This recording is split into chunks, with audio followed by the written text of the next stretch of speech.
大家晚安，我是陈彦莹，欢迎来到新闻大白话。接下来2个小时国内外大小事，要用您听懂的话说给您听。现在介绍这1小时来宾，首先要介绍是前立委李胜峰，您好，各位观众朋友，大家好。还有资深媒体人黄阳明，大家午安，以及桃园市议员林涛。燕好，大家好。好，大家首先带你来看到是昨天晚上。你有看吗？我还真进去看了一下，45万，我有一点点的贡献。我稍微看了一下，我就发现说，我进去的时候已经40万了，真的很惊人呢。就2个人吃饭，馆长跟汪小菲一起用餐，竟然最高一度说冲上了45万，什么概念？就是目前在台湾网红 YouTube 开直播，这是历史新高纪录的概念。那大家就要问啊，这么厉害，可是我们看是看说，这么厉害破纪录。陆委会看的跟我们不一样了，陆委会看的是什么？是告诉你说，一般人要开直播不太可能哦，特别是大陆对国外开直播，一定是特别许可。好，所以就让馆长很生气啦，说那拜托大家，最近有来大陆玩的，有来上海旅游的，是不是大家人人开直播？让我们的陆委会直接被打脸。他说，你在国外就看到很多人，外国人他们也是在开直播啊，民进党到底是眼瞎了吗？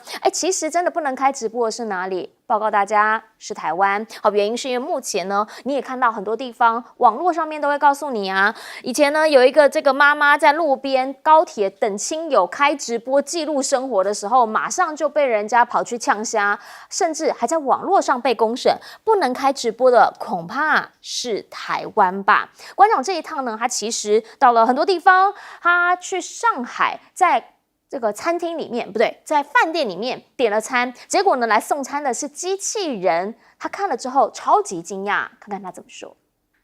来，他会叫你看一下人家中国现在做到什么地步，看一下，在台湾有吗？你跟他走，你跟他走啊，看他会去哪。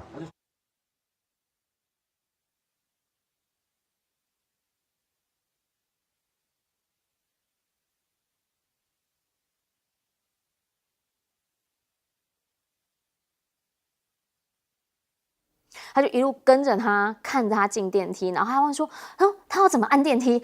馆长呢这一次去了大陆，他觉得好多事情好新奇，但是呢，也在台湾被人家酸，说这个你也没看过，甚至有人直接 po 文啊，说：“嗨，馆长，台湾也有机器人很久了，而且我们的晶片比较强。”好，可是呢，后来也被发现说，其实很多的送餐机器人，台湾看到我很常看到这一款啊，说其实呢都是大陆制的。那当然这件事情，八炯也特别去餐厅吃饭，要酸馆长说：“你看，这个不是大陆才有吗？天哪！”那种很夸张的表情。但是呢，也很多人跟他讲说，其实这个是红色产品啊，大陆制的。八炯，你是不是被陷害、被设局了？您知道吗？有很多东西其实目前基本上是从对岸传过来的，譬如拉布布。好，很多人喜欢的拉布布，基本上呢就是大陆制，非常原封不动、原汁原味的大陆 IP。然后现在很多人剪影片的时候呢，会用 CapCut 或者是剪映，因为我看到网络上很多人还特别教你如何下载对岸版的剪映，说比较好用。那个其实也是对岸在使用的啊，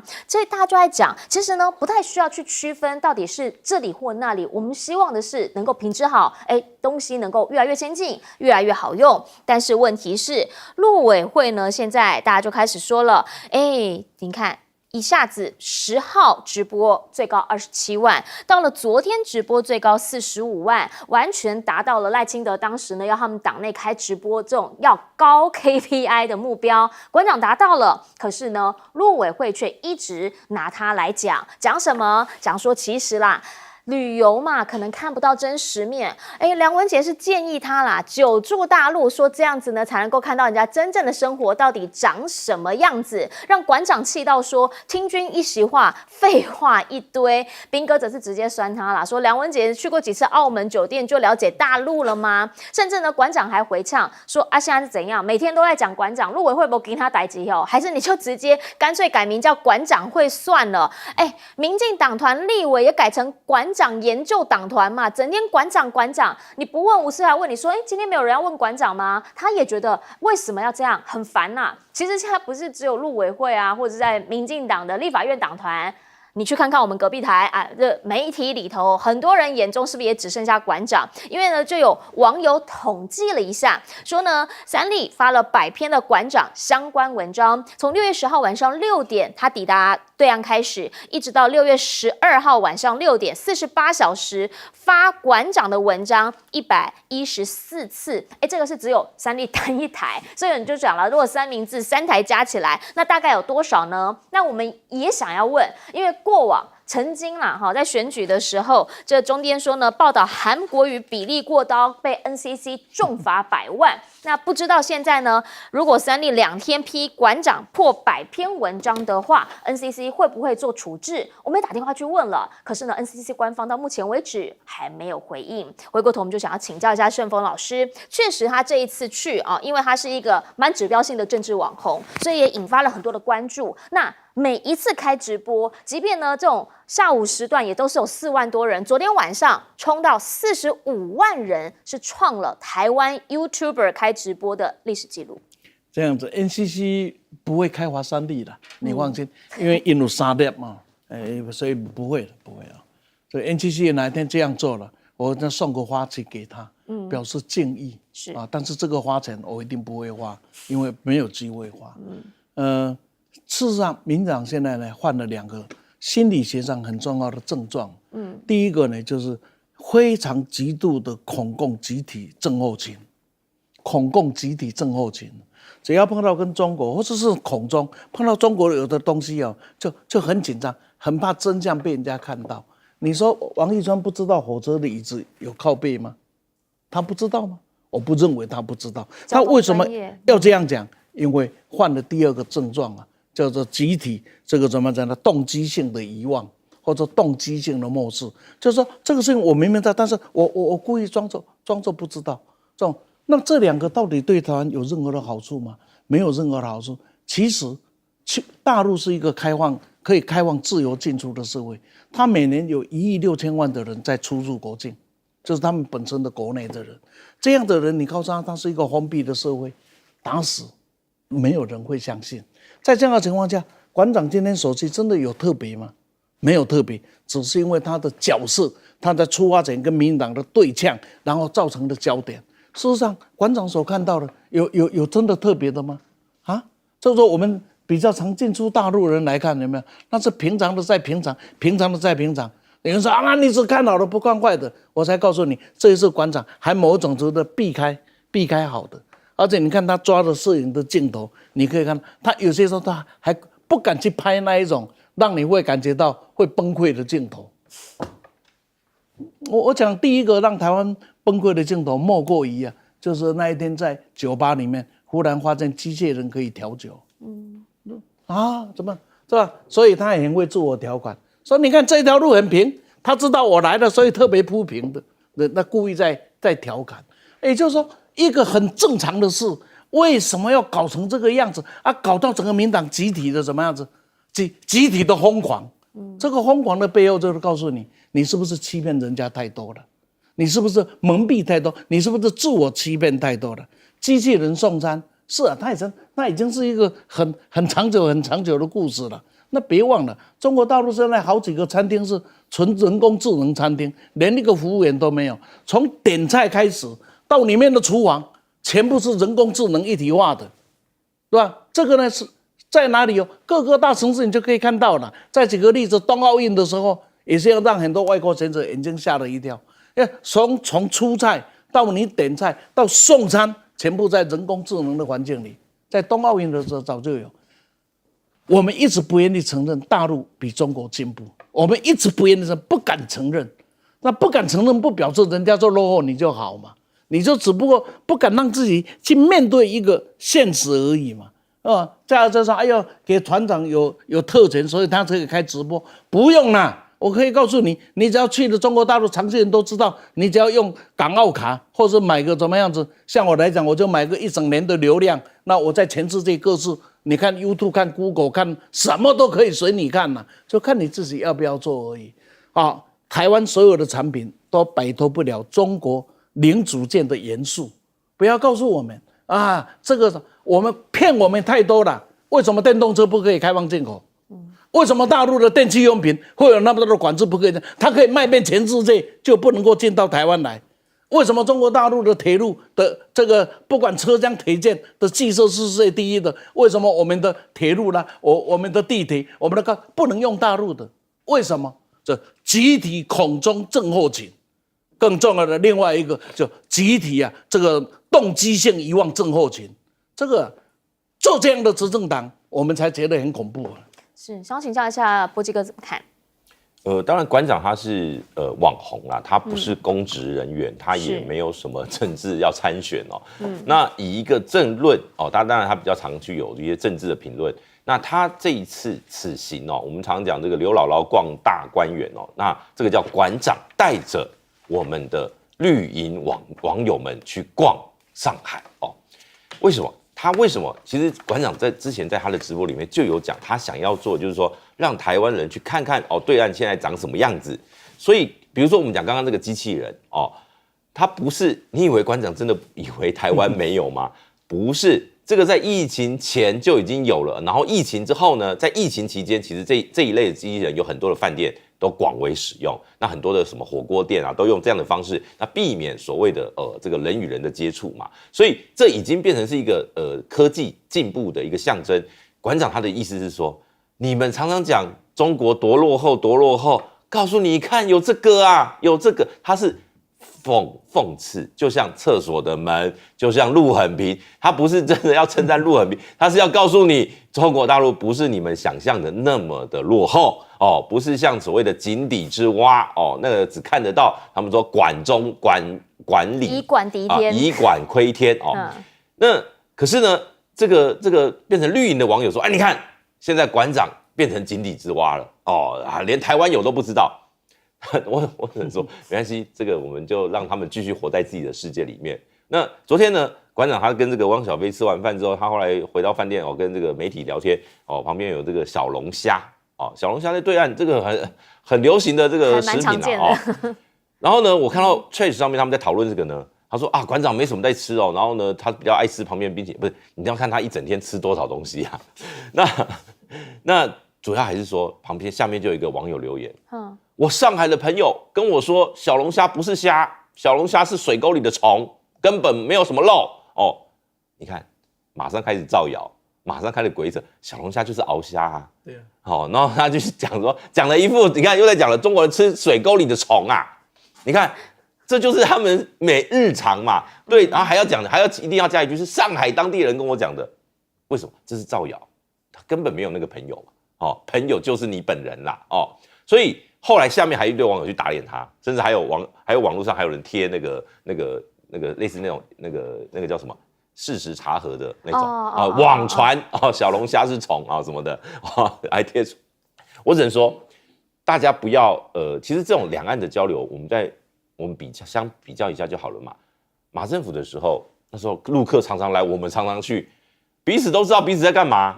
那现在是因为两岸从2017、2018年慢慢的相对很多的交流慢慢减少了，对岸的人比较难过来，我们的人也尤其是支持民进党的不屑过去也好，或者说他们也不想去他们就瞧不起人家。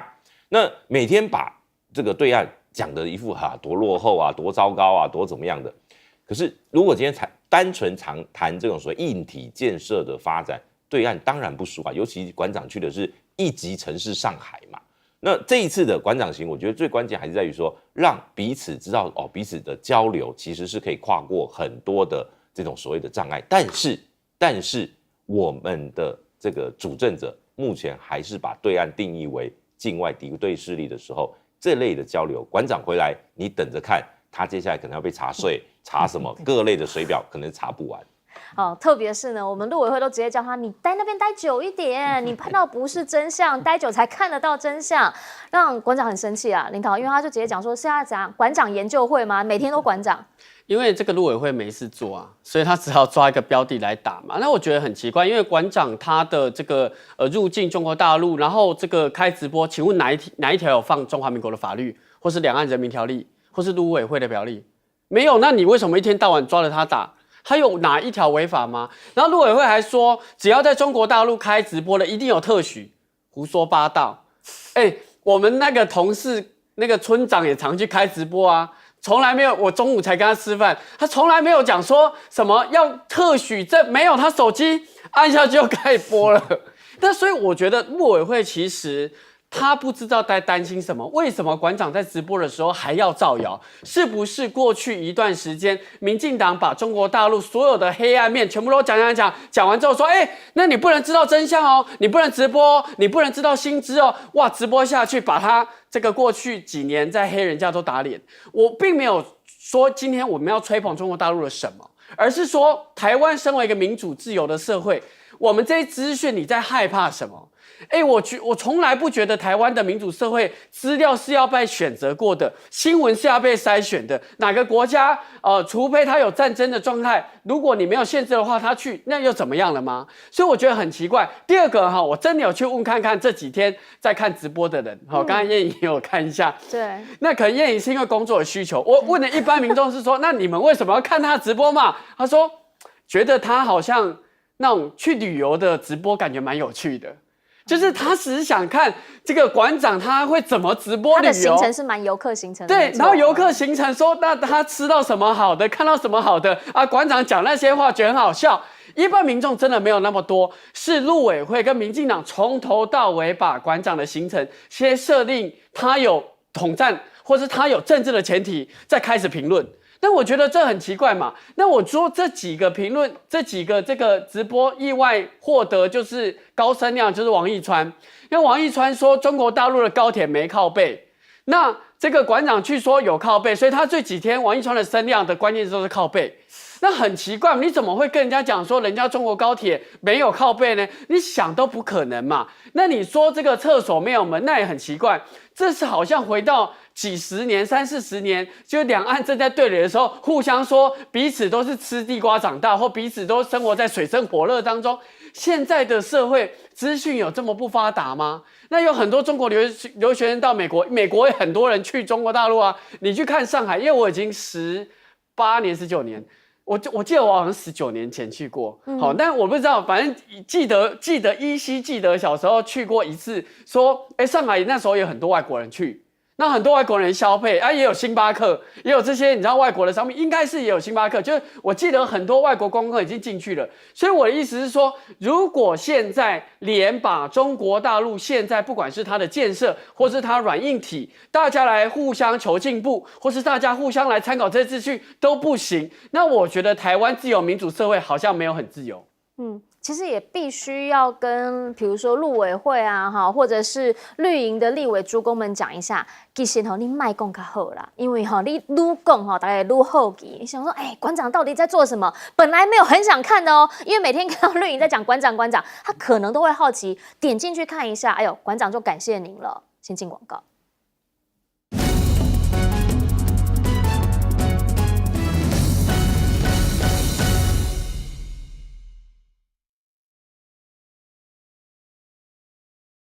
我帮你梳一下，帮你梳里面。好，谢谢。稍微顺下来一下。哇，今天有什么东西？好，谢谢。好，谢谢。今天有健康谢谢。哇，刚刚好。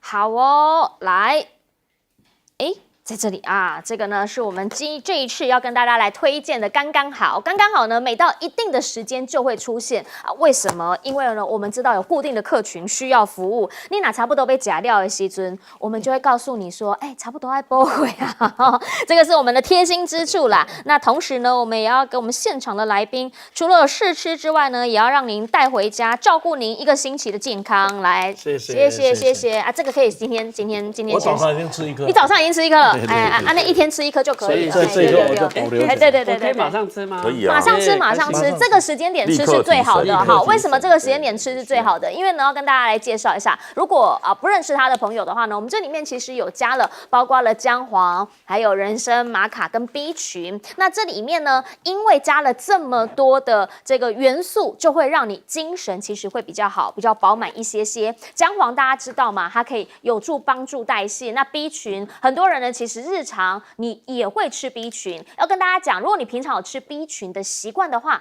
其实啊，如果你改吃刚刚好哈，它那个 B 群一天的量就够了，你不能够加把行，你就吃这个就可以了。可能它里面呢还有增加了非常多不同的元素，让你的这个里面的新陈代谢可以好一点点。那这一次呢，因为刚刚好，我也必须说实话，不秀啦哈。但是我们因为有特别的优惠价，所以呢一定要报给大家知。这一回最杀的是58折，原价6600呢，现在我们就直接还会总共4盒，然后呢会再送你20颗，所以呢，总共呢会变成6000块钱。那如果入门组的话呢，就是一盒是吃1个月，1个月呢，如果你想试吃看看的话是1780，但是呢会比较推荐直接拿到4盒加20颗的原因是因为这种东西呢，其实就跟一般的保健品一样，你可能要长期吃下来，你会比较有感，就像是益生菌一样。那如果说呢你想要先试个2个月的话呢，60天份，那是73折3220。你看这边73折，那边81折啊，这边58折啊。如果说你平常有在买东西的话，你就知道58折是比较划算的啦，哈。所以希望大家有需要的朋友直接下订单，谢谢。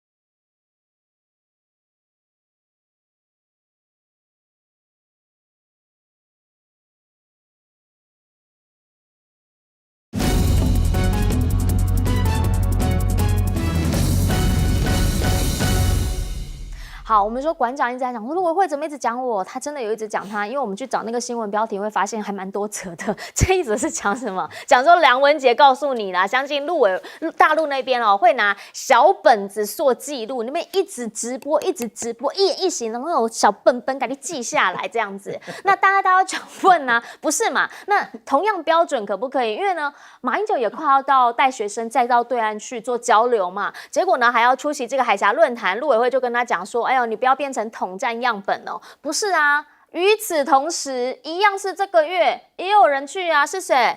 洪其昌啊，前海基会的这个董事长啊，绿营的元老啊，大佬级人物。结果他去北京的时候，梁文杰怎么讲的？他也是带队去哦。梁文杰的讲法叫做正向看待健康交流，因为他民间人士啦，他代表的呢其实是什么？是生技产业带过去交流。洪启昌回来说有交流才能理解合作，那这一些内容我们就想问，是不是也请民进党高层特别是像是赖清德，因为洪启昌也是你大哥嘛听一下啦，有交流才有理解，才能够合作，不要说每一次只要是你们去就是健康交流啊，人家去就说人家是卖台，这双标看起来真的是不太好。好，特别是赖清德最近呢也一直在讲沈伯洋，你们不要太去苛求他，这一切一定都是为了要反大罢免。因为呢一直在骂沈伯洋的爸爸赚红钱要干什么，人家合法，一切都合情合理。沈伯洋再次重申了，我爸2019年反送中之后就没有再去过了，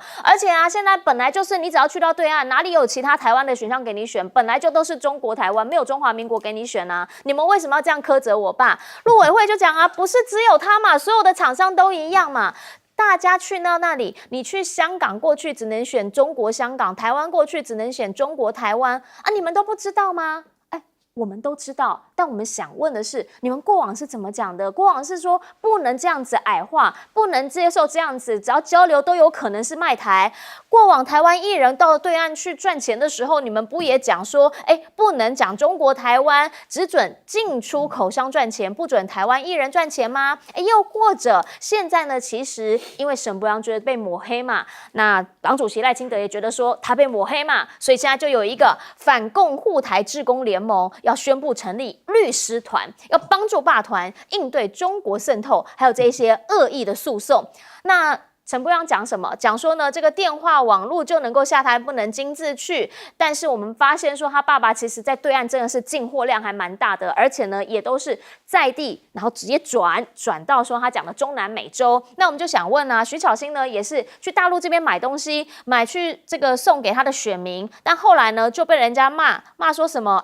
你为什么买淘宝货来送台湾人？徐巧芯现在他就讲说，那如果是同样标准的话，那是不是沈伯洋其其实也是一样呢？为什么要用这样子双标来看所有的事情？钱秋姐甚至还说了，说看看沈伯洋，他有点感叹，因为当年呢，他陪着我们的韩国瑜去到了香港的中联办，还是去香港哦，他说就被骂说是中共同路人。他想问啊，现在总统为什么对于沈伯洋会直接亲自出来护航？要么就是说呢，因为那个是老美派来的，不得不护航；要么就是身边没有人了；再来就是大罢免跟沈伯洋的关系绑很深，所以不能因此而失掉大罢免。真的是这样吗？沈伯洋现在为什么变成指标型的人物？当然就是因为他其实在民进党内部来说，反抗中保台的急先锋。那目前呢，他最新的一局是什么？是国会速报告诉你说，沈伯洋讲蓝委牛许婷在立法院主持委员会强推不在籍投票，这个是让中共介入选举。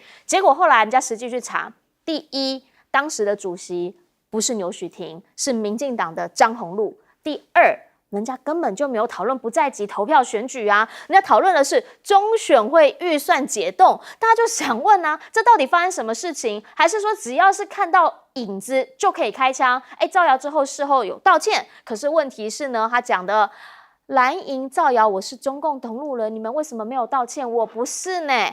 所以这一些大家想问的是，红色的界限到底你会怎么切？馆长沈伯洋、林云如最近都跟对岸有关系，但是最近呢，大家对于他们的看法，以及呢，民进党对于他们的述说，其实完全都是不同的路径。国防部呢，现在也在讲啦，讲说呢，无感什么意思哈？因为有网友发现了，在 AIT 高雄这一边呢，告诉大家说要准备好避难包，才能在突发状况之下快速应对，不慌不忙。有人就说，台湾是不是要备战了？甚至还有人说，这个是在帮黑熊推销他们之前可能还没有卖完的急难包吗？好，反正呢，现在其实这些关键字网友已经很熟悉了 ，PTT 上面讨论也很热络。请教一下盛峰老师，特别是啦，当你听到陆委会的副主委会讲说，人家对会拿小本本在记的时候，其实很多人会有一种他在说什么？整段听下来，只有2个字，叫恶心。你说要我评，真的不用评。任何人只要把这一段听完，你还记得这个执政党还叫执政党吗？作为一个人最起码的礼义廉耻，这些人有吗？我们来看看，来看看几个东西，来看一看就晓得了吧。举个例子，所有跟大陆有往来的人，通通是什么？中共代言人。罢免要罢谁？罢掉中共代言人。结果你是谁？你是红孩儿。你的爸爸不是代言人而已啊，不是同路人而已啊，是中共的起利人啊，这取得利润的人啊，而且不是1年2年呢，是长期。而且当你还在那抗中保台的时候，你的爸爸，你嘴巴在抗中保台，你的父亲正在赚红钱呢。谁污蔑你啊？是你们污蔑了别人。我可以讲，我们要尊重每一个台商，台商无罪，是这些混球讲这些混话才是令人可恶啊！假如你过去没有讲那些混话，谁会去在意你的父亲在大陆做什么生意啊？在大陆做生意无罪，但是当你的子弟、你的亲人出来讲混话的时候，你还继续赚下去，这叫无耻，一家人无耻，不是这样子吗？我们为什么对于一个正当做生意的人会沦落到这样子？不是他沦落，是你的孩子沦落，因为你的孩子先污蔑了所有的人，先侮辱所有的人，而你们一句话也不讲。当事情败露出来了，还用政治力在那边护航，护什么航？你骂别人都对，然后呢，说你自己就不行哦，你自己就像眼睛的瞳孔一样，是圣洁的，不可以触碰啊，别人都是臭料。你是看金狂银啊，别人都是笨蛇料，不对吧？同样再生为人，拿的都是同一张身份证，我们有那么大的差别吗？所以看到这些事啊，我们的感受就是感受痛苦万分嘛。这个时候怎么流落到这样子是非不明的地步？然后还可以法相庄严的侃侃而谈。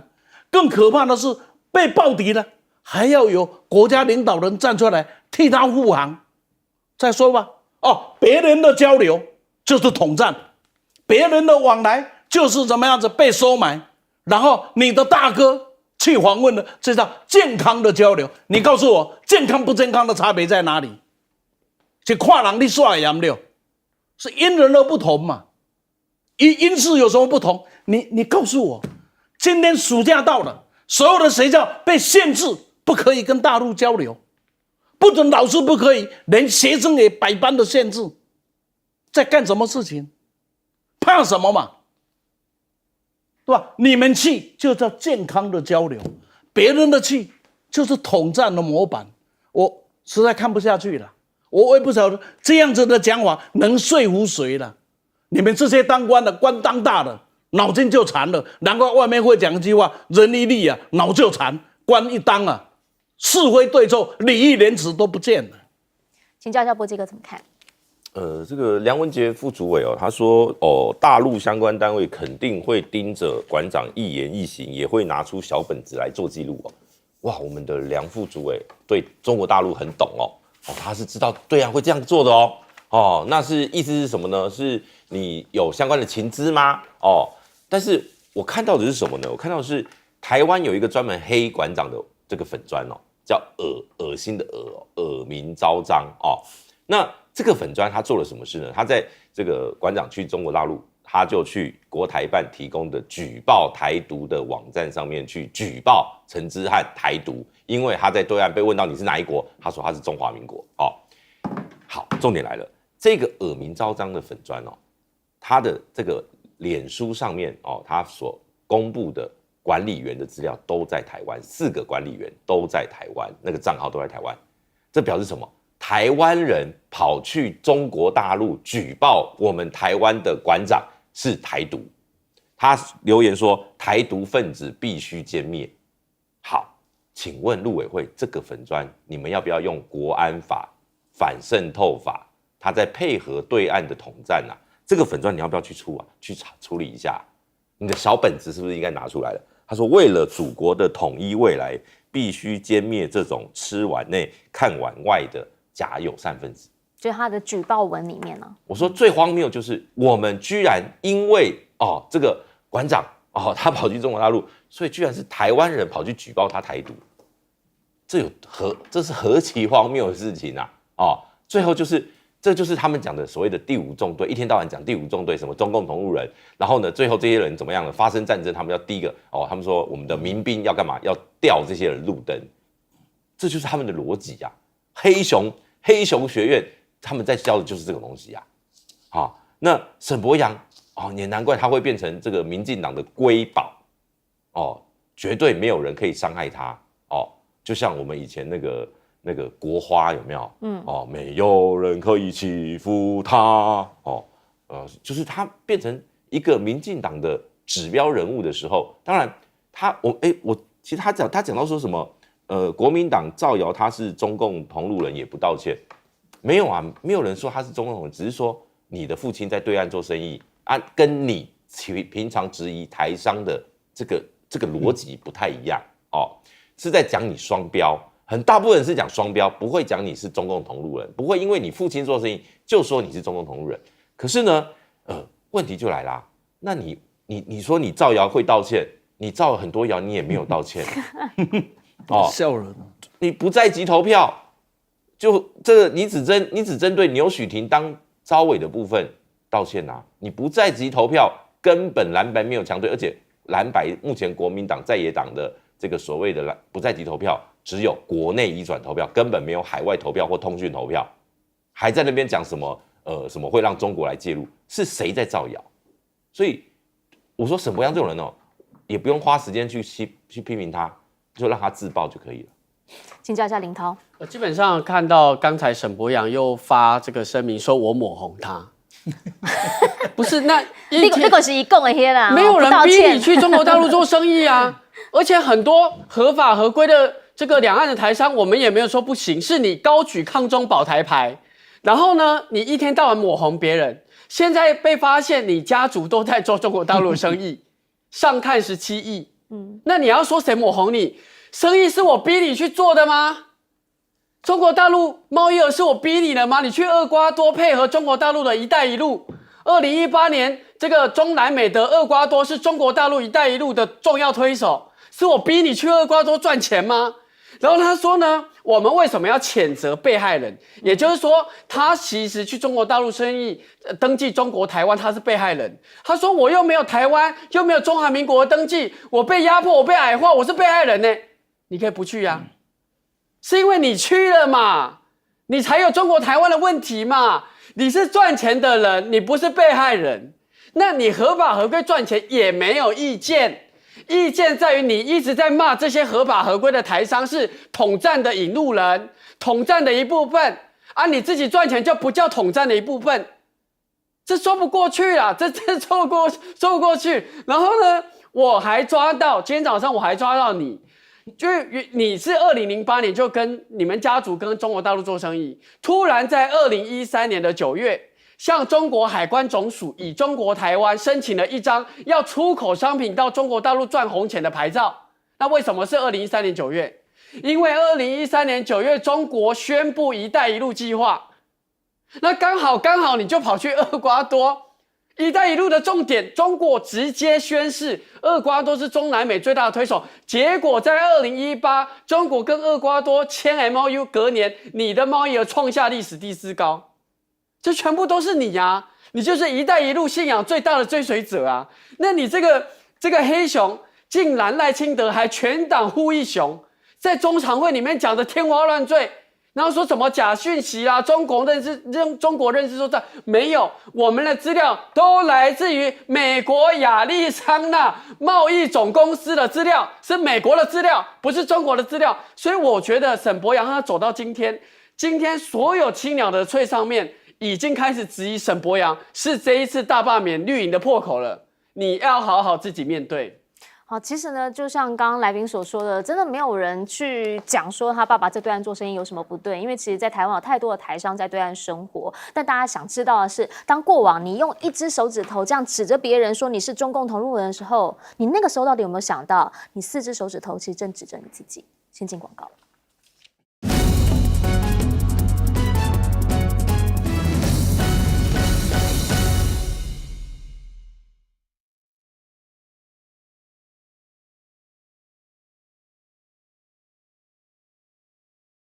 那个大家互相认识，我就故意走慢一点，然后呢，我就看他要走哪一关，因为你知道大陆入境，中国公民快多了，然后你走那个外国啊，外国那个排很多人，那我就看这个一边一国的有没有，他要走哪一关，结果我发现他很自然的就往中国公民那一关走过去，就快速通关了，就快多了嘛，因为人少多了嘛。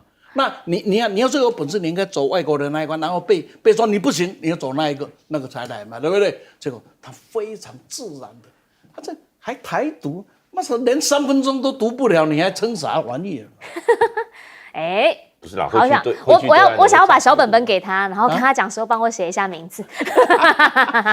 好哦，来，这个呢，再次跟大家来介绍一下哈，我们这一次呢跟大家来讲的是爆杀组，爆杀组呢是你一次买3盒，那原价是6600，但现在呢不但是打58折之外，我们还加送你1盒正品，然后呢再送20颗，一包是10颗，原价是1560，总共呢爆杀价不但送3样，1+3，然后呢，甚至还少600块，变成6000块钱，你就知道这一档有多么样的下杀。那如果说呢，总共是1、2、3、4盒嘛，然后再加2个，等于说呢，你大概可以吃5个月，也可以吃近半年左右。所以希望呢，这个目前已经快要吃完的朋友呢，我们在这一档可以好好的来补货进货一下，因为这个应该就是今年年中最大的一个优惠，618快到了嘛，我们现在也是在进行这个年终大优惠哈，希望大家有需要的朋友们赶紧下订单，谢谢。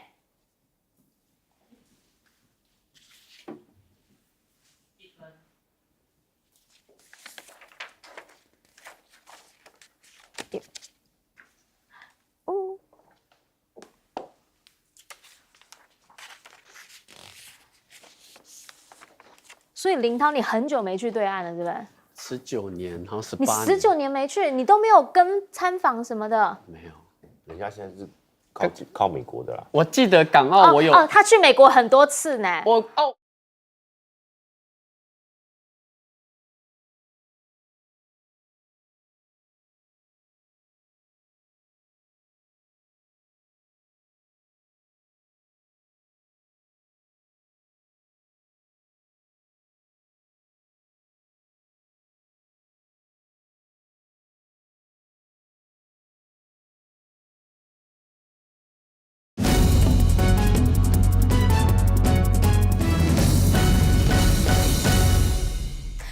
昨天呢，碧台有一个独家新闻，惊呆了很多人啊。事后呢，当事人也有出来发声明，所以就表示这件事情是真的。来，因为呢，这一位您不陌生嘛，哈，台北市议员简舒培呢说被人家录音录到了，当赖清德2月下令民进党党公职不可以任用配偶或者是3等亲以内的人来当助理的时候，被录到一个音。他原话，我们就原话念，他说超级蠢，我不懂为什么有一个总统蠢到这种地步，连这种事情都要管，我真的白眼翻到天花板去。叫人家做志工，不觉得就是叫人家做功德吗？一样的道理，为什么人家帮你做事就是志工？你什么态度？潘孟安当完县长之后，让自己哥哥选议员呢？标准太奇怪，这是假道德，不是真道德。用人唯亲才是真的没道德。他没道德的是，只要是蔡英文用过的人，他都不用。这件事才真的没道德。好，我就照着原字念，好，比较不会被说误会了他的意思。听完之后，你有什么样的感觉？直接骂总统超级蠢大家都很担心他赶紧出来发了一纸声明，说：哎呦，没有啦，基本上呢这件事情就是呢。党内有各式各样的意见，我们本来就是大鸣大放。可是有一件事情在录音里面有被提到，他说：为什么本来合法的事都会被搞得像违法？以前没有政治献金法的时候，民进党都是寄金主养。哎呦！这个就是法律层面的问题。前面我们担心的是他个人未来的政治生命问题哈，后面呢我们担心的是你这个是跟法律有关系哦。如果真的是这样，寄金主养，金主帮你养助理的话，那个可能检调单位要注意，所以我们也特别打电话去北检问了，说，如果媒体都有在报啊，然后也发现有这样的事情，是不是有要立案调查？北检这边呢告诉我们稍晚回复，目前为止还没有进一步的回应，但是大家都已经跟他讲说怀念他了。好，为什么？因为呢，私下痛骂这件事。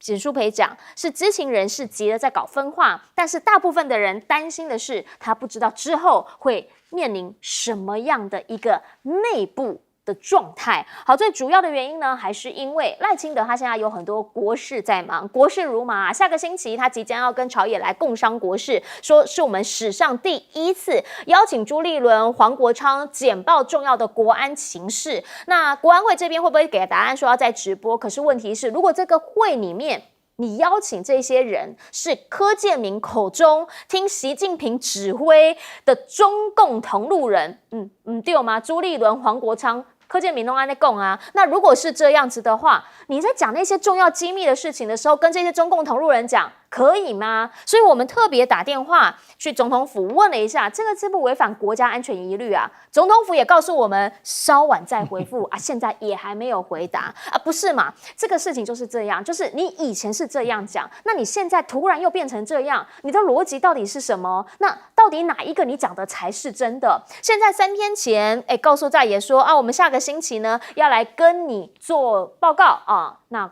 这个在野党都要去，但大家就讲了，其实在野党可能也思考一下啦，毕竟人家是怎么样对你的，你确定你去，你听得到这些国安资讯，你确定他真的会告诉你，安心的告诉你，当他质疑你是中共同路人的时候，还会把机密都给你看吗？你们真心认为他有诚意吗？就直接来看吧，就是一个委员去参加毕业典礼，去致辞，去讲话。现在大罢免时代都有可能会造成这样子的一个问题或者是纷争出来。王宏威他去参加了毕业典礼，网络上面有人说他在那边发言7分钟太久了，现场被虚报了。他女儿是灯控，还给他灯关掉，现场拍手。王宏威说根本就没这回事，网络上面原因重现，来看看当时发生状况。自己热烈掌声，谢谢宝贝领导莅临。好，谢谢吴校长，还有家长会长、林会长，还有我们教师会的陈会长，以及现场所有的贵宾，再次的祝福我们毕业班的孩子毕业快乐，谢谢。好。就是现场没有吗？没有什么被关灯嘛？也没有人说虚嘛？大家也还是给他拍手嘛？因为就是来访嘛，那来访祝大家毕业快乐，有什么好去污蔑他，或者是有什么好去造谣呢？王慧就说，为什么这件事情都还要造假？他真的不明白。所以网络上面现在也看到了有这么一张照片出来，他呢在骑车后面背着一个板子，说大罢免我反恶霸，叫大家一定要出门投票。不同意，说不然的话，尝到甜头的民进党会让你每年都选举。我们也要问啊，这国安资讯里面到底怎么样算国安资讯？好，如果说总统府或者是我们的外交部真的有掌握的话，为什么当美伊已经在谈这个伊核谈判的时候，以色列已经传出要动手，今天是已经动手了，要动手的时候，我们外交部还宣布要大家去以色列度假。打工，说鼓励大家复以工作，大家就想问啊，这个节骨眼上你叫大家去，真的合理吗？以色列现在是全国都发生警戒的状态，那如果这一些事情，国安这边没有掌握，外交部没有掌握，我们想请问，那到底掌握了些什么呢？回过头就想要请教一下波基哥，您怎么样来看？好，简舒培呢这一次这个讲话，他出来的讲法是知情人士截了稿分化了，但我们刚刚是原字不漏的重现之外呢，也其实他私底下还有说破口大骂，甚至是爆粗口的骂赖清德，说他这样子的做法根本神经病。来，波基哥怎么看？第一个，如果没有这些对话，或者说没有这些谈话的内容哦，那简舒培议员应该是会提告的，但他没有嘛，他的声明里面看起来他并没有否认他讲过这些话，所以可能我想可能就是他私下的一些谈话被人家掌握住了，那我想可能就是这个简议员这个识人不明哦，这个把不该讲的话对这个不该听的人说了，那有人听到把他这样处理了，那当然这个赖总统他这一段话是在今年2月份哦。那时候因为民进党有好几位的议员也好，还包括立委，他们有这个诈领助理费的问题哦，包括像林岱樺哦这样的一个他好像是弟弟哦，是他的这个服务处嘛。那包括像这个陈怡君哦，他现在还收押他的妈妈还是什么，就是他们很多都是亲人，用亲人来当人头来诈领。这是一种样态没有错，但是如果因为这样就说3等亲不能担任国会他的这个议员或是民代的助理的话。这有没有矫枉过正？这确实在党内应该可以讨论的啦。而且当初这个赖总统说把这个东西要拿出来研究，他们要去做相关的党章的规定的修改，目前也没有任何的草案提出来，会不会只是假动作？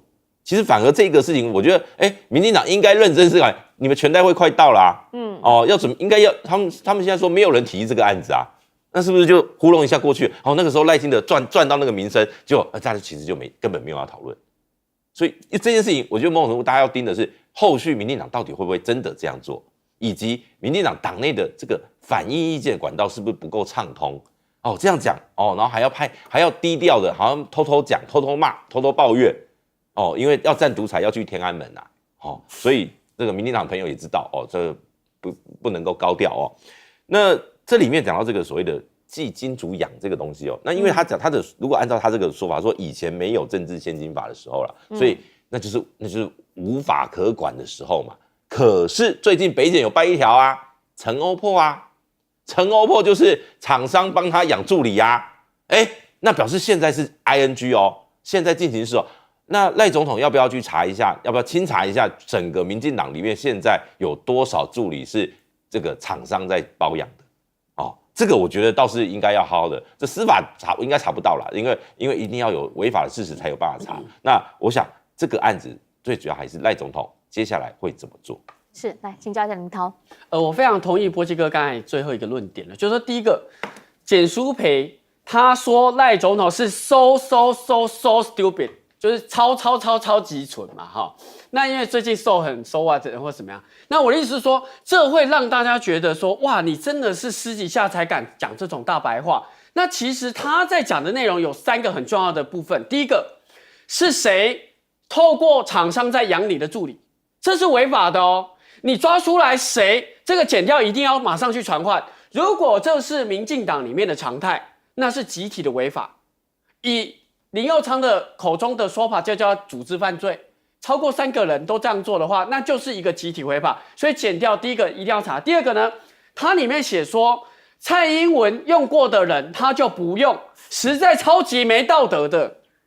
所以你可以看到，其实他民进党内赖跟蔡2个派系的人是壁垒分明，而且赖清德是超级有洁癖的，只要蔡用过的他都不用，这是简舒培直接讲出来的大白话。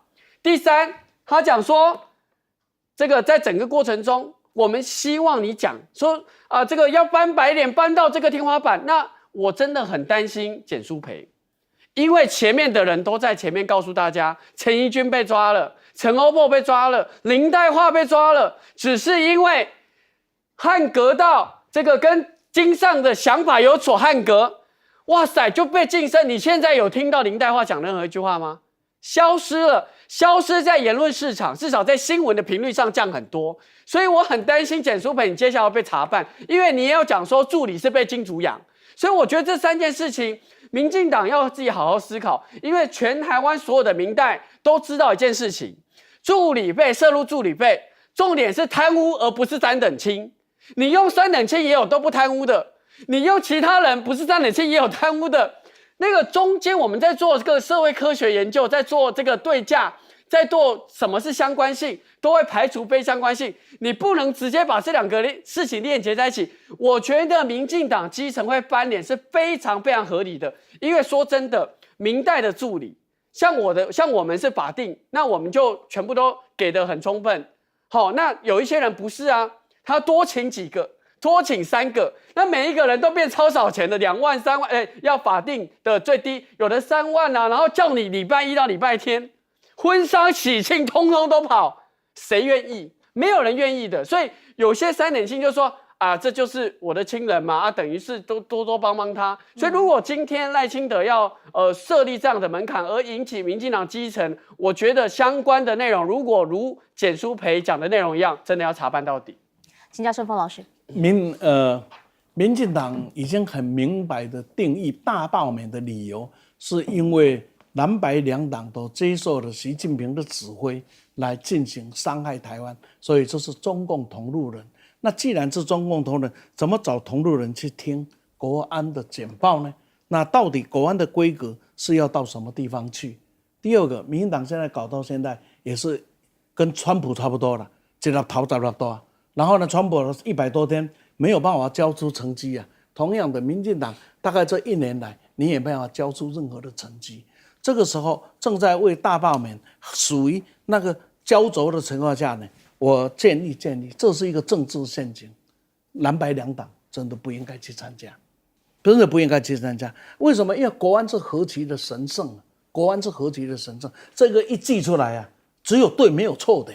那在这个情况下，那要赵一党的领袖来参加国安会议，也不是不可以。那上面定个规矩再说吧。为什么？我举个例子，听完了这些简报之后，你能不能再出国？第二个，你出国能不能接触什么人？第二个，你以后所讲的话用到这些资料行不行？什么可收，什么不可收？不能，你现在没有规则的情况下，你跟你共胜小我叫你来也是我，然后说你违法也是我，说你泄露国安机密也是我，而且呢，你讲的都对，所以呢，我不反对，应该有这个呢召开国安就对这个在野党来进行会谈，我不，但是。请你把规矩定好，请你把范围定好，把那个框框给定好，然后呢限制给定好。这个时候我会自我侦查，哇靠，这么多我算了，我不要去好了。这个各位啊，再讲一个过去的一个故事给各位听了，那就是以前在老戒严的时代里面，那有人就去质疑情报局啊，这个治安单位有一个单位呢是这个贪污的，那监察委员就要来查。那个主管很厉害啊，那个局长很厉害，他说这样啊，是博台大人要来查了，当然要给你看，来这些都在这里都封好了，你们看完之后再把它封起来，因为除了你们之外，没有承办人跟你说，没有第2个人看过啊。你看那个人敢不敢看？啊，吓都吓死了。他啊，这我们相信，我们相信你，一样的道理。假如国安这个规则不定啊，就会刚才我讲那个故事就会发生。你要不要去？你去了你就掉到可能随时会被人陷害的规则里面去。所以，尤其呢，在此时的政客啊，这个政治上正在敏感的时刻里，我真的请啊，两党好好慎重，不要去吧。对不？卖去啦。连转述都不行。哎，卖去啦。对啊，对呀，所以你们要你不行是他讲的算，对啊。对呀。不能由他决定啊。哎，我的水是不是在外面啊？哎，谢谢谢谢。我不确定哎，你可以帮我看一下我的水是不是在外面吗？你有回应。好。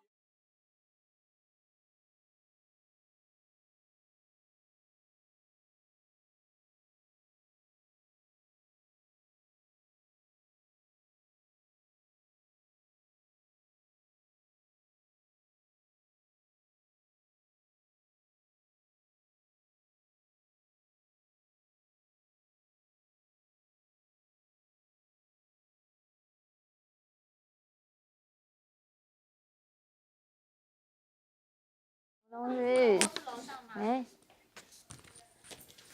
哦，好，那帮我找一找，嘿，谢谢。你不是有看到疫情？好，看到吗？哎呀，哼，我的原来声音受声音什么东西炸弹威胁？还好一点吗？好，还是有点哦，好，它同一家航空哦，是哦，对啊，印度航空啊。你不是要去打那个？有去打的，对，我们试个声音，谢谢。 123、123、4、5、6、7。可以，吴聪老师，我们试个声音。123新闻大白话，大家好，谢谢。张延廷老师，我们试个声音。 1234567，1234567，对。来宾，我们看一下镜头，好，这样可以吗？喂，导播，高度可以吗？喂，可以，好，谢谢。可以啊，好。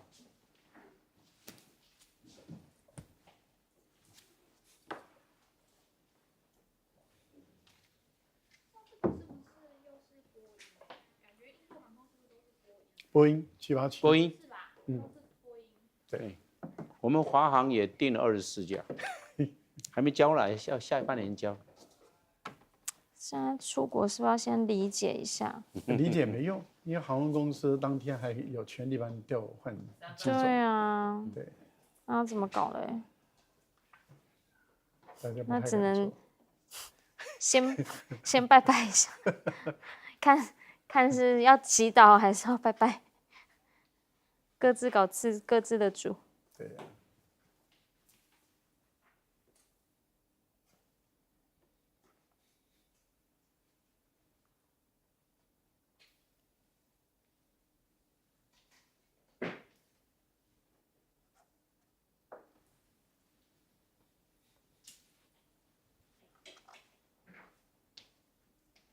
吴聪老师，那个位置再高一点点。好，我刚才就觉得我应该再高一点。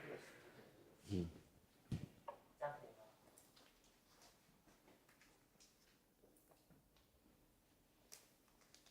将军，那个位置也可以帮我调高一点点吗？谢谢。高一点。对。还是我驼背了？然后高一点，来，看可不可以高？可以吗？会再高，不好意思，再低一点。低一点，好，可以。哎，你不简单的。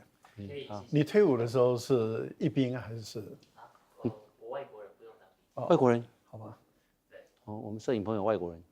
马来西亚的。马来西亚。他侨生嘛，你那侨生。你可伦坡还是吉隆坡？怡保。哦，怡保。对。怡保我只知道咖啡。如果他是一兵的话，他一兵可以叫中将的。对，对，他现在是由外国人来指挥。中调。嗯。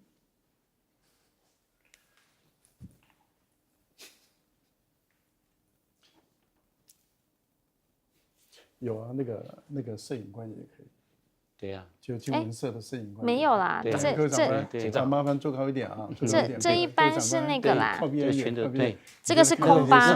对，那后面那一排长官头露出来啊。对。这一般是空巴。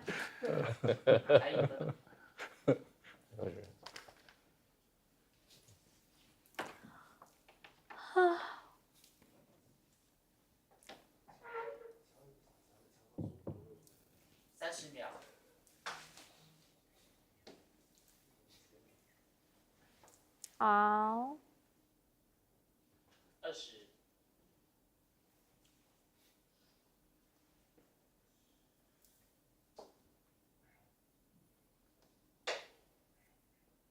9、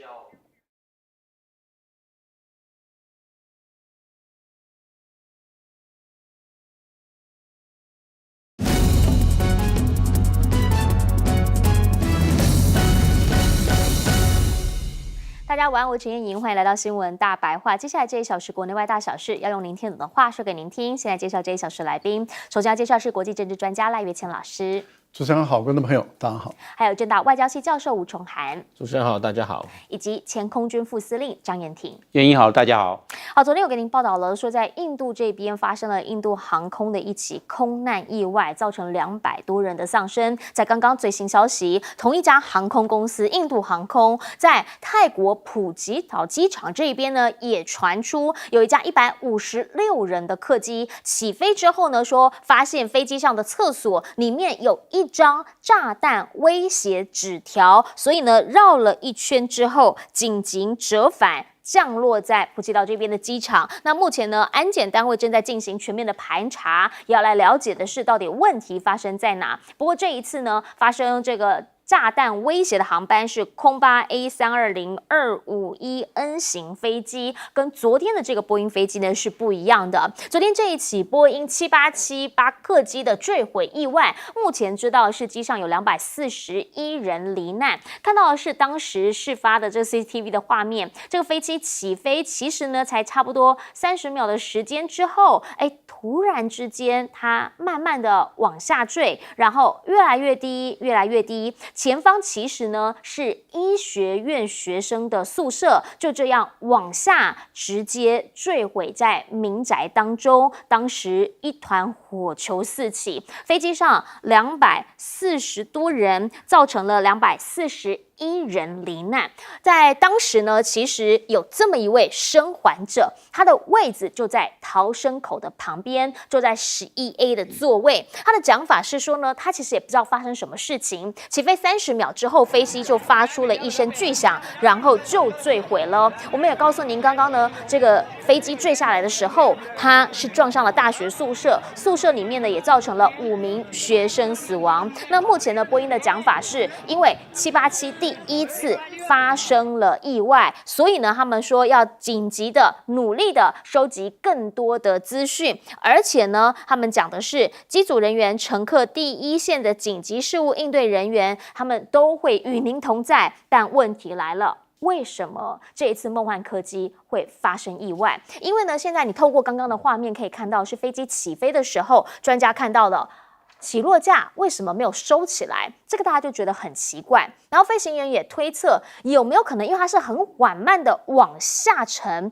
是不是2个引擎都没了动力，反应来不及啊？又或者之前其实也很多起空难意外是因为遭到鸟击，如果是鸟击，引擎吸进去鸟的话呢，很有可能也会因此失去动力。到底发生了什么事？现在呢，必须要请专家好好的来研究以及探讨失事的意外原因。这一架787呢，其实才刚刚庆祝10亿人运量，结果呢就发生了这个史上的第1起意外。对于波音来说，当然是一个非常沉重的打击，因为其实呢，在几年前就有人出来爆料说787是偷工减料，不是梦幻客机，可能会带来灾难性的风险。所以这一次的意外到底跟所谓的机械故障有没有关系？这也是另一个大家想要知道的真相。好，目前呢已经找到了一具黑盒子，一架飞机前面一个，后面一个，总共2个。现在找到了后面的这个黑盒子，前面的还在寻找。至于这一次发生意外，这个印度航空呢，说其实呢先前在当地的10大严重空难里面，印航也设有2宗。那今天呢又传出被炸弹威胁，到底是有没有任何可能的人为因素？好，这个也都必须要好好的来查明。那事件发生之后呢，美国川普这边他们也表示会尽全力来协助。好，毕竟波音公司来自美国，川普的讲法是我们已经跟印度讲好了，有什么需要帮忙的尽快告诉我们。但是问题来了，如果说梦幻客机确定是意外而不是机械性故障的话，大家现在想知道的是其他的787有没有任何的疑虑？那对于美方这边呢，他们的运输部长讲说，现在看不出来有什么系统性的问题，所以还不需要停飞波音787，因为没有看到这些需要停飞的即时安全数据。但这一摔对波音是个重创。好，因为737 MAX 的问题还没有完全的落幕解决，结果呢，现在又遇上了财务问题。昨天呢，让他们的股价盘前呢就直接掉了超过5%，而且呢，目前为止他们的财务困境其实好像也还没有完全的解决。6年了，走不出亏损，再加上空难频发，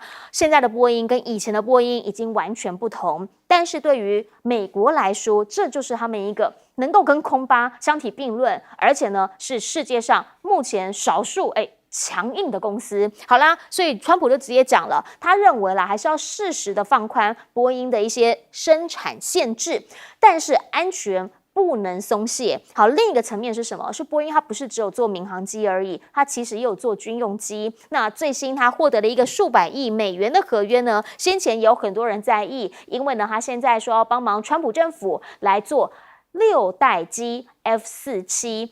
川普先前呢在记者会上面夸口说，这个是有史以来最具杀伤力，而且呢是最先进的，还说实验版的飞机早就已经试飞将近5年之久了。但是到底这一次的意外是怎么发生的？那后续对于波音有什么样致命性的影响？回过头想要请教一下司令，您怎么样来看？好，昨天这起空难意外，其实大家看都不太清楚到底发生什么事情，因为它其实非常平稳，但是好像完全的没有要往上抬升的看法。因为飞机失事有3个原因，第一个环境因素，第二个机械因素，第3个人为因素，要从这3个因素来探讨。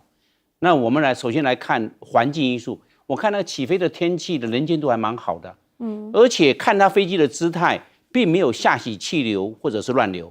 你看它，不然有下洗气流或乱流，飞机整个机翼会晃动，晃得很严重。那环境因素，我认为是不是可以初步排除？然后，那它有没有吸鸟？因为吸鸟也是环境因素啊，吸到鸽子了。如果吸到鸽子的话，它后面会冒黑烟，因为你吃鸟了。你吃到鸽子，吃鸟了，吃鸟会冒黑烟。我看2个发动机没有冒黑烟啊，换句话说，吃鸟的可能性不高因为我们只要吃鸟，它后面就冒黑烟。因为吃鸟，整个的压缩器叶片跟后面的涡轮叶片都会受损，那这个话就要冒黑烟了。那再来我们讲的人为因素，我认为人为因素可能性也不高，因为它的姿态一直保持得很好。它的姿态一直保持，它最后面要落地的时候，注意看，它有继续带住，它的飞机的弓角变大。它有继续带住，但是带不住了，因为没有速度。你看它的整个机头都拉起来，一带住，到最后那一刹那，它没有带住，它机头有拉住。关键说机长有在努力去完成。你看它机头一直在拉，弓角变大，就最后那一刹那，然后这个再过6秒钟就是一团火，就是撞到建筑物了。那我们来看，它是出在它有在尽力，但是我在看它从后面看它的外形，它的起落架没有收上。但是机翼收上了，我看它机翼怎么没有？机翼没有放下来。我们原则上起飞，先收起落架，再收机翼。那它为什么起落架没有收，但是机翼收了？我一直怀疑这个事情，因为我们起飞一定有它的程序，所有的飞机，包含战机、包含运输机，一定先出轮子，有上升率，有仰角，起落架收；有上升率，机翼收。大家看到机翼就是后面弯下去的。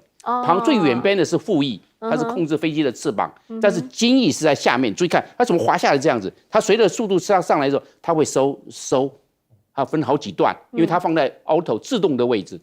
它怎么收了？我从后面看，你看整个弧线，因为有一张是比这个距离更近、更清楚。我看它机翼是收的那起落架没有收啊。那这个原因是在什么地方？我认为要从这个角度来切入。它现在已经没有上升，你准备要开始下降，换句话说，发动机出问题了。这个阳春的波音787的整个空重是130公吨，它加满油加90公吨，因为它要飞到英国去，90公吨就变成220公吨。它上面载了240个人，每一个人是100公斤，因为你要行李，你体重比如体重你80公斤，但是你带了20公斤的行李，你还有上面还有餐点给你吃喝都要算到个人上面，那就是每一个人算100公斤，那242个人就是24公吨，那24公吨加上200，刚才所讲的220公吨就是245公吨，它最大的载重量就是250公吨，你现在是245，所以我们飞机起飞的度最重，满油啊。人也坐满啊，你飞机越飞会越轻嘛，因为你油一直在消耗掉，所以最重。那这个时候，只要发动机出问题，没有办法维持上升率，爬升仰角，所以它没有爬升仰角。一起飞的时候，大概离地这个高度不到100公尺，它就已经没办法爬升仰角，就开始向下，就开始下沉了。你注意看它的整个姿态，它现在是在上升当中，五轮子背没有收，然后保持现在是最高的高度。好，从现在开始就准备要下降了。你看这个起飞时间才10秒钟就准备要下降，维持不到了，发动机推力没有了，这发动机推力。至于吸鸟的可能性，我认为不要完全排除，但是我认为不高。发动机没有冒黑烟啊，对不对？那就是发动机。那为什么2具发动机会同时推力不够？如果有一具发动机，另外一架发动机的马力推到最大，这是任何飞行员都知道了。我推力不够，另外一个好的绝对推到最大，它没有办法。那这个时候飞机只有向下下沉，因为飞机非常重。将近245公吨的重量，那就下去了。那飞行员为什么不转弯？不能转弯，你一转弯，升力马上更掉下来。一转弯，因为你有斜角了，你飞机的升力更差，那就掉下来。好，第二个，这时候轮子为什么不收？不能收，你一收的时候会造成空气扰动，下降的速度会更快，因为你在扰动啊。你要收轮子的时候在扰动，收好之后才可以啊，所以也不能收轮子。但是为什么他先把襟翼收起来了？我认为这是一个关键。所以我认为这个印度航空失事的机械因素比较大。但是我们看看，大家会问我说：“哎，那搭飞机安不安全？”我说安全，300万次才会有1次。那他现在是那3亿次就会有100人次，100人走掉。那他已经达到10亿了，那9亿就有300个人，那他现在走了240个人。按照几率来看，算是合理的，并没有好，也没有所谓的不好。因为只要搭飞机，它的出事率就是300万分之1，这是大家所有民航局、国际民航统计的数据就是这个，大家都可以做参考。所以这个波音这个787，它的安全系数，我认为并没有显著的提高。好，不过这一次是因为是波音787第1次的失事意外，那之前被讲是梦幻客机，但也有很多人爆料说它在制作过程当中确实也有一些的问题，来请教赖老师。这个问题其实不小只是说一直没有得到解决嘛。我们在这个节目讨论的，它被爆料就是787，爆料的当事方就是爆料者本身有不幸遇害一个说法是说他自杀，但是大家觉得不可能，他都已经是曝光了，而且要去作证了，而且作证的当天他还到了，怎么会到停车场去突然间自杀呢？大家都觉得死因不单纯嘛，这个都是客观的事实存在。那他爆料的机种是什么？就是787，而且他是一个最重要的品管员，因为他是品管部门的经理，他很早就发现。从换了领导层以后，以业务挂帅，以业绩挂帅，不再以机械工程挂帅。因为波音后来把整个领导层换了，他们只在乎他们的股价，只在乎他们的收益，但是不在乎他们的工程的管理等等。他们就已经开始发现有偷工减料的问题，而且他们当时在爆料的时候就是说，这些金属因为偷工减料品质不好，所以它很有可能一段时间以后就会有所谓的金属提早那个疲乏的问题，它会带来隐忧。那问题就来了，这一款飞机10年以后开始，如果这是第1架出问题，那如果开始有第2架呢？有第3架呢？那这个是人命关天的事情了。所以至少你美国的航空部门，你应该要思考的一个问题就是说，这一个飞机的同年生产出来的，至少是同年或者前后几年生产出来的这些飞机已经卖到哪一些地方去，卖到哪一些航空公司，是不是都应该要先暂时叫他们停飞一下？要好好的先来检查一遍。这个是保护我们旅客的安全嘛，也保护你航空公司的一个营运跟信誉。如果你一个航空公司如果真的又掉一架的话，那你这个公司损失惨重啊，人命损失更惨重啊。所以我倒觉得说，不能够因为波音现在要惩治这个美国的第6代战机，只剩下它唯一一个战机嘛。那不能够因为它要惩治，所以呢，你为了保护它，你就罔顾我们的生命。我觉得这个是不可以用政治力来介入一个安全的问题。我觉得这个很重要。另外，刚刚谈到了这个正驾驶是8000多小时的飞行，所以他是很有经验的。然后又谈到2个这么大的发动机同时故障，如果是鸟击的话的可能性是较低。刚刚严庭也谈到说没有冒黑烟，2具都没有冒，那怎么2具都失去动力？那会不会是机械故障？机械故障还是2个因素嘛，一个就是当初爆料者会不会是在制造的过程中就已经有问题了？那第二个是不是在维修的时候，印度的这个航空公司在维修这个部分有问题？我倒觉得这个事情一定要查清楚。但是在没有查清楚之前，已经把外环境跟人为的故障假设都是暂时排除的话，那至少这一款飞机前后几年生产制造的，是不是先暂时停飞，好好的来检查，会不会对大家比较有保障？不然我们担心的都不太敢搭这种跨国的国际航空公司，我们只能搭空巴，这也不是一件好事情嘛。好，来请教一下吴老师。波音整个大企业它其实在结构上我觉得蛮大的问题了。我们刚才除了有吹哨者事件之外，波音过去的劳资纠纷、罢工也是层出不穷。最主要还是出在他们的一个对于基层劳工薪资的待遇、福利跟退休金方面。我觉得他们劳资双方的争议是很大。其实我们在美国都知道，这些所谓航空公司的老板都是赚得非常有钱的，底下的员工都是领基层薪水。举方给你听，2024年他们那时候的准备要卸任的执行长凯尔洪，他大概2023年全年的薪资是3300万美金，他一年赚10亿台币，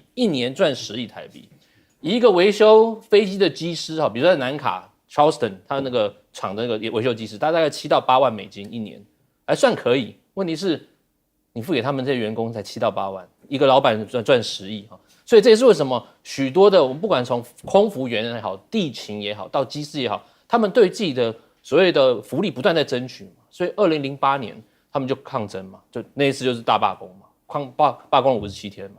然后呢，2024年也很有名的，也是罢工那这2次罢工其实都展现出一个他们对于比方说2028年罢工之后，劳方还是不断的压迫他们的薪资，也不涨或涨得很慢，还砍他们退休金这方方面面都是造成2024年罢工的一个非常重点的原因。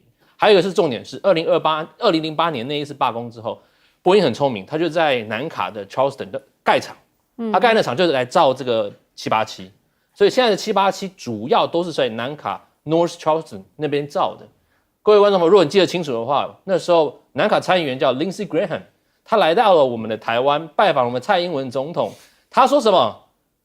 直接英文讲说 Please buy more Boeing， 结果我们的翻译没有翻出来，他就是要我们去买他的787在北卡生产的那787有很多种，最早的是787-8，现在已经大概都到联航在使用了，但是印度航空这一场是787-8，那787-9，还有2017年推出来787-10，它不断的这个所谓 Dreamliner 一直在推出来但是我们要看的是，在这过去比较老旧的飞机，它在维修、它在保养上面，甚至我们讲都是说 North Charleston 产出来的，我们在购买的时候应该要买新的而且维修上面要特别注意，毕竟华航答应要买了嘛，好像买了30几台如果我记得没错的话那当然，我觉得刚才将军也讲得很清楚，就是我们的这个几率概率，其实航空公司相对于安全，有人在比较车祸跟飞机的问题的时候，然后说车祸还比飞机多但是我觉得我们在保养跟整体的方面，我们还是注意到第一个就是波音它本身的整体架构，罢工事件层出不穷，劳资双方争议。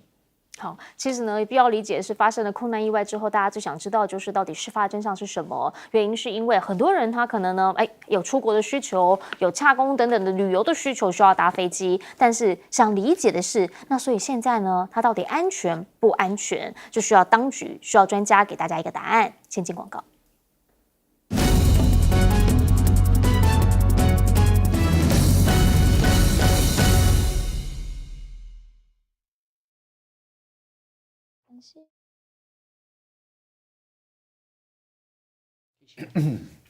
谢谢大家。现在下午的3点钟，跟大家呢来补一下 B 群，这个是我们这一季要推的，刚好呢，现在是年终618，等一下呢有优惠要介绍给大家知道。好，因为呢我们知道说一档买下来，大家可以吃半年啦哈。我们呢就是跟我们来宾帮忙您顾健康，这一次呢里面是有10颗，然后呢另外呢我们就是这个可以现场吃掉哈，这个时间点吃是蛮好的。来，司令请。这个时间点吃是蛮好的，原因是因为下午的时候呢，确实你补充一下 B 群呢，你精神就会比较好。那再加上我们这里面呢，它其实有加了玛卡，就会让你的精神呢会更加的饱满，而且呢会让你促进新陈代谢，因为里面有姜黄之外，还有白参，可以帮忙你调整你的体质。好，一天吃1颗啦，如果你早上有吃过的话，哈，这个就不用了，一天吃1颗就好了。怎么了？好，吃。他早上是有吃1颗维他命 B 群。哦 ，B 群，来，吃了1颗维他命 B 群，来，但是，跟老师讲一下哈，因为我们这里面呢，基本上如果呢你有吃的话，你就不需要再吃其他的维生素或者其他的维他命哈。原因是因为这里面呢包括了维他命的 B、维生素 B1、B2，然后 B6、B12，其实通通都有啊，甚至还有叶酸等。这里面呢基本上含量是蛮多的。那另一个层面是什么？另一个层面是说呢，男生女生其实都可以吃。最主要原因就是因为呢，它其实就是饱足你的活力啦，让你一天呢好像比较不会有精神一点点。希望呢能够在下午的时候帮您补充一下这个能量。好，在目前为止呢，因为一次通常大家会买比较多一点点，因为买多优惠就会多。618这一档是怎么做的呢？来告诉大家，一盒原价是2200嘛，那我们这一档就是说买3送1再加2，也就是说呢，你买3盒2200，那原价应该是6600，对不对？但是我们再送你一个赠品之外呢，还有再送2包，这一包是10颗，这总共呢就是送了你30加50颗，送50颗，就是你买3盒，然后就送你50颗，就送你这样子。那这个呢是我们全年基本上最优惠的，大概就是这样，因为这个是下杀58折啊，6折不到的价钱。那另一个部分呢，这样子，你看这样吃，1、2、3、4，大概可以吃个将近5个月左右。好，那另一个部分呢是什么？是如果说呢有新朋友他想要试试看的话，来有入门组，但入门组呢，这当然折扣就没有那么多了，81折，那一盒大概可以吃1个月30天份。如果说呢吃2个月60天份的话呢，是73折，3220块钱。但是呢，我们比较推的当然还是上面啦。除了说呢折扣数比较多之外，重点来了。它比原价买还便宜耶，因为3盒应该6600嘛，我们现在不但加1送2，而且呢还少600块钱，只要6000块钱。那这个呢是我们全档很少能够看到的优惠，你每一颗算下来就是很铜板价啦。所以呢，如果有需要的朋友，我们欢迎这一档可以赶紧来补货好吗？谢谢。30。120，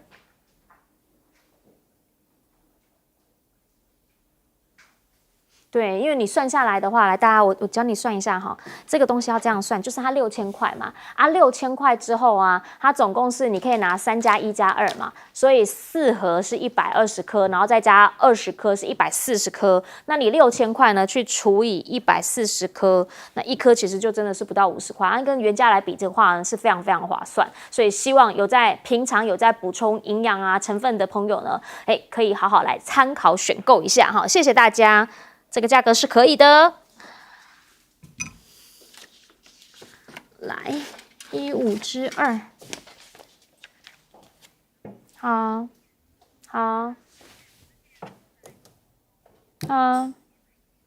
对，好，我问一下，你们有找到我的水壶了吗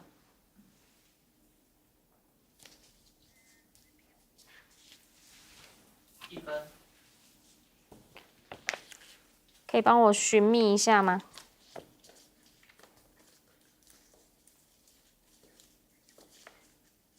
不可能，9或2。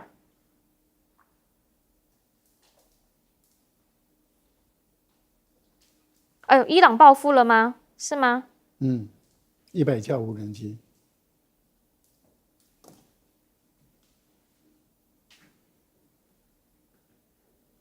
30秒。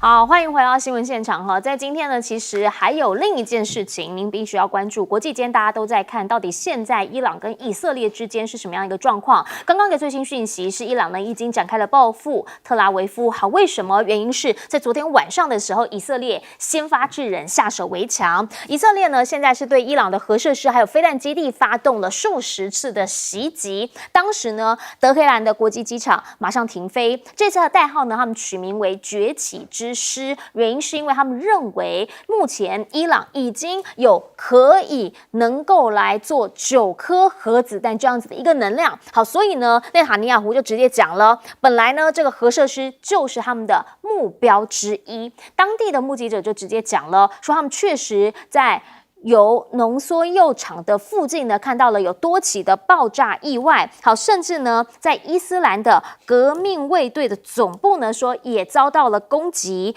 狂冒火光。好，这一些呢，其实就是当时的一些画面。那伊朗的武装部队发言人呢，也直接的讲说，伊朗一定会严厉的回击。那甚至呢，犹太复国主义政权，也就是以色列，还有的就是美国，因为他们认为美国不可能不知情。那现在呢，除了说以色列先袭击了对方，然后自己呢就讲说全国都进入了这个紧急状态之外，另一个层面呢，则是确实伊朗现在呢也已经先发动了袭击。那数小时之内呢，他们讲有可能会遇到大规模的袭击，而且是来自于东方。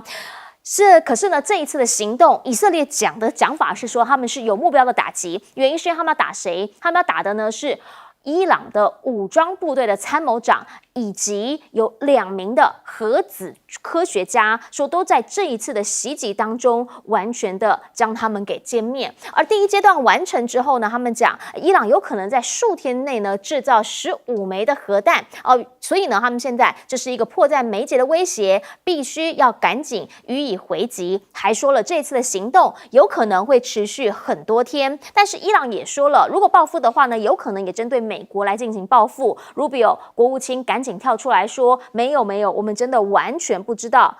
但是他这个讲法完全被他的老板打脸。好，原因是因为川普呢稍早受访的时候才告诉媒体说，以色列有可能攻击伊朗的核子设施。那不就表示说他有知道相关的情势吗？但是呢，他们同时也表态不会介入参与这个攻击行动，希望以和平的外交手段来解决。好，媒体的爆料呢，则是 CBS 他们讲法是说，美方确实有被告知，以色列有告诉美方，他们准备好要对伊朗发动军事行动，所以呢，才会美国叫他们在伊拉克的人赶紧撤，因为他们担心他们在伊拉克的基地会受到伊朗的袭击。这一些到底谁才是那个主动的角色？因为呢，现在最新的评论都认为，川普到底是不是被玩弄于股掌之间呐？也就是说呢，其实以色列应该是他的小弟啊，对不对？但现在呢，赶紧跳出来说我没有参与。但你认为伊朗会相信这种话吗？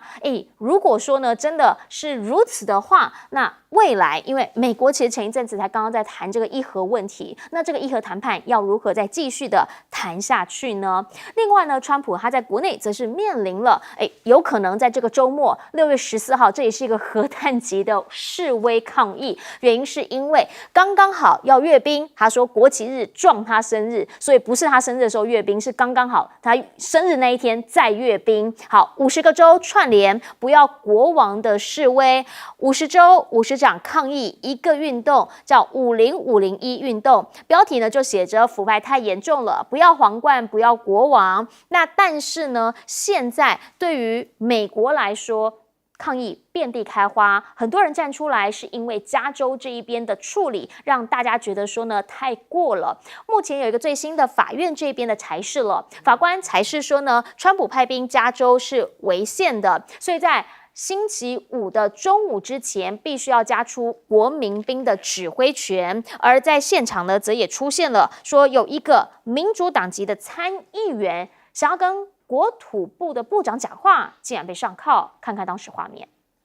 I'm Senator Alex Padilla. I have questions for the Secretary because the fact of the matter is a half a dozen violent criminals that you're rotating on your heads off.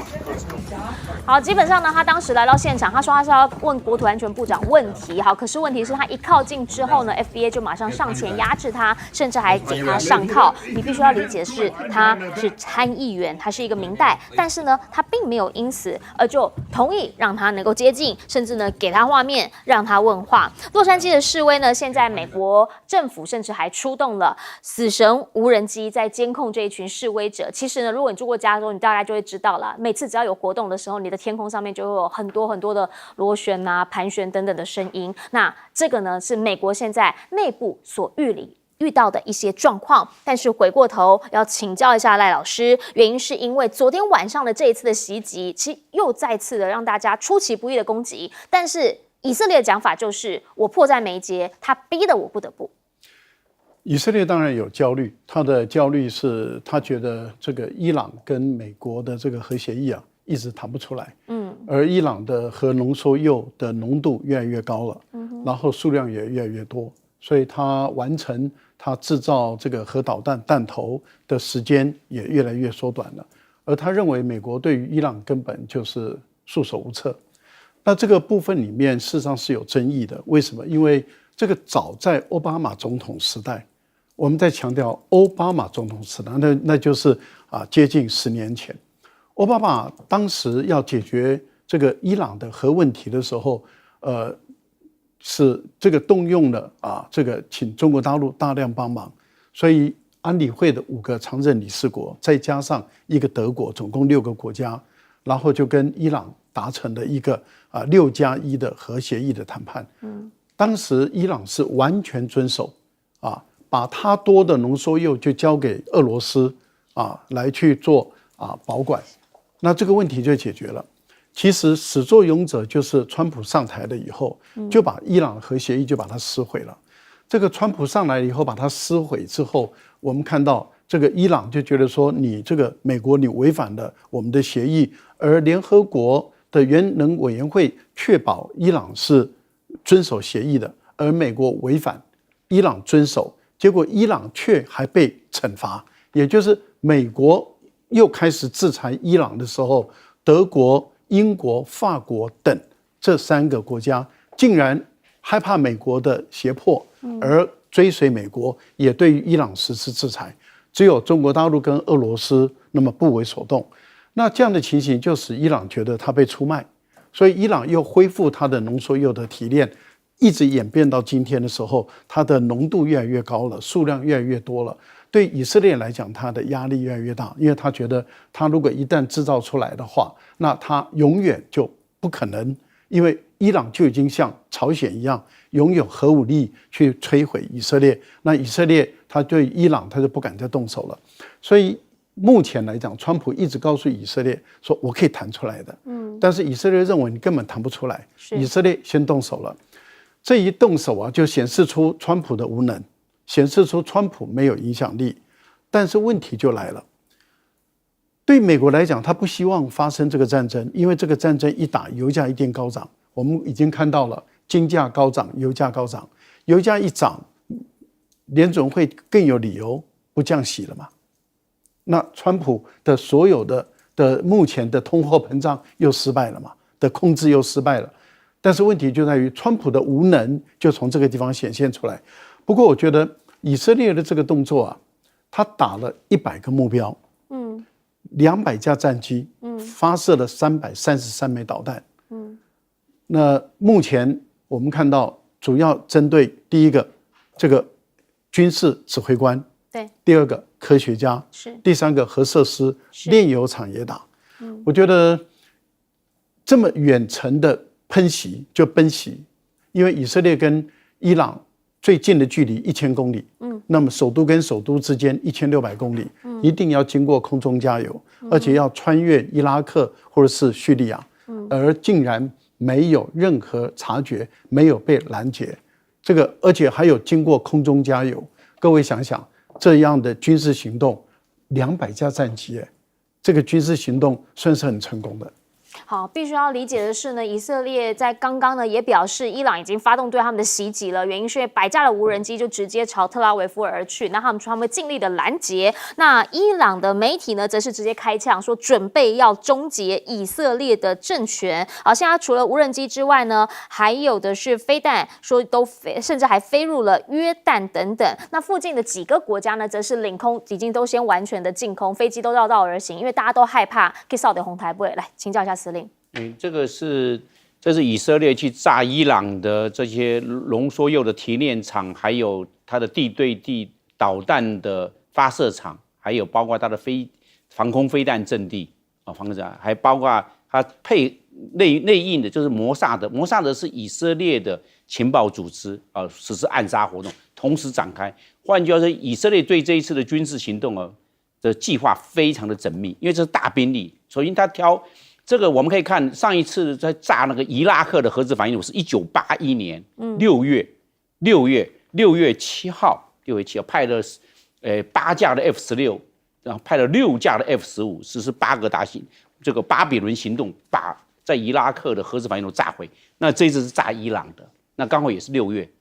为什么贴6月？6月天气很棒。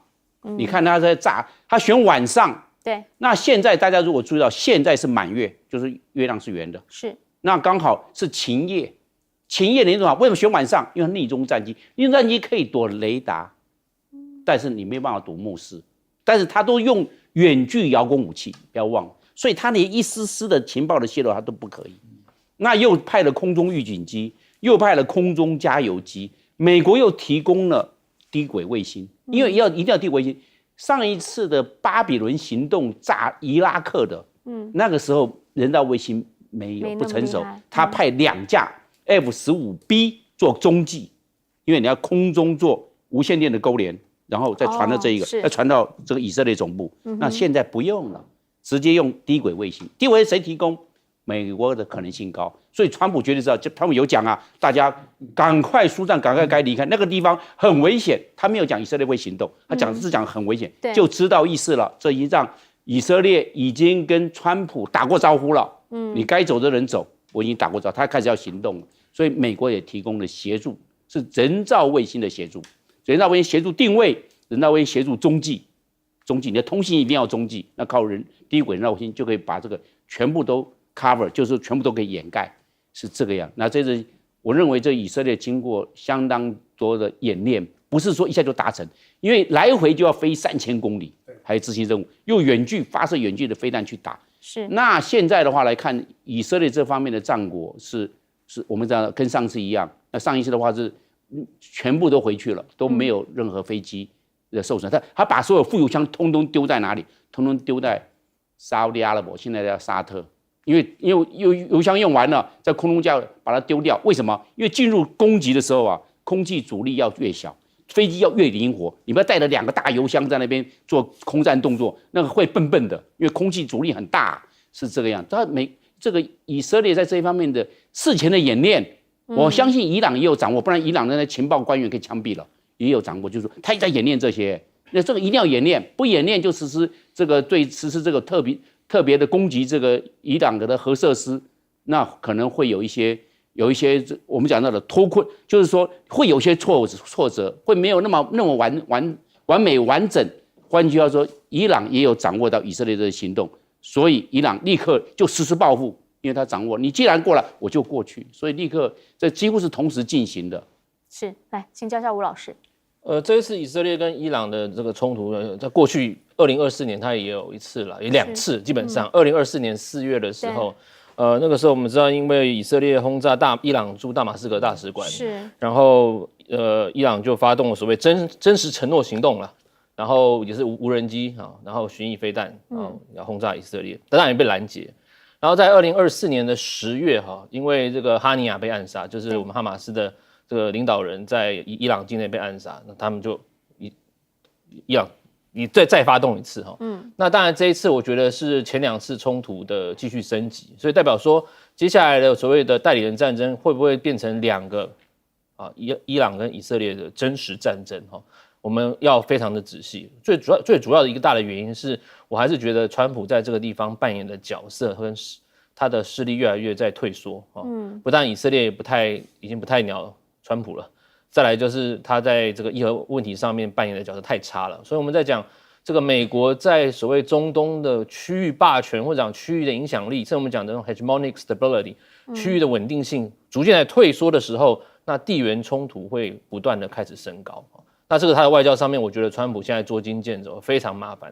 他境内更麻烦，他在所谓的 LA Westlake 那边 Home Depot 在抓那些那个墨西哥人，在 Paramount 我们知道 Paramount 那个地方，它是一个墨西哥城，小墨西哥区啊，7成的人是拉丁裔，而且里面呢，基本上3成的都是所谓的外移民，他3成是非美国生的，所以在 Paramount 派拉蒙那个地方，过去一直来讲，它的人口在降低。它中位数的薪资才$36,000，所以 LA 有一些地方其实是相对危险跟比较不那么先进，而且贫穷的地方刚好就是那个地方是拉丁人拉丁裔的，川普就找那边下手，就造成这一次我们觉得这次这个驱逐非法移民非常麻烦的一件事情。那当然他去 Home Depot 那个卖家具店去抓那些非法移工，他去那个 Apparel 那个 MBS Apparel 快时尚服装店去抓那移工，他当然知道那些移工都躲在那里啊，对不对？所以那个 ICE 的人去那边抓，然后呢，这个路上的所谓这个，我觉得那些有一些武装的暴民在丢石头，这个东西我觉得让川普的内政也是非常的两头烧，所以这个所谓外交内政两头烧，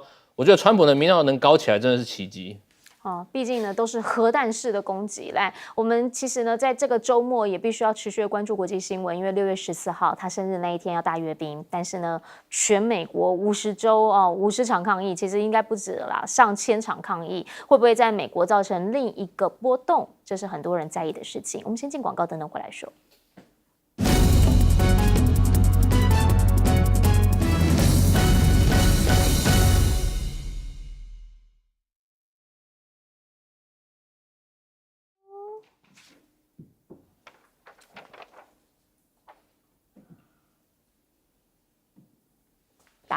再一次的跟大家来讲一下我们这一次的方案。刚刚其实已经算给大家看了哈，你这个一颗算下来呢，其实真的现在是很划算，因为你自己去除一除，你就知道那个价差蛮大的。所以呢，再一次的推荐大家，如果说平常有在吃保健品的话，这个呢其实是蛮多人说吃完之后是会有感觉的原因是因为精神好像会比较好一些些，特别是呢，像我之前有跟亮哥讨论过，他说他都大概是下午2、3点的时候吃，因为刚刚好嘛，你一天忙然后到了在吃完午餐，然后血糖升起来的时候，你吃一颗，你就会比较有感。那另一颗是什么呢？另一个是说呢，因为这一次活动真的送的比较多啦，不但是比原价来的便宜，甚至呢还在送一盒赠品，然后再送你20颗，这个是以前比较少有的优惠，所以希望大家有需要补货的朋友，在这一档呢可以直接补好补满。谢谢大家，谢谢。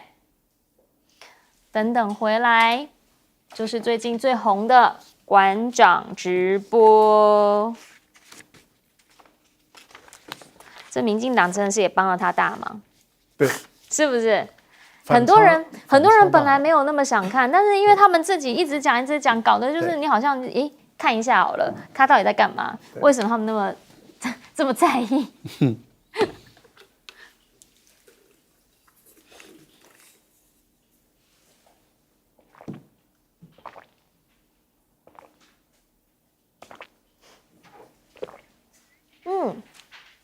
好，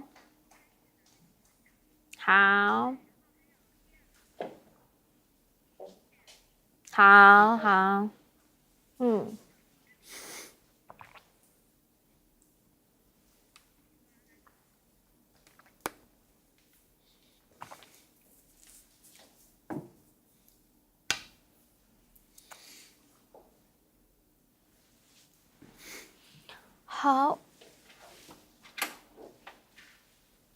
讲到这，不然我们再打开一下，看看他现在在干嘛好了。30秒。我昨天就10不。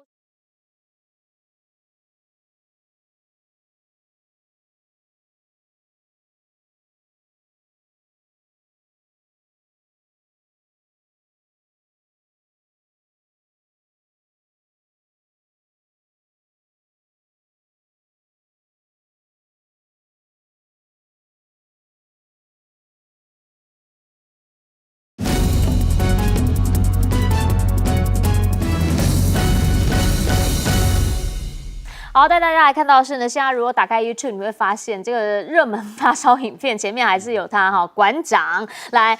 台湾的网红馆长很感叹啊，什么？他说：“我带着骄傲的心来上海，结果一路被震撼。”到底他怎么讲的？来听听他原话。我带着骄傲的心来到上海，但是其实我自己都被 shock 到。你去看看人家的桥、人家的路、人家的快速道路、人家的平面道路、人家的高楼大厦、人家的百货公司，我就觉得 shock。哇，感觉好辣啊！我这个是红，哇，哇。好，一直哇哇哇，有没有？其实大部分去过上海的人都有吃过小龙虾吧，对不对？啊，为什么他会讲哇哇哇？很多人讲说你也太假了吧。网红啊，他其实本来馆长就是一个情绪比较满的人嘛。那现在呢，其实不是他情绪很满，你知道吗？就连对岸央视主播情绪也很满呐，说哎呦，直播人气爆棚啊，热度持续飙升呐。好，但问题来了，这一趟旅程呢，其实我们发现了，不是只有呢台湾这一边，对岸的朋友呢有在关心他，还有谁？还有三立啊，三立最近呢也是好多馆长的新闻哦。馆长就直接讲啦，说他觉得现在呢，他去上海玩是造假之旅，因为他说太过于被抹黑了吧？你们说我什么都是假的，所以他去到那边他就说：“哎呦，这个路好平哦，是刚刚才铺好的吗？”他讲啦，其实他是想要让台湾大陆朋友见识一下台湾假新闻、假消息的威力，但他也想要知道的是，在台湾当个政治网红有没有这么不容易啊？他全程直播还会这样被讲。其实现在是不是只要真的是讲到跟对岸有关的，大家都会觉得说，不好，或者抗中保台之下都不行？那你知道吗？拉布布原汁原味。对岸原创的商品，现在新的盲盒系列呢，说要开抽选发售的，今天下午呢还要报名，然后呢你就可以买到这个炸虾饭团串烧款的拉布布，非常的火红，甚至也有人在讲它火红到什么程度。一个对比啦，我个人很喜欢的三丽鸥 Hello Kitty 它计划呢是10年内达到5兆日元，结果呢泡泡玛特它是4年半就突破了5兆日元的目标，你大概就可以知道为什么他现在这个原创力这么样的强。那确实很多人会喜欢他的原因，那也会造成有很多的仿品，因为呢在目前甚至浙江这边还有高校增加了鉴定课，而他的创办人则直接的讲说他是怎么样成功的，来听听他当时怎么说。我们开店都是在最好的商场，都是给了我们最好的位置的。这些商场不是你有钱就可以开进去了。比如说我们开在 LV 的旁边，是需要通过商场和 LV 的双重认证，他认为你的产品、服务和店铺的状态是可以配得上跟他做邻居的。这是我们用了5年多的时间，因为零售业那么繁琐的 SOP， 我们积累下来的门槛。第二就是说，这些 IP， 如果你真正了解潮流玩具，这些人是稀缺资源。中国你签的全是独家是吧？对，而且是独家生产。好，讲到稀缺资源，不是只有泡泡玛特而已，还有什么？还有稀土。来，大陆现在传说留一手了，虽然说呢，可能会放宽给美国的稀土，但是呢是6个月，也就是半年为限，那就是要看看之后怎么谈嘛。所以有个讲法就是他是不是真的已经开始扭转局面，因为他手上还有扎扎实实的筹码呢。那目前呢，基本上中方讲了自己是言必行，行必果的，所以呢，美方不用太担心。但是问题是，你做不做得到你的言必行，行必果呢？那大部分的西方公司的讲法是，只要买得到叫我干什么都可以啦，因为我现在没有那个，我真的没有办法生产，我就是做不下去。目前的这场伦敦谈判呢，看起来北京做了勒索式的让步吗？好，稀土的供应链呢，现在暂时的解封，但是为什么川普他只换到短期饭票？当然，最主要原因就是还要看看你后续到底是怎么做。如果大家呢都能够照着规矩来，那当然就比较有长期合作的可能性。回过头请教一下赖老师，怎么样来看？好，这个是陈之汉馆长去到那边说，本来很骄傲的去，但是一路被震撼。这个最主要，它会在台湾引起这么多的关注啊。我个人认为说是因为反差很大，他过去很深绿嘛，那么上他节目的大部分就是蔡英文啊等等的民进党的那些高官啊，那么每个人都去上他的节目，相互拉蹭的情境下，他红了，然后民进党的那些高官或者是那些候选人也都很多人都当选了，相互拉抬。结果由于他后来支持这个柯文哲，然后民进党开始就对他进行攻击了啊，就是从好朋友、盟友，然后到他支持柯文哲就反目成仇。那他这次要去大陆的时候，当绿营的媒体发动所有的系列想把他抹红，然后想把他进行攻击的时候，反而把流量一直推高了。因为每天报道、每天讨论他、每天骂他，然后这个人也很耐骂嘛，而且他也很敢跟你对骂嘛。那这样的一个情形下的时候，这个流量就越来越高，因为大家好奇去看一看，好奇心很重要。本来，例如说他去日本的时候，你看就没有这个问题了，就流量也拉不起来。可是因为过去他是反中的，然后他是完全相信民进党的那一套，然后认为中国大陆不可能发展那么好，一切都不可能。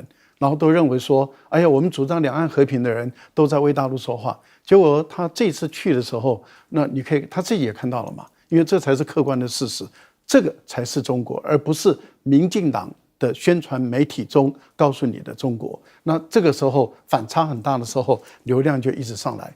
那对大陆人来说的话，也是一件好事情啊，就是让更多的台湾的绿营的底层的民众认识，这才是大陆。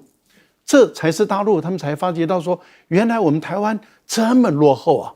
相对大陆来讲，我们落后成这个样子，我们台北跟大陆的一线城市比不上了，连二线城市都比不上了。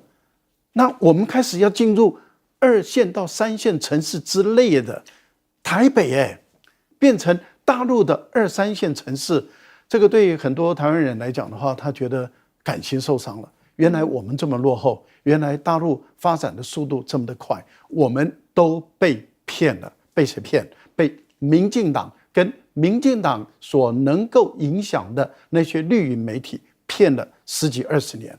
那我们想也是透过TVBS 也要告诉我们的这些绿营的媒体朋友们，你们自己本身是媒体工作者，不要再去骗人了。请教一下吴老师。馆长这一次带起的风潮相当大，其实他有几个原因。其实刚才赖老师提到的，他除了他的这个背景之外，其实我们知道台湾有很多网红，其实在过去也做了类似的事情。对，钟明轩，更早期 F4那个刘乐言，他们都在讲某些东西的时候，坦白讲，造成的风潮一定在年轻族群有一定的风潮，但是影响层面没那么大。因为馆长他本身除了跟这个民进党的关系不错，跟黄国昌关系不错，他带起了这个所谓反民进党的势力不错之外，他还更够亲民啊，所以这为什么这一次馆长一去，所有的这个所谓的侧翼跟这个铺天盖地要攻击他。举个例，比方说他路上就有一个人说，问他说，我们这边有中国有8大政党，对不对？然后这边的人就说，你确定那个8大政党可以执政吗？就开始讲类似的东西，开始铺天盖地，甚至说馆长你干脆就住在那里算了。所以其实馆长除了他的够亲民，他的粉丝够多，声量够大之外，因为他本身有所谓政治相对于工作者的身份，所以他的效益比钟明轩跟刘乐言，甚至我们讲黄安的效力更大啊！这也是为什么民进党很怕他，所以要铺天盖地要想要把他抹黑。但是我觉得他做了一个，就是他够亲民。这一次的行程是完全是我们讲非常在地化，从食衣住行，然后解释给你听说那边不是吃这个只能吃泡面泡面还不能加榨菜。我觉得这个是我觉得这个媒体报道跟所谓的声量还是要公正公平啦。那这个稀土我觉得我们一直讲稀土真的非常重要，尤其中国现在掌握了60%到70% 的稀土的蕴藏量，而且90%的所谓加工。那我觉得这一次川普跟习近平的对谈里面，除了台湾问题是一个不可碰的红线啦，因为我们也知道你要跟中国大陆谈这个生意的话，就事论事，政治跟经济不能拆开谈，所以他一定把台湾放在这边。那川普要什么？他要稀土啊，他没有稀土的话，对他的整体的晶片、高科技，甚至我们讲军工发展都是非常的麻烦。所以这次谈判里面，稀土扮演一个非常重大的角色。那当然，这个美国说，中国想要晶片换稀土了，因为其实我们也知道说，2023年、2022年呢，拜登时期用各种方法卡中国的晶片嘛，除了不准这个 NVIDIA 卖这个高阶晶片，连降规晶片都不能卖，连所谓的 AI 科技都不能到中国去投资。那当然，美方这样讲，他其来有自啦。但是我觉得这一次双方谈下来，可以发现中国的这个战略忍耐哈，还是有一定的程度，而且他们对于这个川普的个性也掌握蛮了解的。其实呢，就馆长他去对岸，当然他有他的一些观察嘛，但是呢，台湾有台湾的好，那对岸有对岸他们厉害的地方，就其实各有各的好，不太需要说特别去贬义谁。但是呢，来请教一下司令，原因是因为呢，这次会引发这么多的讨论，当然最多的就是馆长他表情比较激动一点点，然后本来就是一个激动、容易情绪激动的人之外，也是其实让大家看到的是大家到底怎么样来看待两岸之间的差距。因为馆长说他带着骄傲的心来到上海，结果一路被震撼到，那他是长骄傲的心，但是骄傲的心变成到青鸟来看的话，可能变成破碎的心，因为这些青鸟一看到馆长他们以前的偶像，他们所崇拜的网红，变成说了一个大白话，那他们这些青鸟，他可能辗转床侧，彻夜难眠了。因为为什么？因为馆长说了大白话，说了实话，所以有人认为在这一方面呢，因为应该是让馆长去跑一趟，百闻不如一见，实际情况就是这样子，现场做解释，现场这边做说明，变成这样。那我们台湾以前是台湾的骄傲，国民所得很高，非常自由，非常繁荣，非常富庶。但是经过民进党这些年的这些只会搞斗争、内斗，毫没有任何的绩效来看，你台湾现在真的是退步了。以前是遥遥领先，中国大陆称书其后，都在那边看着车尾灯。那现在中国大陆一直在搞建设，台湾民进党一直搞斗争。现在在全心全意、翻天覆地、穷尽洪荒之力搞大罢免，就是这样。你看台湾怎么进步？他应该去好好搞这些无人机，搞这些 AI 人工智慧，搞这些，把这国民党以前所建立的基础继续发扬光大。结果没有，通通在那边吃老本。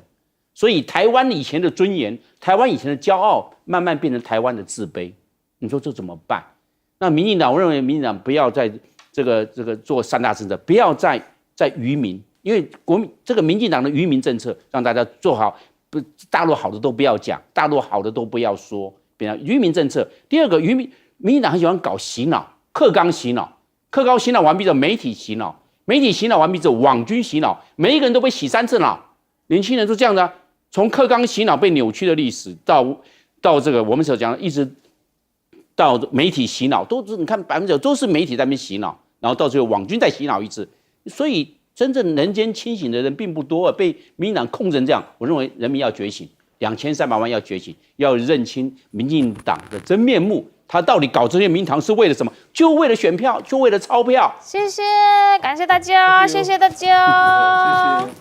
谢谢。我们如果不知道我们落后，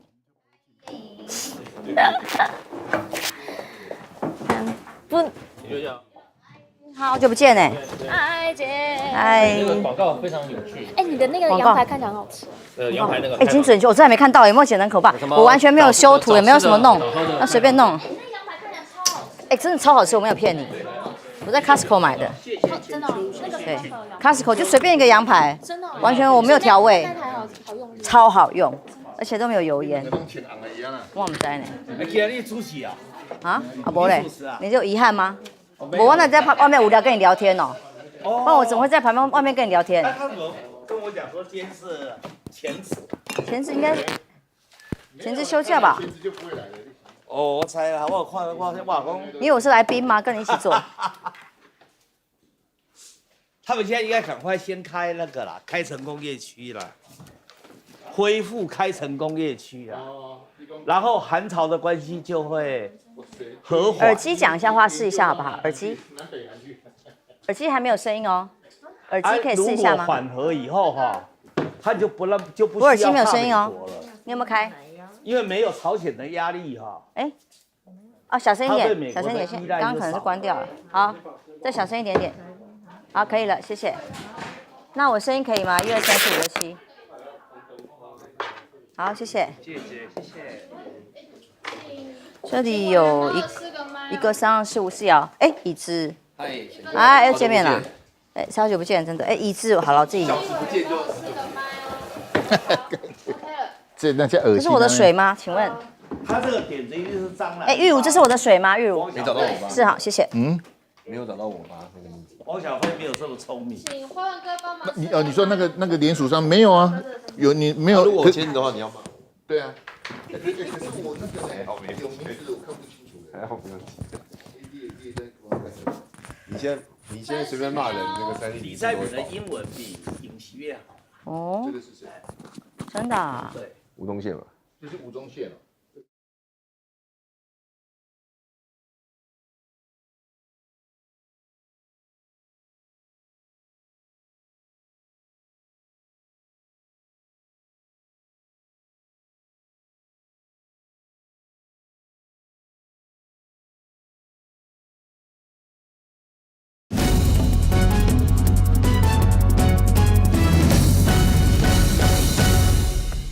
平安，欢迎收看 TBS 新闻大白话，我是王浅秋。首先介绍这一节加入我们讨论最新话题的来宾，第一位是前立委邱毅，主持人好，大家好；立法委员叶元之，浅秋好，大家好；资深媒体人陈辉文，大家平安。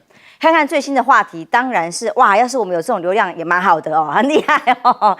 这个央视都报道了，馆长到大陆去的这个直播，直接是让这个流量创下了纪录。央视官媒哦，虽然呢、它的这个频道并不是在主要频道，而是在亚洲频道，但一样冲上了央视的新闻里，告诉大家说，这位网红到了大陆，人气爆棚，热度持续攀升。那馆长汪小菲的这次合体，这个流量真的蛮惊人的，可以观看数同时在线可以到45万人。那抖内的数字也很惊人，但我们大家看到，当然抖内比较有趣是包括有傅昆萁啊，还有徐小新啊，那留言啊，小新还叫他帮忙买拉拉木啊，是不是？然后刷新了台湾 YT 直播的记录，因为过去上一次的记录是柯文哲总统大选参选之夜，凯道办的那个选前之夜，有将近32万人同时在线。而这一次呢，这一次的这样的数字给两岸的启示是什么？给民进党的启示又是什么？哇，一度中间有一段突然可以一半的降流，又是怎么一回事？当然，馆长有很多言行就有各种的被检验啊、被追杀啊、出征啊。例如，其中这一段是他住的房间里，他想点一些这个餐饮的 room service 进来，结果来送的居然不是人啊，是机器啦。这机器人送来之后，他就哇大赞说这样也太方便了吧，他可以自己回去，然后往下走，也不用这样。一般人想说，我这样可以不用给小费是吗？就很方便，他就非常敬佩。他说，看看人家现在中国做到什么地步，这台湾有吗？那当然立刻就很多网友还有甚至侧翼就来笑他说，翻出了之前在 YouTube 的 Jamin 在2019年就台中的饭店，其实台中有啦，有所谓的智能饭店，有的，但只是普及跟使用的到底顺畅到 SOP 多大而已。但像这个侧翼他所公布出来这个照片，你看台中之前就有了，如何这个机器。结果再往下把照片翻一翻查一查原来这个机器人呢是中国制造 Made in China。那因此呢，大陆的网友就接力自嘲啊，那大家的网友真的都很有才，讲话都蛮好笑的。就有说网友留言说，为了给外滩供电，整个大陆的天空都是黑的原来是为了馆长要来，所以这几天上海2天才盖成的啦。还有怎么可能两天盖好一个城市？明显是谣言。所以那些大楼啊、道路啊都是临时用纸扎的啦。然后外面刷上了大楼的模样，里面的人其实是有人在撑着那个纸板的啦。就是大家都酸到爆表啦。所以过去讲什么没有靠背厕所没有门，那这一次都变成馆长酸的话题。其实最重要的是，如果看清楚两岸目前以客观的角度来看现况是如何，这样有很难吗？有很害怕吗？看起来民进党却很害怕吗？因为馆长说两岸和平，政府不做，我来做，他要当和平大使。上从这个包括陆委会了总统府了行政院也回应了，他行政院发言人直接公开出来讲话说，政府支持两岸对等、尊严、健康、有序的交流。但现在呢，提醒前往交流的这些人呢，要避免掉入统战的陷阱。请问他有不健康吗？他不有序吗？他没有尊严吗？但是现在只要不是自己人，就有反方向质疑他违反两岸交流条例的可能性吗？那吴思瑶也很有意思，就是包括侧翼要打啊，但是这样打下来是不是让流量更高？我不知道。那但是吴思瑶自己在记者会早上的时候，因为记者没有人问这一题，他突然好吧，那我自己 Q 一定要谈一谈馆长啦，听听吴思瑶的说法。没有人要问馆长吗？我想这个我们补充一下哈，这是今天另外一个新闻，中国透过网红来进行洗白自己的国际形象，这已经是中国现在的一个操作手法。你看他们多怕，他们在极力阻止我们把真相传递给我们的所有台湾同胞，很没水准啊！这种立法委员真的是很没水准啊！他就很想讲我，你知道吗？你看他背板都准备好了，他板都准备好了，怎么没人问呢？怎么没人问呢？我自己 Q 啊！哦，中国大陆透过网红，所以他是被透过的那个媒介，只要在大陆直播或讲话有交流的人，就是被透过的哦。所以他讲没水准哈。那现在陆委会说要打馆长，被形容是当做 KPI 吗？馆长夸奖的大陆的进步，不管是城市建设或者是各种商业的模式，不能够健康有序的看吗？这不是你们自己官方的语言吗？结果梁文杰说，不如啊，你去久住，你住久一点，你就会知道是什么样子。我说，馆长，如果你中计的话，你有居留证，可能被撤销台湾籍啊。没有，我想坏一点啦哈。但是呢，他说在大陆要做直播没有经过许可特许是不可能的，所以大陆相关单位都在关注馆长有言行了哈，会拿小本本啊做记录，所以肯定是对岸相关单位特别关切关注啦，甚至是审批过的啦。馆长说，陆委会干脆改名叫馆长会，整天讲我，反正他也没别的事干嘛。如果两岸没有交流、没有对话的话，陆委会本来就没事做哦。他说改名叫馆长研究中心，民进党团立委改成馆长研究党团，整天馆长，那也是把他越叫越红嘛。那谁比馆长更懂大陆？有谁？郑运鹏、赵天麟或曹兴诚，当然现在也有前海基会董事长，现在民进党自己人也在北京访问当中。那尤其是当他到了共产党一大会附近直播的时候被制止哦。那相比之下，反正同样的标准，用民党标准来看待就好。当时呢被要求先报备才能够拍摄，他就立刻要随行人员关机，相机朝下不要拍摄。那就被说，哎呀，你都不敢拍了吗？哦，这其实他说都不过是按照对方的规定入境随俗，到台湾来讲，不是也是同样的原则跟道理吗？委员，馆长这一趟非常的成功哈。而且超乎原来预期的成功，主要当然是天时地利人和。好，我先讲，大陆本来就是个官本位的社会，所以当官方开了绿灯，馆长自然就会引起了热潮。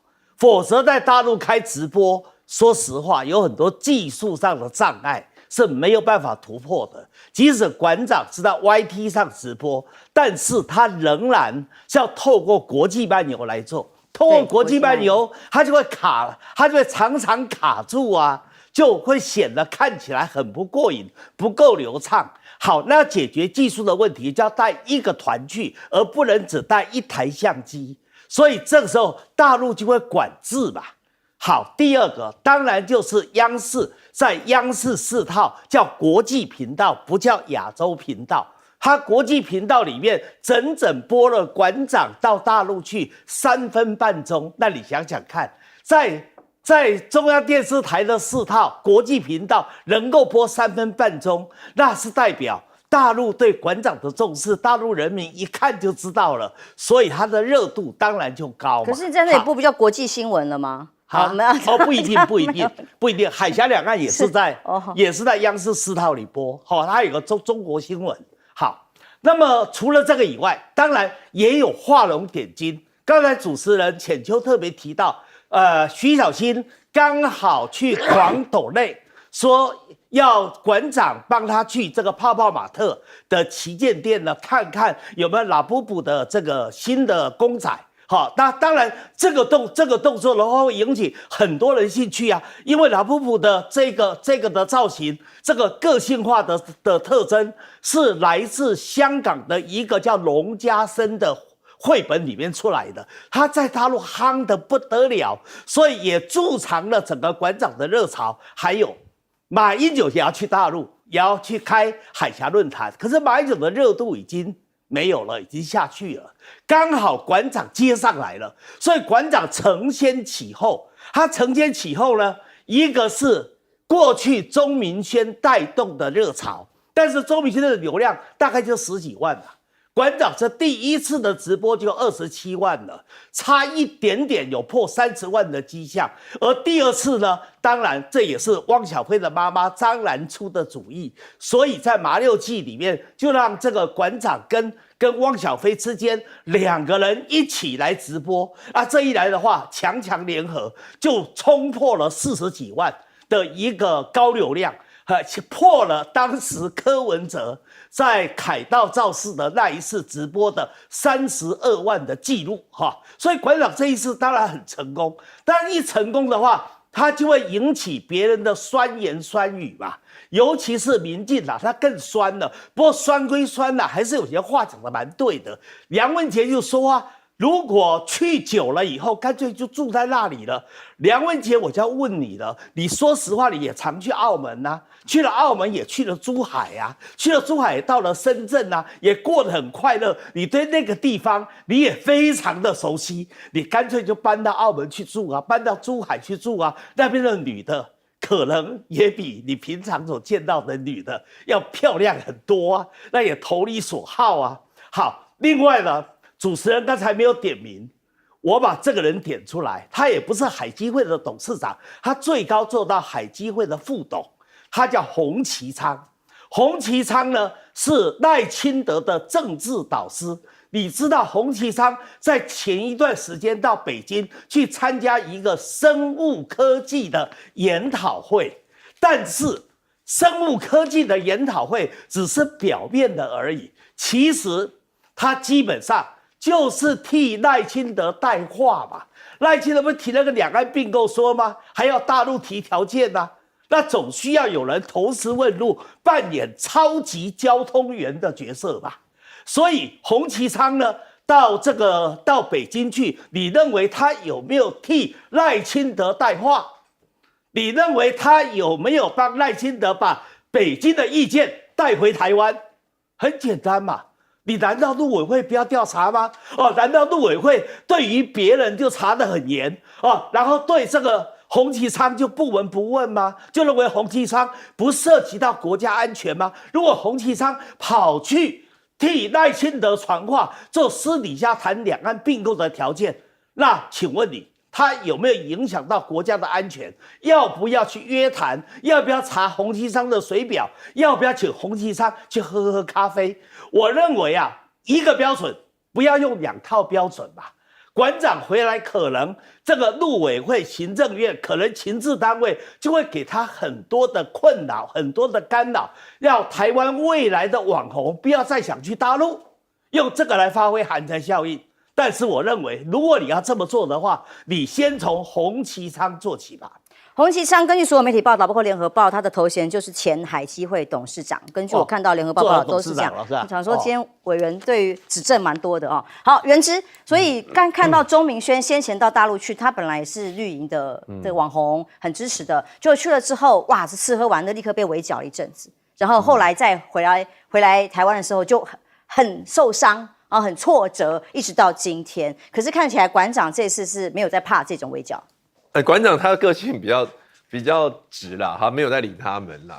所以你没有发现这些像什么陆委会副主委啊、吴思瑶这些人呢、就是馆长越不理他们越觉得好像也不知道该怎么酸。其实你仔细去听杨文杰的说法，我真觉得穷极无聊因为馆长他就是去6天5夜嘛。这6天5夜就是一般的观光客行程啊，那加一些比较特别的，但是大部分都是观光客行程。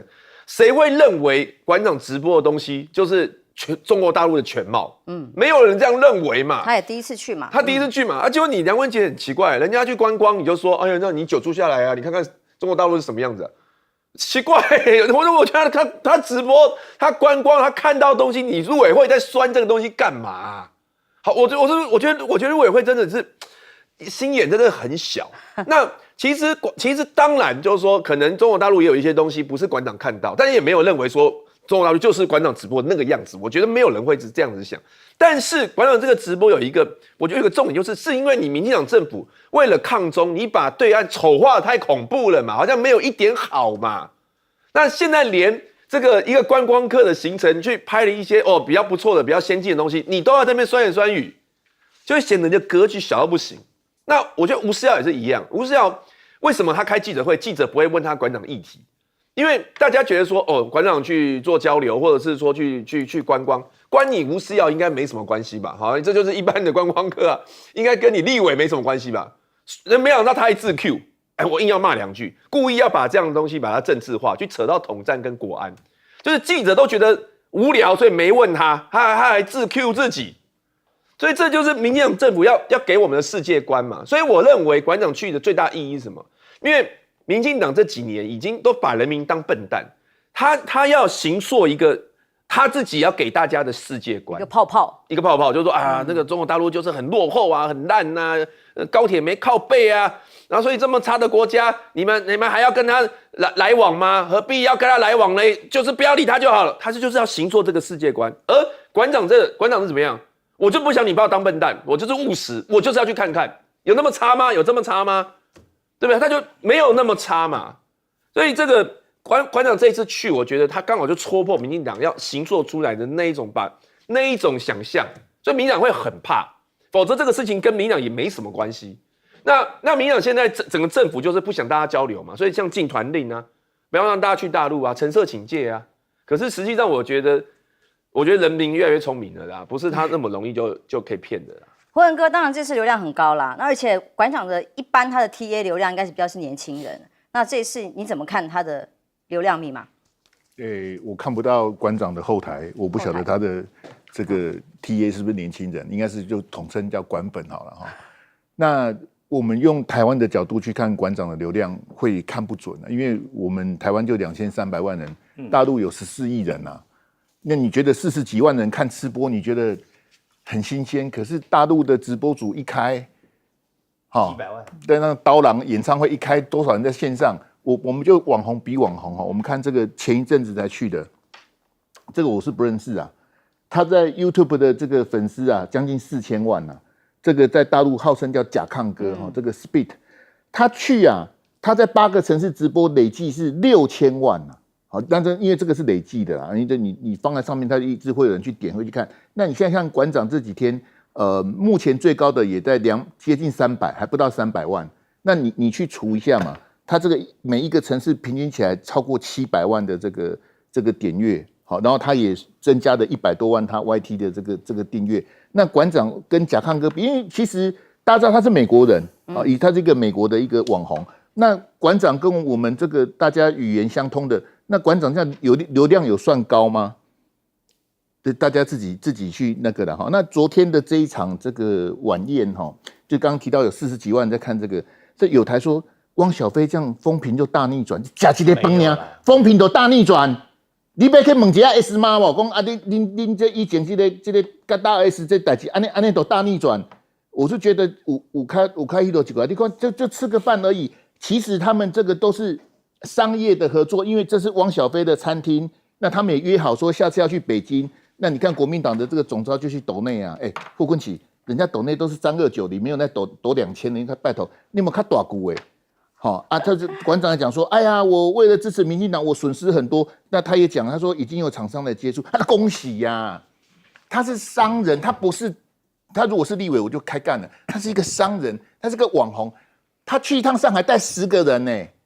我去上海可能就我一个人去，义务级的公司投资很大间，他有他的商业的这个什么的，我一点都觉得那就去吧。好啊，但是我比较难听的话，我讲前面哈，如果哈，就像刚刚元之兄提到的这些民进党很怕的，民进党要对我们自己台湾人有信心。如果馆长的馆本或是台湾的民众会因为馆长在大陆讲了什么做了什么啊，大陆有9个党哦，然后你就以为共产党不是一党专政。如果你会被统战会被骗，那你有空要多看新闻大白话啊！人讲2句你就去用看戏，你让他拜托中华人民共和国建政以来没有政党轮替过啊！你觉得他们有民主政治吗？他们有政党轮替过吗？啊，你这样子看不出来啊？人家讲个2句，你都可以用看去背翁，那就算了，都会有极少数的人受到影响了。好，那我觉得梁文杰，因为梁文杰大家都认识，我从来不认为梁文杰适合做陆委会的发言人。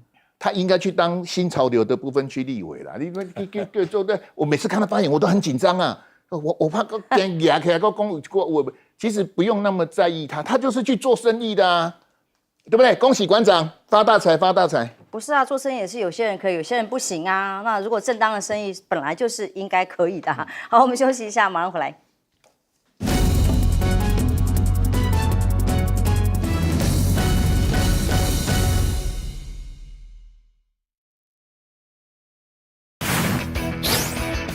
我们今天晚上准备吃羊排，就是下锅烟都很大，这一台完全不用担心。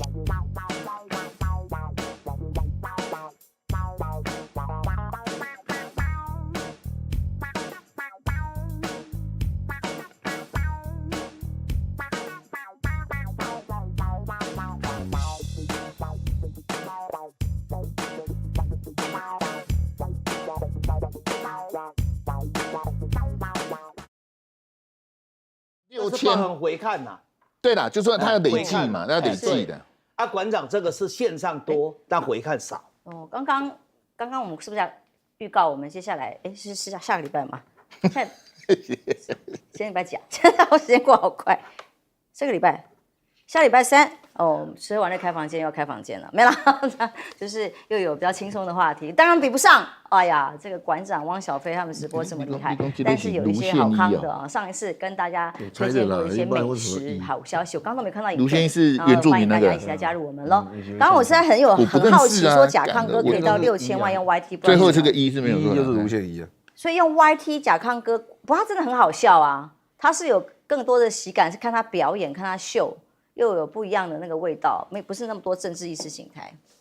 你说甲亢哥啊，那个官媒也有报道啊，因为他太好笑了。那个对官媒有，大陆要官媒带头，对，就会多。对，哎，大家就会想去看。邱毅讲的没错啦，那个央视都因为大陆是官本位社会。对，你说3分多的那个，我还没看呢。哪一个？3分半。3分半。4套，对，3分半。哇塞，在那个中国新闻。哇，那上不得了。没有错，这的确是不得了的事。发大财了啦，发大财了，准备去带货了。但是他往后会掉下来，因为他回看不高，就是你讲的回看不高，线上多，因为他的造型特殊啊，大家觉得很想看看他什么样子啊。不是成都那边还希望说他扮女的吗？哦，因为成都很多基友啊。就觉得馆长如果做这边没有商穿女装会很有吸引力啊。好，你没看到这一段吗？没有。今天去杭州的路上，他是今天去杭州啊？对，有记者在问他，而且馆长到了大陆有点刘姥姥进大观园，很好笑。你第一个去？对。所以应该大家多去看看，客观自己可以看待。客观的样子，不要老是被洗。哎，辉文哥，你有去过大陆吗？没有。我有陆剧跟陆游。哦，好。大陆人对你很好啊。大陆的手游喜欢你啊。玩那个手游就玩吧，陆剧看都要看上海的。很多女的有时候在问我说，很多女的陈辉文啦，为什么不结婚？还有叶元之啊，叶元之。立委行情。你刚刚在讲女的的时候，我害怕你不知道会讲什么，还好你会讲就是女的在那边很好。辉文哥等下录完节目的时候，我说大家对辉文提供一下电话。不是你刚刚在讲心生仰慕，跟梁文杰喊话的时候讲女的，可是我就没讲啊，我讲的很模糊啊，对不对？他早上可是他讲那个第一个猜的就是你，叫人家住那边，他自己才应该住那边，对不对？你那个板桥那个被骂死了，你还说我被骂，是你被骂好不好？板桥那个什么？对啊，你不是带他去会勘有没有？不是我带他去，那个是立法院教育文化委员会的考察，大家都他又不是教育文化委员会，有大家有兴趣，他不是啊，可以啊，内政委员会我知道，我说他在司法委员会啊，我知道，但是其实关心的都可以来，没有规定不能来，都可以来，因为他是对象是全部的立委。哪有人延会到8月31日已经？哦，对，所以在我的印象中，他一直是副董，他后来有升官啊。而且他是新潮流的创派系的大佬，他创流大佬啦，他是带赖清德入流的。他们去就是民间的交流，民间的身份没有什么好担心的。其他人就其他那个活动都有问题，很平常的。但是重要是活动以外的北京接触，对啊，以前活动以外的接触，那还得了？他很会钻的。我们只是去了中联办公。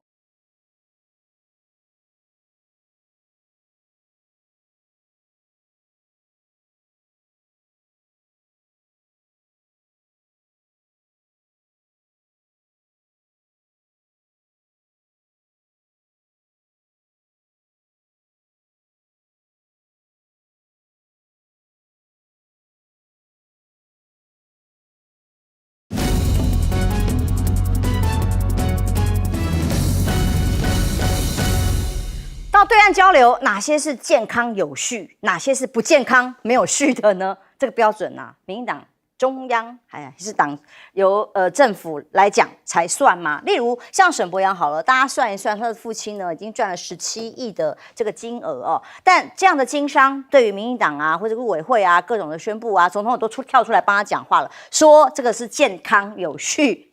没有违法的各种商业行为。那沈伯洋甚至公开的再讲一次重申，2019年反送中之后，我就告诫用告诫爸爸不能再去中国。如果看到那个港媒的报道里边，2019年还有个时间点，这个6年就是他那个所谓的小三从最后比较密集交流的时间点，所以2019年就叫爸爸不可以再去了。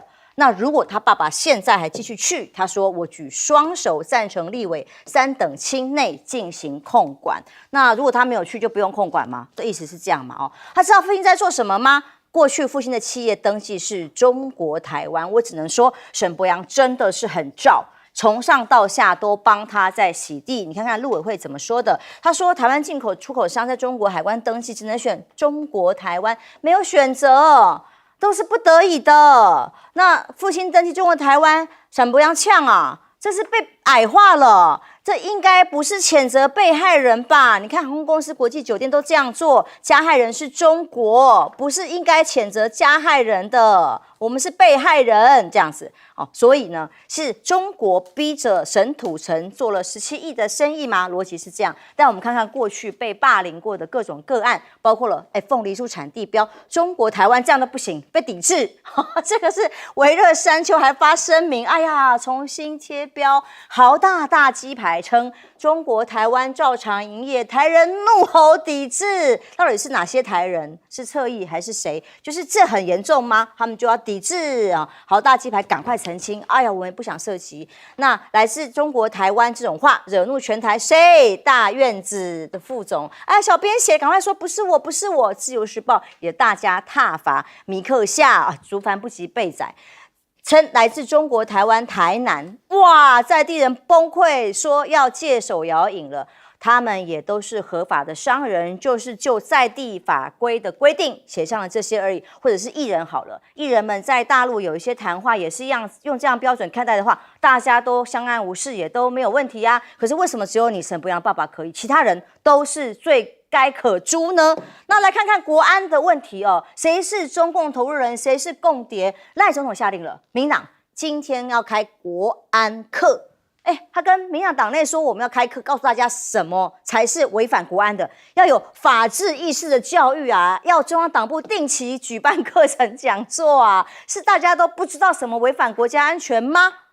甚至这个厉害啦，民党中国事务部的主任公开出来讲话，喊话谁？希望蓝白对于中共统战渗透威胁拿出具体作为。哇，我吓一跳，我看这句我真的以为是蓝白现在执政吗？他说摆烂装死。那政府在手上，为什么不是你们摆烂装死呢？啊，看起来赖清德的国安，就算现在这么多的共谍在民党内部被抓出来，而且他们手上有的资料是包括了赖清德自己本身人身安全的形成，都不严重，一切都还是蓝白的错。我们举个例子哦，是不是很多事情状况外呢？例如中东，我们看到了以色列再度的对伊朗开火了。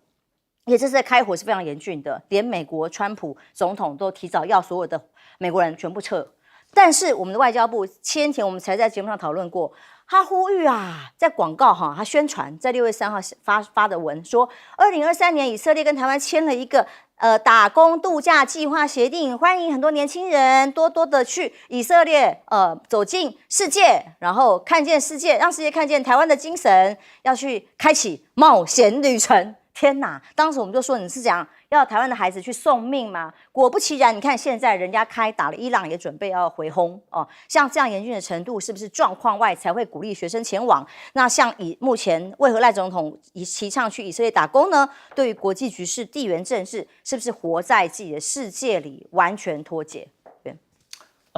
其实赖清德不必开国安课，他的国安课很简单嘛，他的标准就是如果自己人干什么都可以，如果自己人嫌他的命令，到北京去传话，去了解大陆的条件，然后再替他把诚意带到北京去，这个都可以。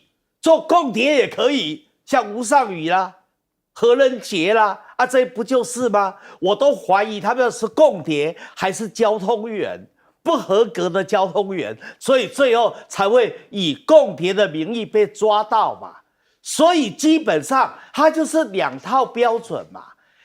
昨天的为什么汪小菲跟馆长那个直播会有那么多的大陆朋友他会翻墙到 YT 来看，道理很简单啊，因为2个人，一个是在台湾骂民进党的网红，另外一个也是被骂的陆配。汪小菲是陆配啊，以前是陆配，现在也是陆配啊，所以陆配对上网红，你当然很有卖点嘛。再加上馆长的那个样子，就说满身的肌肉还有刺青，你当然会引起很多人对他的好奇嘛。所以刚才辉文点到一个重点嘛，就馆长的直播线上看的很多，但是回看相对的没有直播这么热。所以呢，也不要认为说现在到大陆去做网红，他就一定会将来财源滚滚，没那么容易。好，那现在回来要讲到沈土城，大陆官方把沈土城定调为什么？倒买倒卖叫倒爷。什么叫倒爷？倒买倒卖啊！他长期做了几十年，他在深圳、在广州开公司，他就在倒买倒卖啊。所以这样倒买倒卖的倒爷跟官方的关系一定是非常深厚吧，你才能用低的价格买到了很多的货，集中在广州、深圳的仓库，然后顺利的卖到中南美洲，用高价卖，然后中间的差额就制造了这个喝红奶的红孩儿沈伯洋嘛。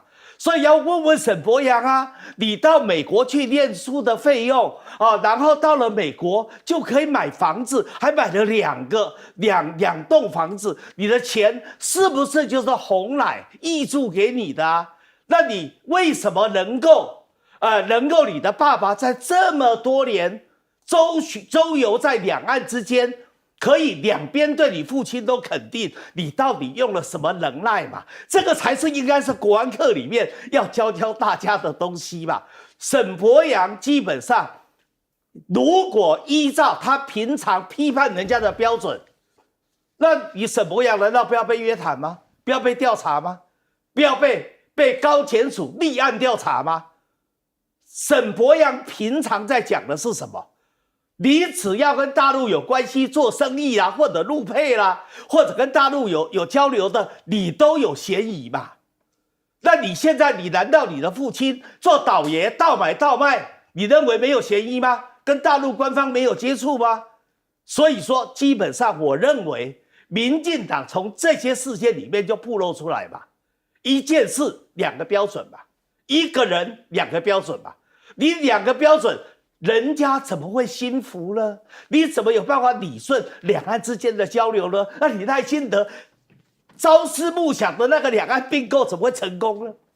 原之你们这批要被推动大罢免的委员们都被归类为中共同路人。你们有赚大陆的人民币吗？有家人在生意做这么大，赚17亿吗？那你们做了什么？但你们的所有的海报看板都说你们是中共同路人啊。可是人家赚了这么多，土城到博洋进阶再造，人家都说啊，好不得已，好勉强，不是故意的。我是觉得沈博洋你好了啦，好不好？还在那边讲说是因为2019年统战变激烈才叫爸爸不要去。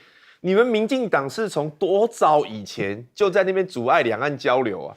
多早嘞？随便想一个，2008年那时候谢长廷就讲啊，两岸如果交流的话，还有个顺口溜啊，什么男人找不到工作，他讲台语的，我讲国语了哈，女人找不到老公啊，小孩要到黑龙江啊，记不记得？那就是你们讲的啊。你台语不会讲啊？查甫找无工，哎，帮球的朋友哦。等一下帮我讲。然后再来就是像那时候马英九总统他要推那个 ECFA 的时候，你们是怎么讲的？一样啊，就是说也是在被阻碍啊。好了啦，好不好？不要故意扯2019年呐、啊，真的听不下去。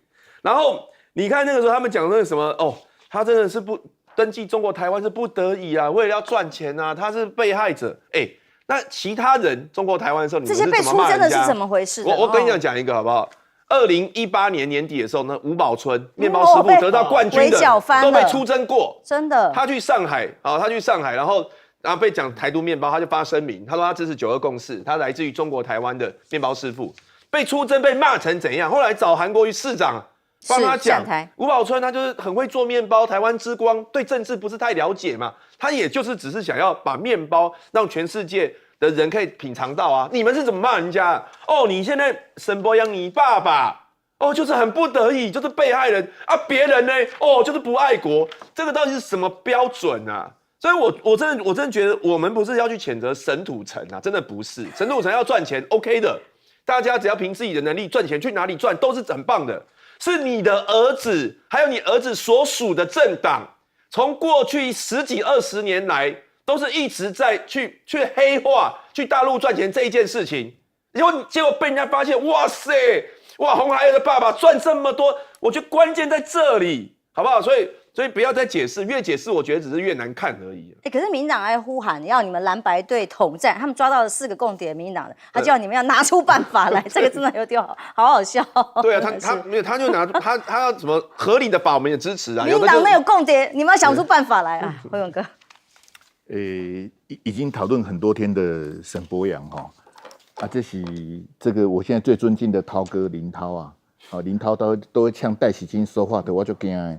他们这个开的记者会已经开了1个礼拜了，好，国民党的青年军中央党部开了1个礼拜，你骂了1个礼拜，到底战果如何哈？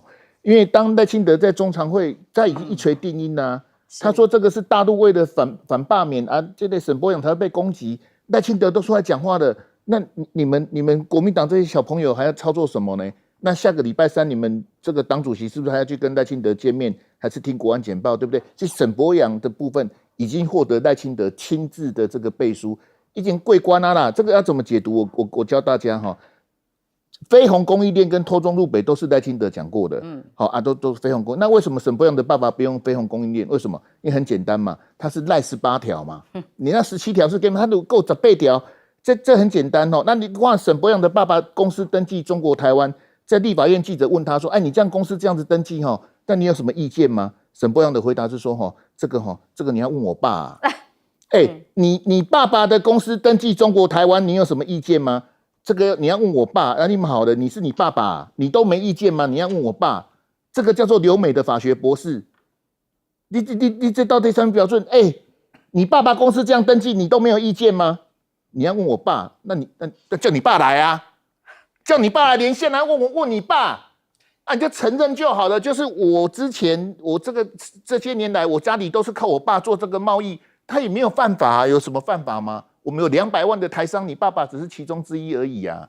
那刚刚做了什么亏心事或什么的，其实不要这样。所以沈博洋，我只是希望你说以后，当你拿着探照灯在讲第5纵队，都想说你骂的那些人里面有一个叫做沈土城是你爸爸。不要再用这种方式去处理那种什么台商或者什么飞鸿供应链什么的，我到现在还是搞不清楚赖清德你的飞鸿供应链到底要怎么做。200万的台商在大陆这个开工厂、开公司做生意，然后你说我们要成立飞鸿供应链，我很期待，希望赖清德示范一下，好不好？我们有经济学的博士邱毅在这里，看着赖清德表演飞鸿供应链，我们跟所有的台商通通锻炼，哇，那真的是诺贝尔经济奖，是厉害啊！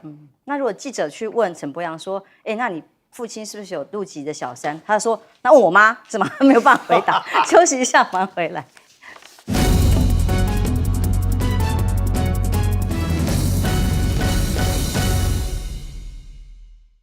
妈妈最知道啊。你台语袂晓哦，叶元慈。会讲啊。是让他连。不是叫辉文哥教你，还是叫委员教你？我怕那个顺口溜宫美令邓。哦，这个真的是谢龙介最厉害，龙介叫邱毅教你啦，你们好了。来，如果有这个对我们直播，像我就是想问我电风扇什么时候来？每次在路上很热的时候，我不是买了电风扇，我今天为什么没有东西吃啊？对不起，今天好像那个相关事项还没有准备好，没有新的商品啊，我不知道。有，下次你准备好不好？本来看到浅秋大家会失望哈，就想到有东西可以吃。有吗？那你这么拿来给人家吃？来宾已经反映了，下礼拜再来。有预告。波文哥，你知道你拿电风扇快乐的样子已经被剪进去 promote 了吗？我没有啊，有给我吗？没有给他。对啊。那个我没有买啊，我那么贵。那我买那个送给你。好，我就买2只。好，不过我是买挂耳的，因为很时尚、很漂亮，但是真的很热，那个可以让妆不会花的那个电风扇，我不是买那个手持的，那个太麻烦了。不同的人不同的需求，女生只要求妆不要花就好。好，如果有这种各种电商的问题，欢迎 QR code 扫了之后加进去 LINE 的群组，随时可以问问题，可以相当快速的回答问题啊。各种的，包括你订单啊，或者你想要问什么商品的内容，都可以加入我们之后有更多的资讯，欢迎大家加入喽。来，我们看下一张，谢谢。今天最好笑的是简书培了。来看一下简书培，不要这样子啊，留一条路给人家走嘛。好，不是蒋万安都说他是民进党的良心吗？对啊，他是福隆王福隆后还是福隆公？不知道。简书培这下子还有路走吗？不知道。这很像以前我们在企业的时候，曾经啊，以前在企业上班，有同事就在厕所里面骂自己的老板。然后骂得很爽，就结果他老板从厕所里走出来，这种心情，我想这个简书培可能是这样。但问题是那个录音档，我问了半天，好像是 TBS 的独家，这个录音档不知道在哪里？谁录的？我不知道，听起来一定是助理啊，旁边有助理附和的声音。要对助理好一点呢。你看那助理都很咬。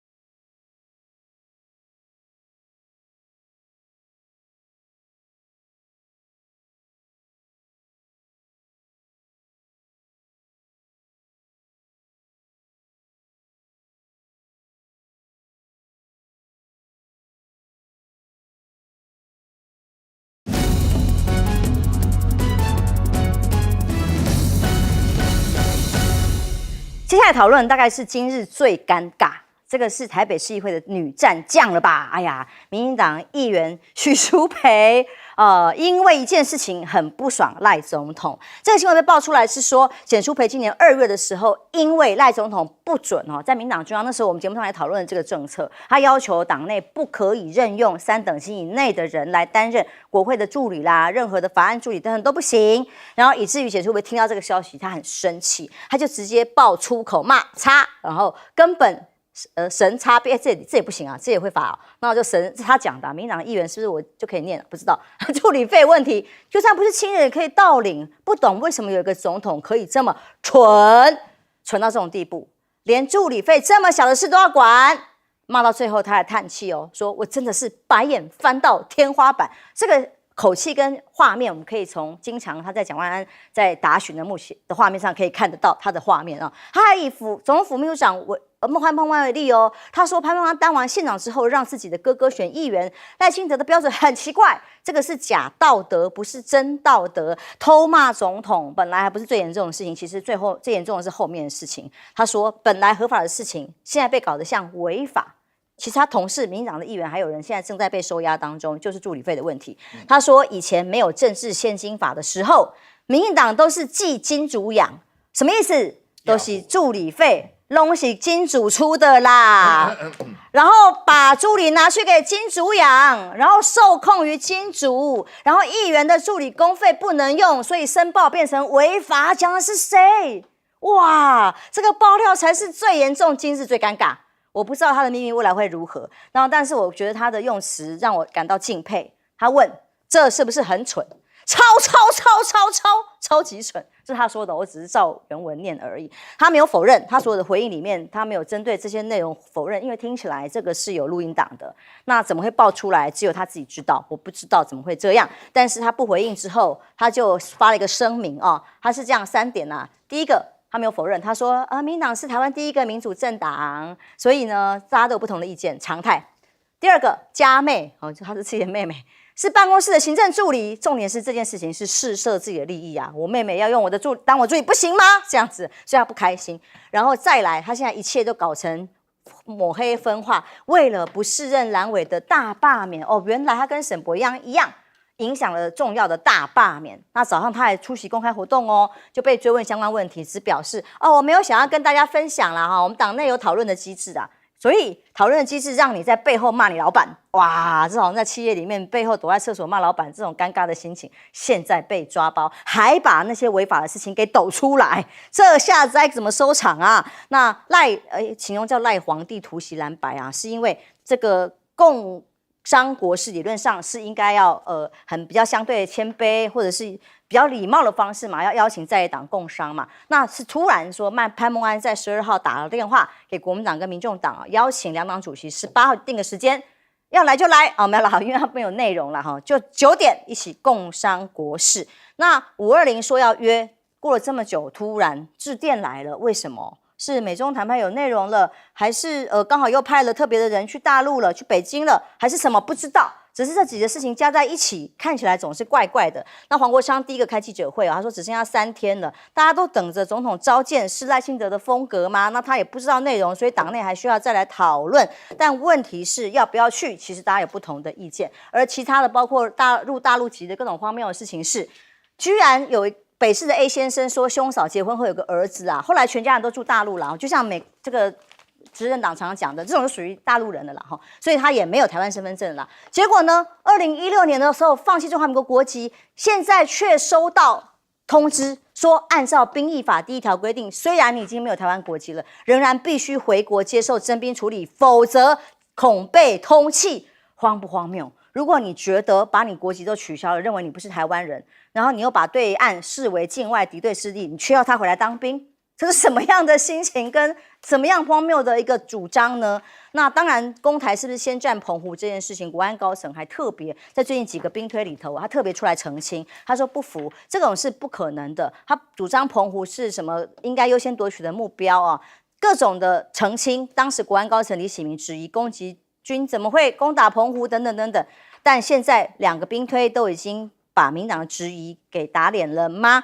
护国神山挡不住，中国还研发了电战兵棋系统，高规高细节的模拟电磁脉冲扰台。其实这种电信战各种的规模数位战，早就是新的战场形势。委员，其实在早期的时候，民进党里的明星立委都是金主在架虎嘛，所以陈水扁为什么会有20几个助理？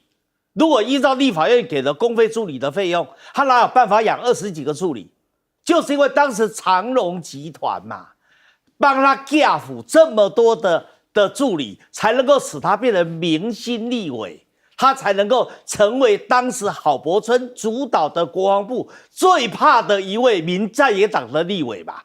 那后来这样的习惯就沿袭下来。赖清德你没有吗？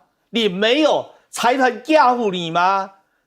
打个比方，像是你那个纪明，府城之声的纪明，康银寿帮你找来了一堆，对不对？所以包含了你现在把他提拔到这个资策会里面担任董事长的是陈香吟，你的女朋友陈香吟的妹妹，妹妹的老公，没有告你吗？所以说，简书培一定知道很多的内幕嘛，干脆就讲出来，也不要客气哈。好，那第二个呢，我不知道。制作单位交代我要稍微确定一下，因为这个是不是女朋友这个部分有待证实哈，要罚钱不要罚我们，没有。那我的责任啦。对了，我已经讲了很多次了。好，继续。那另外呢，我不知道在野党的主席会不会去参加赖清德主导的这个国事共商或国事会议啊？我是建议不要去啦。你到底是和还是战？现在大家搞不清楚，所以国民党在野党就因此战力就没有了嘛。你跑去跟他共商什么呢？赖清德如果来，他所有的时候把大陆当成境外敌人，都变成国民党跟民众党都要替他背书，这会引起很多后遗症，甚至让国民党要做刹车皮的功能都没有了。好。那如果赖清德不来报告国安事项的，你想想看，吴钊燮敢来吗？吴钊燮一来，大家就问他啊，你长期用何仁杰啊，何仁杰泄露了很多的机密，甚至还泄露了赖清德本身的行程，让大陆方便来斩首。你吴钊燮怎么回答啊？所以我不认为吴钊燮会来，但是来的很可能何志伟。那何志伟来的话，那他家族就在上海开阳信不是银行哦，他没有开银行，他是阳信银行的分支机构，也就是所谓的财务公司，那更黑啦。那大陆开财务公司哪有那么容易的？你跟官方的关系如果没有非常的麻吉，怎么开？我就不知道赖清德的国安系统怎么都是一群这样的人。好，那最后一个要讲到就是说。澎湖的事情，那个就是大陆常在讲的叫施琅模式啦，也就是当年施琅把澎湖打下来，跟台湾谈要不要投降，那时候赖清德的两岸的并购模式就要登场了。辉文哥怎么看简书培？刚刚广告时间他说给他留个活口了，是吗？因为我是感觉这个事情很，就是都是就跟之前的高虹安是一样的。好，我相信袁志兄也是点滴在心头，就是他们在做议员、在做立委的这些人，那些助理，其实很，我基本上我是反对。大家知道哈，那个立委一个月哦，助理费加上助理的加班费是56万，比邱毅那时候还多，一个月一个人56万，是我们全民买单。啊，台北市议员是32万呐，啊，我一个月一个议员，我要给你32万去弄助理费，我想问你，找你妹妹去当助理，这样子好吗？然后我妹妹在帮我，那你自己出钱，为什么要我帮你出钱呢？我也很反对给立委这么多的助理的钱，一个月56万，你是被中啊？其实都大部分的事情都跟我们变成就刚刚邱毅委员在讲说，是金主在帮民意代表养助理，现在这个助理费是我们老百姓在帮民意代表养助理啊，对邱委员对不对？对，那合理吗？不合理的，因为你们有用在公务上吗？所以浅秋我的意思是说，国民党要动动头脑，这个时候就赶快去跟简书培联络，来玩这边。哎呀，那我跟你讲赖清德的个性，邱毅啦，那个谢龙介他们都很清楚，赖清德不会放过你的啦。你在民进党没有前途了啊，没有被清算就偷笑了，还有什么前途啊？你不然为什么上次让苗博雅选立委？这但简书培心都凉了一半了哈。你看《中国时报》的标题哈，邀请在野两党共商国事哈。你看这个《联合报》的标题。下周三国安简报，这两个写的不一样一个写工商国事，一个国安简报，所以我跟你讲，一定要看自由时报，自由时报两个标题都写，有国安简报，也有工商国事，那到底是哪一个呢？就我呼应一下邱毅委员因为我也不知道干什么，请大家记得嘛，因为大家知道我的副业就是资源回收哈，你那时候不是讲说520要全面罢赖吗？对啊，你要罢赖还要跟赖清德见面哈。黄国昌，你不是跟朱立伦说要反独裁吗？反独裁站出来啊！当人家一通电话来就我们准备要跟你讲，他1年都没有打电话给你。我同意邱毅文讲，那就不要见面了，相见不如怀念啊！你不是把柯文哲关起来吗？柯文哲不是做黑牢吗？国民党的县市党部不是被追杀，100多个人被法办，10几个人被收押吗？你是不要跟赖清德贡献啊？而且你看他打来，赖清德会不会出面都不晓得。人家都看你没叫你下个礼拜3来你就去你那叫怪，那个根本一点意义，因为没有互信的基础嘛。人家侧翼在推动大罢免，袁之兄他们31个要准备打保卫战，下个礼拜5中选会就要宣布投票的时间了啊！你礼拜3要跟他见面，见什么面？你要开条件，好不好？先把柯文哲放出来，先把黄丽锦如放出来，是一手交钱一手交货啊，不然就不要谈了。你到底有没有要倒赖哈？你426把大家骗去凯道，然后下雨，大家屌咖被戏昂到，然后呢，快1个月喽。520到现在快1个月了，我没有看到有任何的动作，这证明什么？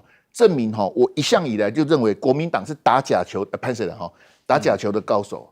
但是大家要支持岳元之，好吧？因为今天那个废监察院他没有联署，所以我是支持他的。什么理由啊？是岳元之，因为其实蓝白两党主席也还没有确定去不去。他们说，因为都没有具体的细节，什么内容都没有，包括说真的，赖清德会自己去吗？说不定我都不知道，所以没有人知道内容。他们认为应该要先把内容跟形式先弄清楚，所以看起来是还没有确定要不要去。对，因为这个太突然了嘛。你如果真一个总统要跟在野党的主席见面，哪有说这个几天前通知的？通常都是会比较长的时间，而且要幕僚作业啊，大家对会前会啊，细节讨论啊。他这个感觉很像就是，哎呀，我就通知你下礼拜1早上9点了哈，要来就来，不来就不来了哈。到时候不来就说是你不团结，这感觉就是很草率嘛。他是真心要谈。然后刚刚坤荣哥讲很好啊，他现在都跟我们的。昨天今天上报有一个独家报道说，昨天曹兴诚跟沈伯洋去密会赖清德呢。昨天对啊，这个今天上报报道，昨天晚上啊，就是在谈这个大罢免的事情啊。你今天一方面就是要把所有监督力量罢免掉，然后一方面说，大家来好好的坐下来讨论事情，这个很错乱啊。所以我一直觉得说，忽然间释出这样的消息很诡异啊，非常诡异。那所以赖清德还有简书培不了解的一面嘛。因为简书培是给赖清德3个人设嘛，第一个蠢，第2个双标，第3个不道德。那这个是简书培，你不要再动，这是简书培讲的，还差，对啊，比蔡英文差，不用蔡英文的人，然后这个简书培讲，但我觉得简书培也不是什么好人呐，所以大家也不要说他是良心的哈。为什么？因为他后来自己在那边解释，他说：“哎呀，民进党本来就是大鸣大放嘛哈，但是讨论完之后就会做决定，大家就一起遵守。没有，你不是在跟他讨论。”你是在背后说他坏话，对不对？他是在背后说坏话，没错。今天赖清德根本没有逃给冲康对不对？对啊，你把他讲的那么难听，然后但是简书培如果不是在私底下，他在节目上又是为党辩护，你知道吗？私底下这么讨厌赖清德，然后在台面上又这么挺赖清德，这个人就很假啊，就是一个政客啊。所以他私下讲的话才是他心里的想法嘛，把人民心声讲出来。所以赖清德，你看。在野党的人这样子看你，连你们自己新潮流的议员也这样子看你，我觉得是不是真心的好好的把国家治理好，不然搞到众叛亲离呀，对不对？这讲的那么烂，简队讲的这么难听，我觉得我都觉得在清德平常讲赖神，背后讲神什么病，不是很尴尬吗？对呀，是。好，谢谢。耳机没有讲，我想说到底要不要撑啊？就到底还是下框了没？他什么都告，他就是陈香敏都不告。陈香敏，我一直在等你一刀毙命的证据。没有啊，那是因为那时候是陈水扁讲的嘛。那我本来拜拜。陈水扁的，后来简讯，了解，拜拜。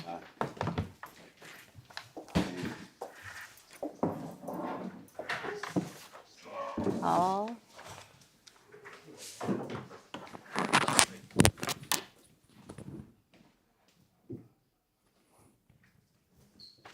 他们怎么有把握轰炸核设施不会炸到本体？万一真的发生什么状况？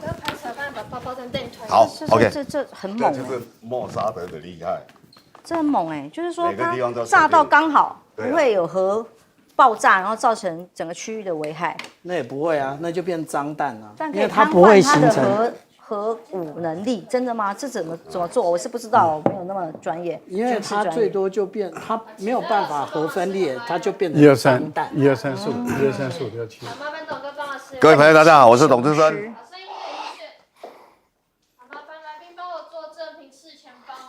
好。好。请问这样高度可以吗？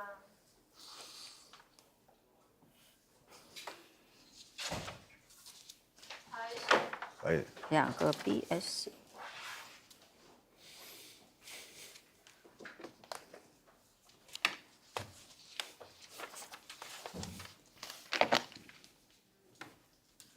们也要取个名字啊，它叫雄狮崛起，它只是发出1号公告，这样很弱好歹那个名称要取好听一点。狮子的天敌是什么？人啊，母狮，对，没有雄狮崛起，就母狮抓狂这个概念，这样就感觉很威了。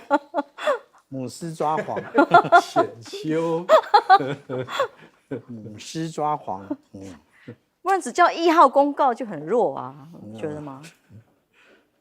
不是也要那个威风一点？威风。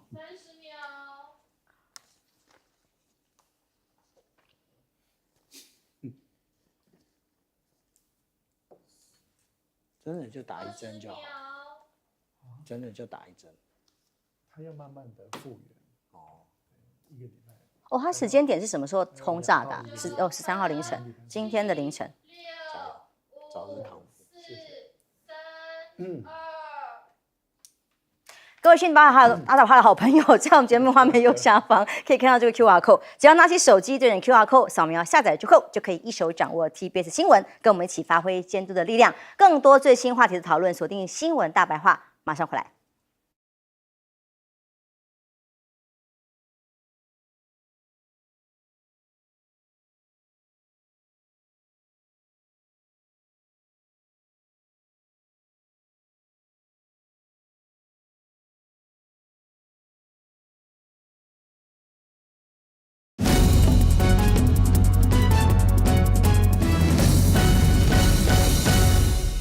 观众平安，欢迎收看 TBS 新闻大白话，我是王浅秋。首先介绍这一节加入我们讨论国际以及国内最新大白话的来宾，第一位是资深媒体人董志生，大家好；国际政治专家赖岳乾老师，主持人好，观众朋友大家好；前海军舰长吕礼师小舰长，主持人好，各位观众大家好。在凌晨发生了一个新闻，大家全球都很关注。其实，在这之前，川普已经先发出了一个要求自己在美军还有相关人员在中东的人员要尽速的撤离。果然，凌晨的时候，以色列针对4个地点，伊朗的包括了大不里士，还有德黑兰等等首都这多个地点呢，好几个官员。是伊朗的官员都遭袭，甚至已经丧命了。这几个地点里面呢，最严峻的、大家最关心、最担心的地方是什么？因为有几个主要的核设施被攻击，除了平民被杀被攻击、受伤等等之外，这个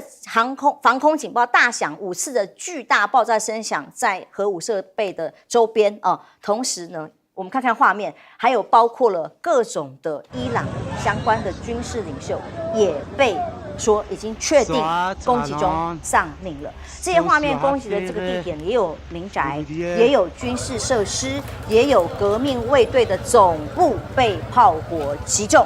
那么，以色列的国防部长卡兹也公开证实，他说对伊朗采取的叫做先发制人的军事行动，全国进入紧急状态，关闭全境的空域以军就说了，这次打击的目标是数十个核子与军事目标。以色列的纳坦雅胡公开讲，这次的行动命名为奋起雄狮，该持续多久就持续多久，直到消除威胁而已。大家在想，他想要把他的核武废了，其实明明15号美国居中协调正要进行的就是核武还有相关设施大家共同的协议正要谈判，结果抢在13号凌晨就以色列先轰炸，到底为什么？那以色列不只是用空袭而已，还以所谓的情报机构的摩萨德深入到伊朗境内进行秘密的破坏。我们记得吗？上次加沙走廊那个 BB 扣的集体轰炸的事件，而这一次根据媒体的报道呢，他在伊朗境内策划了一系列的秘密行动，这些任务要削弱伊朗的战略飞弹系统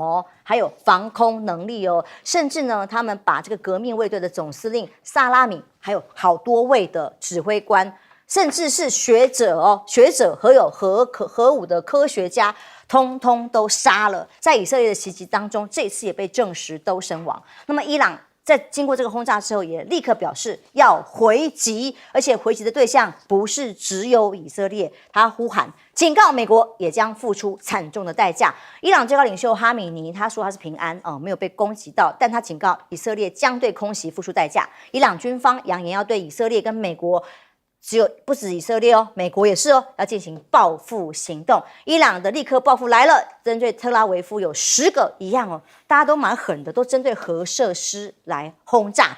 那根据报道，在以色列的城市特拉维夫被袭击的地方呢，除了10处核设施之外，周边也有，这个都是为了报复以色列的雄狮崛起行动，叫做1号公告。过去几个小时，伊朗甚至已经向以色列发射了100多架的无人机。我们透过画面可以看一下，以色列的国防军正在努力要把他们击落。那当然，这都是后续还需要再进一步知道最后的情况如何。但是双方都攻核武设施，不恐怖吗？不会有擦枪走火，或者是一不小心真的轰炸到足以引爆，造成更大的人类危害的可能性吗？所以呢，现在川普到底在想什么？川普只有先动员让自己的美国人离开中东，但以色列评估打伊朗说至少要2个礼拜。那传出来这个报道是从外媒报道出来的，说这个美方啊将会介入，在24小时之内协助以色列来防御，就是说以色列打了人之后，他要帮他不要被打，所以进一步甚至要投入攻击伊朗的行动吗？那卢比奥他公开警告伊朗的是说，千万不要借由攻击美国在这个区域部署的据点或人员来回应这一次的冲突事件。他强调，美方没有参与这次行动啦。可是看起来伊朗已经喊话了，美方我也是报复的对象之一。以色列袭击伊朗哦，川普承认他事先知道没有错，但他重申我没有介入啦，还是继续喊话哦。喊话什么呢？希望伊朗15号他还没放弃，还要继续跟美国就遏制核子计划来进行谈判。真的是傻的吗？大家要跟川普继续谈吗？川普并没有办法阻止以色列这波攻击，因为各种报道还有访问里面都证实。华尔街日报报道，川普呢礼拜一在电话里面，因为听到纳坦雅胡可能要攻击，他就要求对方不可以攻击。但是到了礼拜三，川普却开始把非必要人员从中东伊朗可攻击范围内的大使馆基地里面撤出来，证实什么？根本 hold 不住，也没办法阻止以色列的行动。美国参议员莫菲讲得很直白，他说这次的攻击证明了要破坏川普政府跟伊朗的谈判，而且呢，证明了包括我们自己的盟友在内的世界大国对于川普的尊重有多么的低。而大陆外交部的发言人是针对这件事情回应说，中方高度关注以色列袭击伊朗对有关的行动可能会带来的严重后果深感担忧。因为开玩笑，赖老师，这次打的都是核武设施跟周边的这个所有可能的危险的地点呢。这个是危险的哦，而且我们也都知道，油价一天暴涨了10%，金价也暴涨，那这个绝对不是川普所乐意见到的，因为对于川普来讲的话，他知道油价如果一旦上涨，物价就会上涨，物价一旦上涨，他现在又在打关税战，那都一旦上涨以后，他一直要那个美联储降息，那就不可能了嘛。因为美联储一直说，你这物价这么高的话，失业率还没有完全解决，然后我怎么能够降息？所以背道而驰。很明显的，川普确实是不希望中东爆发这个战争，川普确实是如此。但是川普却也在利用以色列，那么对于伊朗实施极限施压，相互利用。但是问题就在于弄巧成拙啊。我们目前来看的话，就是美国的国务卿卢比奥，他的话是可信，说美国跟以色列这一次的突然间的袭击攻击那个伊朗毫无关系，撇清任何关系，美方没有介入。那我们一半相信。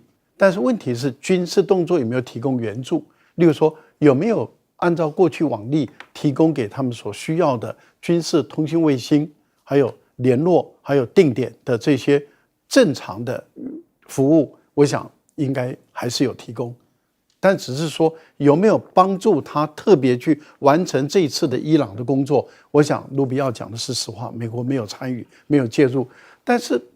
美国事先知不知情？知道，但是问题就在于时间并不拉得很长，所以你看，美国的突然间宣布撤侨是这1-2天的事情。没错，那这个就代表什么？代表是美国是被以色列告知了，然后他会采取行动，所以短时间内赶快进行撤侨。那这样的一个动作，等于是证明了美国事先知情，但是美国并没有参与。我想，我们不是在绕口令，而是知道，但是没有参与。但问题就在于，对以色列来说的话，他一定要把美国拖下水，说你就等于是你知道，你也参与，你也支持，你也协助，所以内塔尼亚胡他就在今天刚刚没多久，他就说了感谢美国对于他的协助。那这个就是要把川普拖下水，一起拉下水。你说你没介入吗？那内塔尼亚胡说，谢谢那你如果你是是伊朗，你会信还是不信？你如果是大陆或是俄罗斯或者联合国的安理会，你会觉得到底川普说实话还是说谎话？美国到底有介入还是没介入？那为什么内塔尼亚胡要这样做？因为如果伊朗去攻打美国的在中东地区的军事基地的话，那美国就被迫就卷进去了。没错啊，那这个时候我想这个内塔尼亚胡这个真的很贼哈，真的就等于是要把这个战火拉大，要把美国拖下水。好，可是它显示出一件什么事呢？显示出一件就是我刚刚一直强调，川普他不希望发生这个战争，所以他才要进行第5轮甚至第6轮的谈判。第5轮谈判失败嘛，那现在要进入第6轮，您刚刚讲的就是15号已经定了嘛。那对于以色列来讲的话，他怕这个川普一旦两边达成协议的时候，川普一定会有让步。伊朗要让步，川普也要让步，而且已经接近，很有可能会达成协议。那对以色列来讲，怎么可能让你让步的这种事？他不愿意配合，所以他就采取动作了，那就整个都卷进来。以军事行动来讲，以色列是成功的。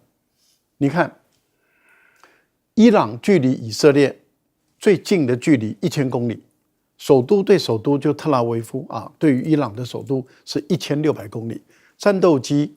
基本上来讲，你飞到就回不来了，所以一定有经过空中加油机，有空中加油机，有空中预警机，然后还要经过伊拉克的领空，还要不就是经过叙利亚的领空，这么长途的飞行中，然后不被发现，不被伊朗发现，而伊拉克跟伊朗都是以目前来讲都是什叶派的天下，而伊拉克是毫无察觉吗？那伊朗也毫无接到通报吗？然后200架的战机过去打200架毫无战损的回来，设定100个目标，包括指挥官、那个核科学家，包括核设施，包括炼油厂，打了333枚导弹，没有一架战机被击落，这代表他的军事行动，他基本上是成功的。小舰长，我们军事没有那么专业，但是光想象它双方都互相攻击核武设施，这有多危险？当然，以色列是非常的精准的斩首行动打击，几乎把几个将领的人头向上人头都拿下来了。那显然，现在伊朗已经誓言报复，你怎么看后续的发展？我们这么说啊，也就是说，其实我们武器要能够爆炸，它要先解决安全及被炸装置。那不要讲说我们现在讲的是核武啊，那一般的炮弹或者一般的飞弹，它都有非常多的被炸程序。那例如说以飞弹来讲，你飞行出去，第一个你要先程式得解，第二个你要已经直接从发射箱发射，然后它的起带脱离。第三个，你要锁定目标，然后等等等等，以后才会完成被炸。那如果没有被炸的这个核弹爆炸之后，它会变成什么？它会变成脏弹，也就是它爆炸出来的所有的物质里面充满了辐射线，但是呢，它不会它没有办法就是进行核分裂变成核爆的状况，它是不会的。那以色列当然他自己也有核武啊，那如果按照一般的资料，它也可能在50枚到90枚的状况。那所以他对于核武其实非常了解，所以他才进行这样我们看起来好像是很冒进的一个行动啊。那另外呢，其实我们应该这样讲，川普终于挡不住了。为什么我们这么说呢？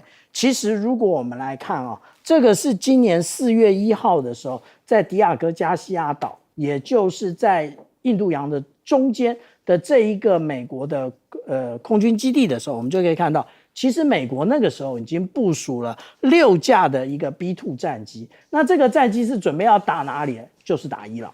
那个时候到底是谁来受命要做这个动作嘞，其实是前国家安全顾问沃尔兹。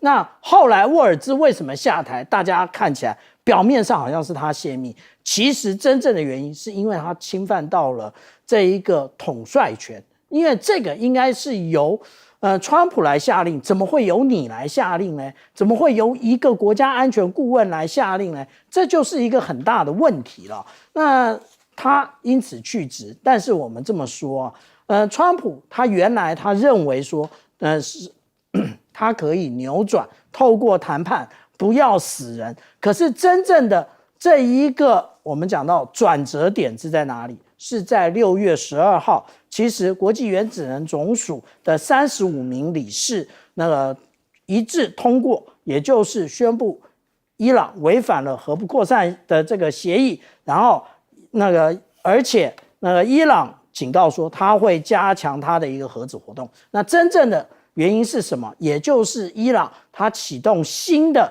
这个浓缩铀中心，而且安装新的离心机。那在今年年初的时候，它的一个浓度已经到达了80%，以现在来估算来讲的话，它可以在很短的时间之内，那也就是几天之内完成15枚核武。那也就是伊朗本身它是有发射载具的，它如果再加上核弹头，那它就可能攻击任何一个目标。这个也就是我们看到为什么星期三的这个晚上，这个美国就已经希望他在波斯湾以及在这个伊拉克境内的这一些军事基地的这些官兵，或者是他的外交人员离开。对。原因就在此，因为伊朗誓言报复的，包含了这一些海湾国家的美军基地啊。其实我们这样看，川普他只是不希望这个时候对伊朗动手，可是他从来没有断绝对伊朗动手的念头。那原因是什么呢？原因在于说，他要完成从乌克兰，然后到加萨走廊、伊朗这些都结束之后，他真正的目标在于中国大陆。当这一些国家通通都的一个冲突或者交战状态都结束的时候，美国可以全心全意的应对中国，那个才是川普心里的真正目标，是吗？我觉得董哥，我们看一下，因为川普现在的心情，他是全球都在对抗欧洲。到处都在对抗，俄乌他也没有处理完。那这一次的事件是你要想想看，他是15号马上跟伊朗讲好，我们就要来谈核武相关的协议哦。可是以色列居然不管不顾的，也不给川普面子的，就直接展开攻击了。那现在伊朗誓言要报复对象包括美国啊，那川普也下不了台阶，表示他讲话根本不算话。美国老大讲的话已经没有人要听啦。的确是这样啊，但是就伊朗来讲，他可不这样认为啊。为什么？大家看这1年多来美国做了什么事情？这1年多来，所有以色列的事情，川普那都是讲大话川普甚至讲大话，我上任第1天，俄乌战争就结束了。没有，现在越打越厉害。那大家看中东这一块当然，川普想说纳坦雅胡要完全听他的。那可是你可以看到，以色列对于伊朗有核武是如何的害怕。我们知道整个中东这些国家。真正有核子弹的只有以色列，美国给他的。那他认为说，我掌控所有的优势，我怎么可以容许伊朗有这么大的那个核子武器呢？所以美国从过去就是一直去打压伊朗，叫全世界来制裁他。大家记得吧？对不对？2010年就开始制裁10年，2020年又要制裁10年，结果在联合国投票被反对。那大家可以知道，当然全世界都不希望有更多的人有核武。那你如果看这几年当然整个中东冲突最大的就是哈马斯去突袭以色列，抓了非常多的人质，以色列就展开报复嘛，就是我们现在看到整个加萨走廊的混乱。那这可以看到了，因为这些我们所谓的恐怖组织它其实最后的首脑都是伊朗大家看，那美国。还有以色列，他们最近都在剪除。你看他所有的动作是很缜密的。譬如说哈马斯，你既然做了这个行动，他开始了，哈马斯到现在有4个领袖，第1号的领袖被他们杀害。哦，就是大家知道戴夫嘛，然后哈尼亚，然后辛瓦的哥哥，他弟弟接手，前几天也被打死，4个最高领袖哦。就说以色列他有很绵密的什么呢？就情报网，那有美国在协助，所以这些都被杀了。那你再看整个中东大家也知道，黎巴嫩的真主党，他的背后也是被以色列打得稀里哗啦，对不对？虽然他们的韧性很强，那大家也知道，那个红海上面最难缠的组织青年运动，对不对？那青年运动，也门的青年运动，这个他的背后也是，他是前阵子被川普派美军一直去轰炸，大家没有看到这场战争，是因为媒体很少报道。这一次轰炸的非常厉害，后来青年运动跟他妥协了，就不在红海那边有太大的动作了。本来所有的船到那里都被他打下来，除了中国大陆。那大家可以看到，他整个动作其实是有计划的。那这个计划出来的话，当然他最主要这个核子，大家知道2007年伊朗的核子专家一个一个被暗杀，总共被暗杀了7个，靠什么？用毒气，用那个枪，用炸弹，什么以色列什么手法都用出来，就是为了这样。那当然背后都有美国在暗中支持，所以我们今天可以看到，当这样的扑杀的方式，当然它会激起更大的仇恨。但是我老实讲没有真正打到伊朗的核心，因为伊朗它有2个地下的核子的设施一个在胡多尔一个在纳坦兹就是这被攻击了，可是它真正在碉堡底下那个是特殊混凝土做的，炸弹扎不进去的，所以它的实力还是在的啦。大家持续观察后续的发展。但另外有一件事情，国际间每一个人看了都毛骨悚然。2个关键字，一个是印度，一个是空难，然后跟波音787吓坏大家了。在印度航空起飞没有多久不过30秒，透过画面可以看到这个起飞不过30秒的时间而已，突然他已经喊 Madad 要求救的情况之下，突然就坠毁了。起飞到化为火球，短30秒的影片曝光之后，大家真的吓坏了。它撞进的是哪里？就像我们之前大园空难撞进民宅，它直接撞进学校里的学生宿舍，真的是死伤非常的惨重，成为近年来最严重的一起空难了印度的波音787坠毁，被称为梦幻的机种，又是波音，大家很害怕，已经造成了294死。但是有一个画面仍然是全球震惊，居然有一个人自己走出机舱，这是怎么回事？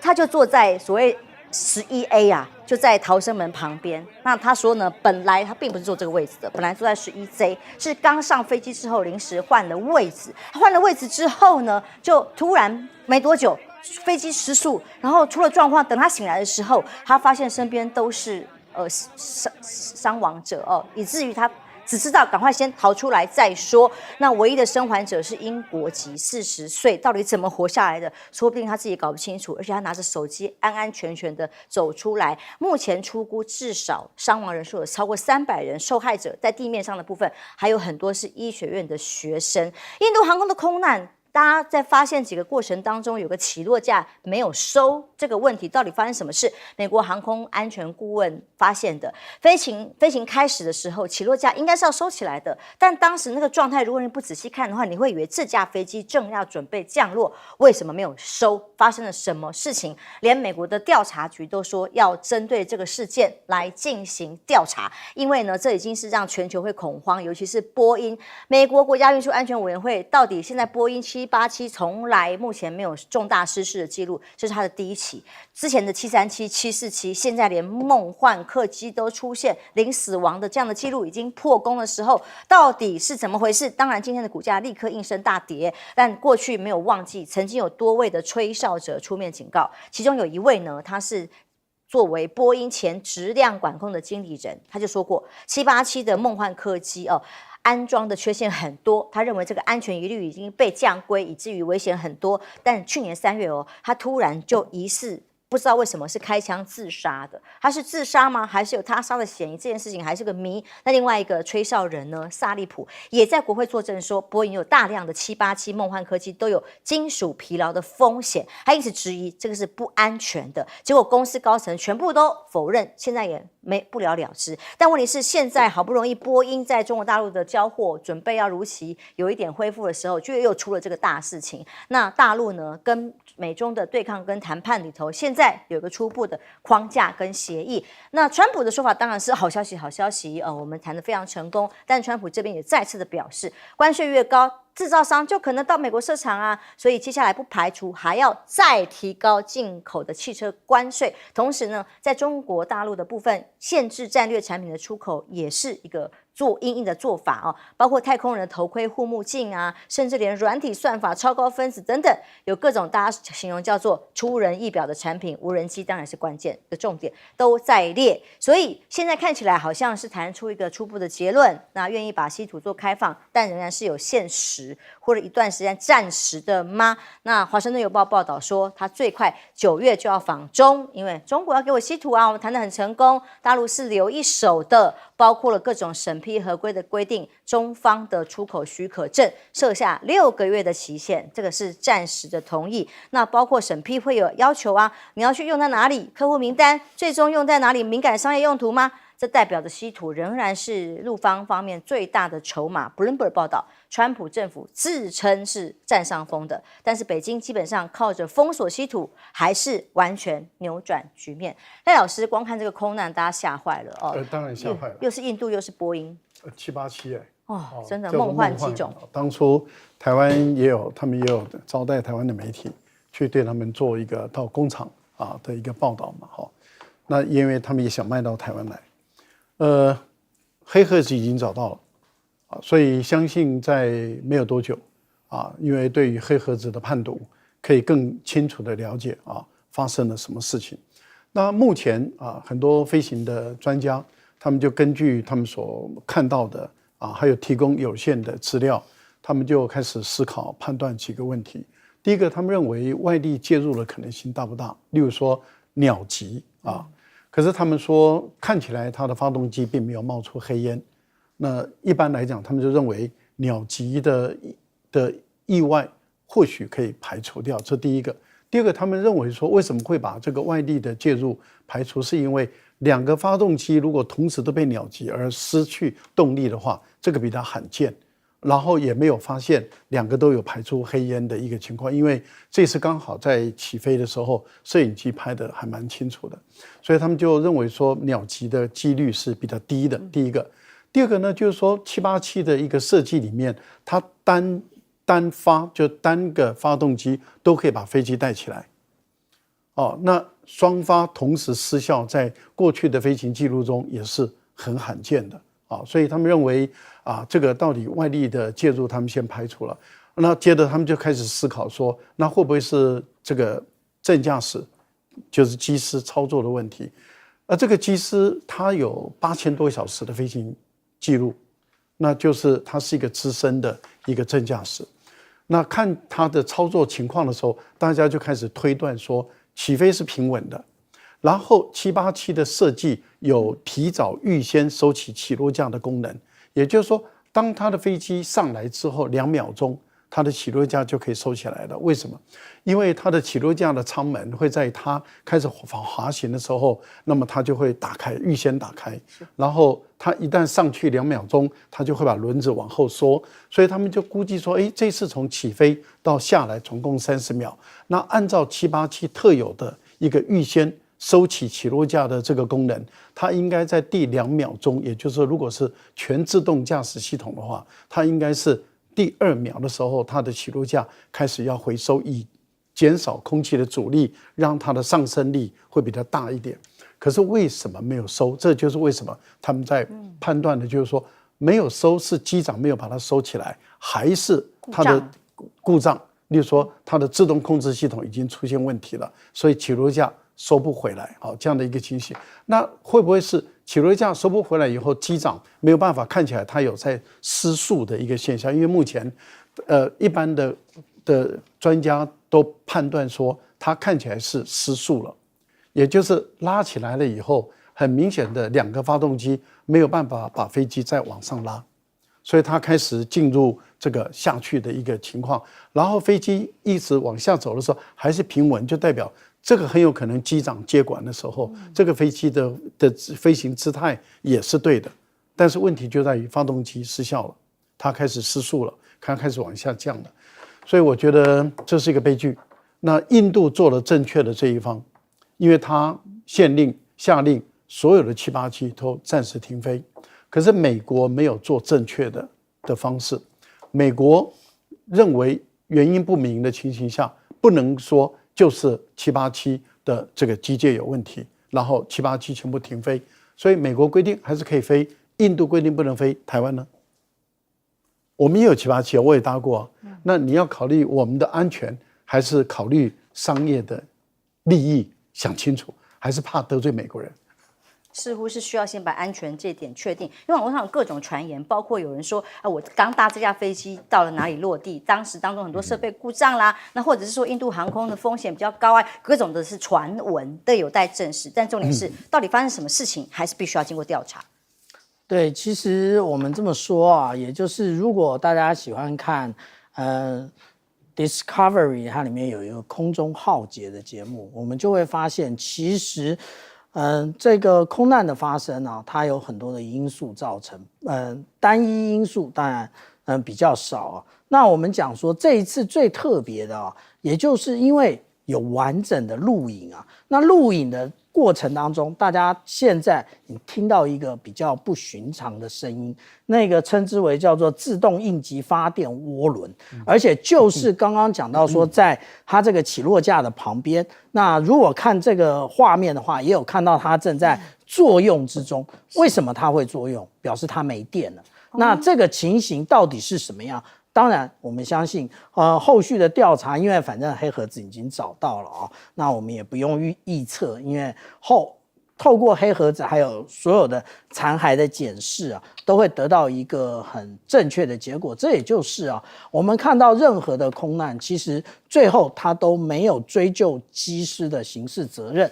原因就在于希望所有的人说实话，然后找出真正的原因，不要让这种不幸一而再再而三的发生，这个才是调查真正的目的啊。那另外呢，我们特别讲到有关于这个稀土的部分啊，那这个稀土的部分呢，其实大家一直在讨论这个有关于9日在伦敦所进行的这个中国大陆跟美国的这个会谈，大家认为他们在谈关税，不是，他们在谈的是稀土。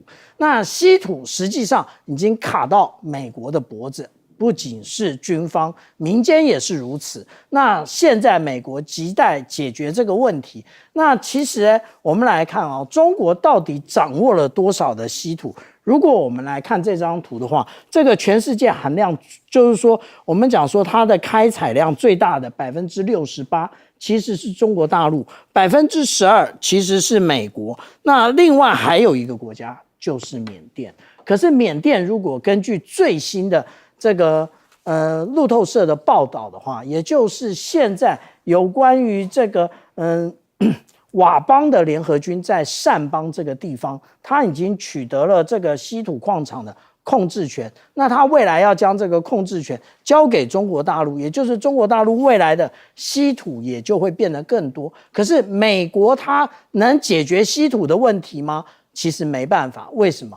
因为中国大陆当初为了取得这个稀土的优势，它在各大学里面其实都有非常多的科系来做这个如何开采、如何冶炼。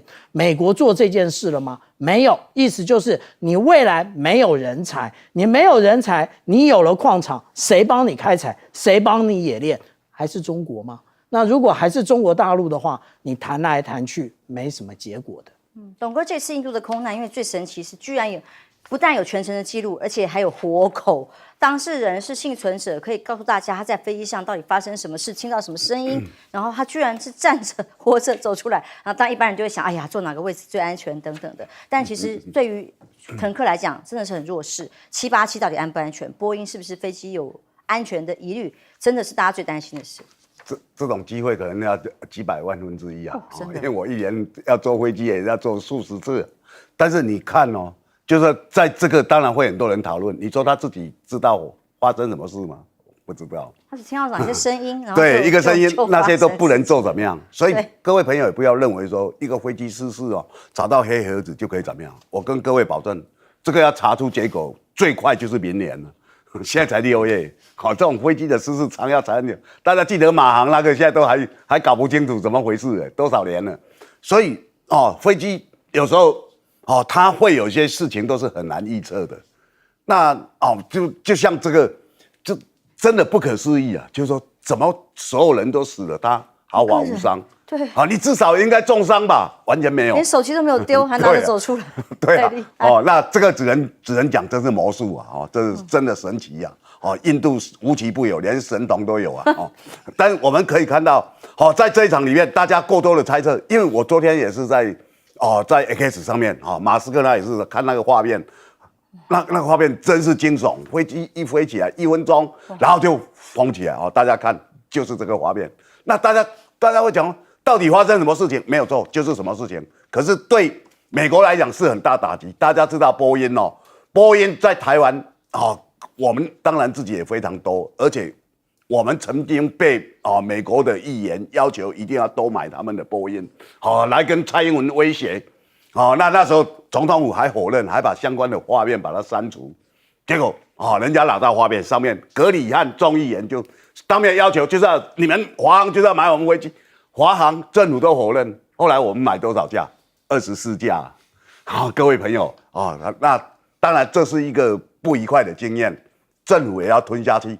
那我讲什么要吞下去呢？你说中国大陆跟美国在谈这个，很多人讲说哇，现在好像川普得意洋洋说他好像成功了，要去访问那个川普要面子啊！我告诉你，像这种情况，我自己的感觉最后还是会回到原点，因为川普讲话不会，没有人相信他要眼前认为说川普很喜欢讲他的话语权他讲我可以怎么样了怎么样了。那中国大陆其实你可以看，他们谈判这么久了，中国大陆好像很冷淡，也没有讲出什么。当然他可能稀土给你放一点点，那他现在终于了解了，原来稀土就是美国最需要的命脉。那我有东西可以掐住你。2018年他就被川普偷袭了中美贸易大战，那时候他就没有用到稀土来全部来钳制它。所以大家可以看到了，这一场中美的所谓贸易大战跟过去的不一样。经过了2018到现在2025。中国大陆他现在的底气跟过去不一样，那一次算被偷袭，那这一次呢？这一次他当然有非常多的反应这个反应就是说，为什么美国要对他出手？因为当年习近平喊出2025中国要进步到怎么样的地步？那引起了美国的紧张，就开始限制他非常多的华为中兴怎么样，开始做非常多的限制，然后做一些漫天撒谎的指控那些指控当然都是没有根据的。可是他讲的斩钉截铁，包括新疆的人权，包括他怎么偷了他们的科技，因为我们做记者的，我们只要你拿出证据，他通通拿不出来啊。那当然这个他们这个贸易战会继续延续，不要认为这个下去两方首脑签了字就没有，绝对没有，我跟各位保证。才刚开始而已那川普当然面对的问题很多，当然在国际上面的有没有还算话不知道，但国内的部分显然洛杉矶这里他要强调他还是美国总统，所以他有各种的强力介入加州移民问题的权利。继续，洛杉矶示威还在持续进行当中，宵禁也还在进行当中。美国国土安全部下属呢，还特别已经出动了叫死神无人机，这个是被证实说死神MQ9死神无人机已经在洛杉矶上空飞行，用来监视示威者的行动。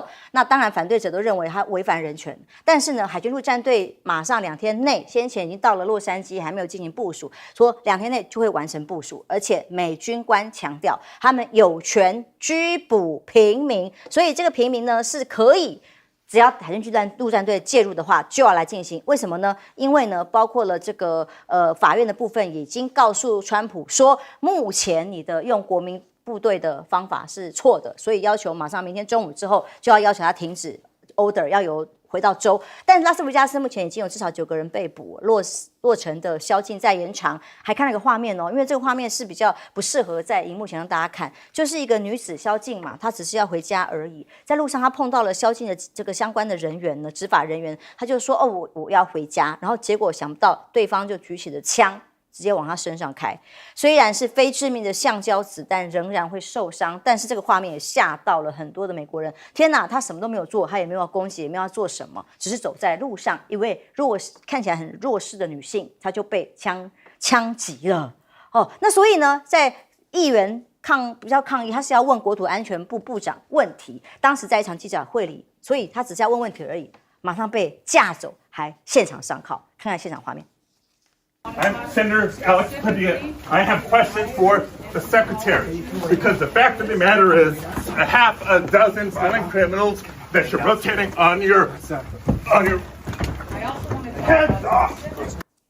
相信是美国吗？这是美国的议员被上铐，他只是要问官员问题就被打断上铐带走了。那川普呢？现在说要扫荡5个民主党执政的城市，所有的非法移民通通都要抓起来。而在这个法院已经把国民兵指挥权要求明天中午之前还给州的情况之下，现在呢，川普14号生日那天本来有个大阅兵嘛，那为了庆祝他的生日跟军威嘛，结果呢，现在传出来有1500个城市同步要举行游行示威，叫做 No Kings 的这样的这个游行示威，就也因为这样子可能会有示威活动，川普回应了，我不是国王，我不像国王，所以呢，现在抗议活动各种的原因暂时取消了。那接下来到底怎么样才能够平息接下来的动乱，不知道。但川普非常的强硬，他一直重复的强调，洛杉矶是犯罪现场，要不是我把军队派进去的话，现在加州呢没有办法像这样平安无事。那到底是谁的错呢？川普当然不会说是他的错喽。他说 FBI 正在调查整个骚乱的原因跟资金的背后，是不是有一位居在中国大陆的科技富豪介入其中，甚至帮激进分子提供资金呢？然后印度的这位主播贾抗姐怎么看？听听这段话。Burnt police cars, thrashed protesters, and tear gas in the air. I thought this only happened in the third world, maybe in Asia or Africa. Surely not in the land of freedom. Just imagine these scenes in South Africa or India or Kenya. The US would be all over us. They would be noting the protests with concern. They would be advising restraint. And they would be reminding governments of the rule of law. But now those scenes are happening in California. There is no restraint or rule of law. There is absolute carnage.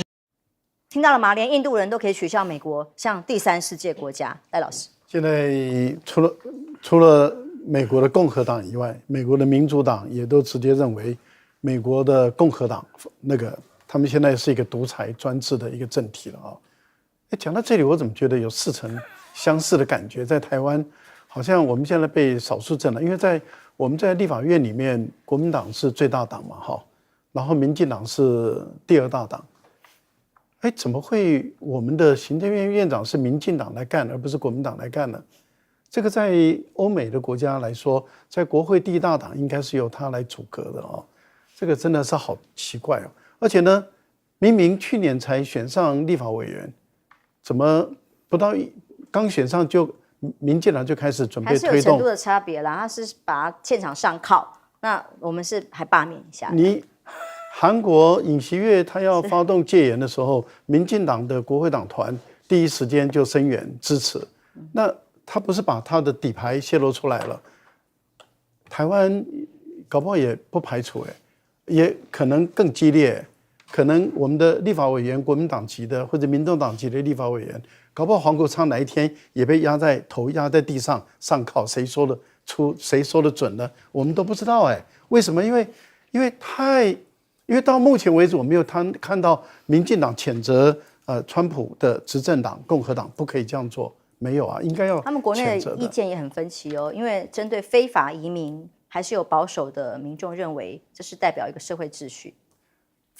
非法移民要处理，但是要细腻，因为这不是今天才发生的事，这是几十年来，而且是美国历届各党的总统所应该要共同负责任的。共和党要负责任，民主党要负责任，而且这要很细腻的，而且要慢慢的来处理嘛，而不是用这种手段。现在的情况是这样的，美国海军陆战队已经被派驻到加州的这个军官说，他们有权利去逮捕平民百姓，是军人直接逮捕平民百姓呢？这个在美国发生了，好，这第一个。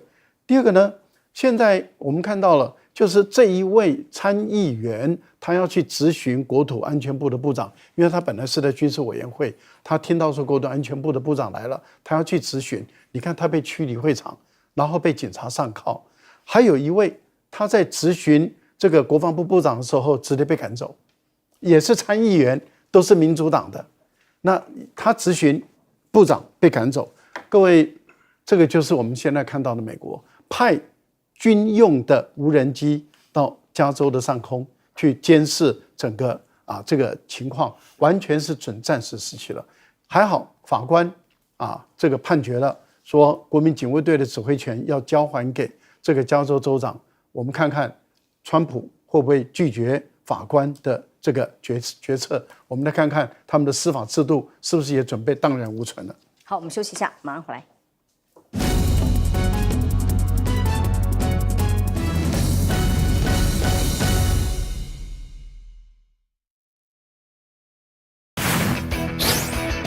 我们今天晚上准备吃凉排，就是气炸锅，烟都很大，这一台完全不用担心。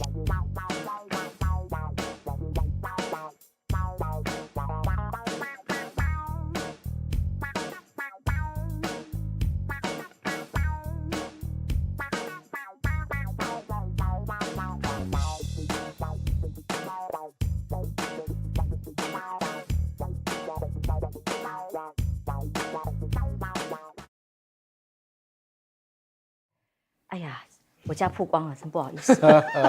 因为那个我自己录，我本来想说他们帮我做效果遮一下，这样。基本上那就是我家很小嘛，那只有一个空间移了。我现在太喜欢那个蒸烤箱，所以我还特别把它就移开，一定要想出一个位置来摆。我要买那台机器。我刚刚那个羊排啊、牛排，我以前从来没有自己煎，从来没有成功过。这是我人生第一次成功，就是用这台机器，所以我才不得一定要买不可。它有设定的。哦，不，你不是自己弄啊？你是用几度？我完全不调味，我就是原味，原本的肉解冻之后我就放进去，然后设定它牛排的那个温度跟时间，它就自己烤啊。然后烤完就是懒人烤箱，它又有烤箱又有蒸汽，所以它让那个肉可以本身的肉质仍然还有水分，然后外面烤是烤得很刚刚好，所以这是我人生第一次成功的羊排跟牛排。我跟你说，你只要撒一点海盐。我出来再沾就好了，对，因为我本来就没有要过度调味，我喜欢吃原味。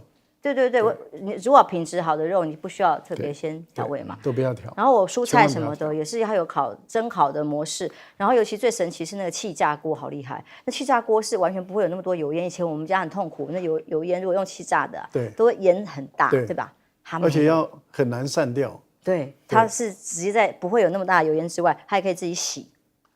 自己烘干，很厉害吧？主妇凉拌，我什么都不用做，懒人模式啊。那它的水怎么排掉？它有一个水箱盒子，你要固定倒掉就好了。哦，只要倒水箱就好。对，你要倒到水，上面有装水的地方，就像我们一般电锅一样会加水。它洗得干不干净？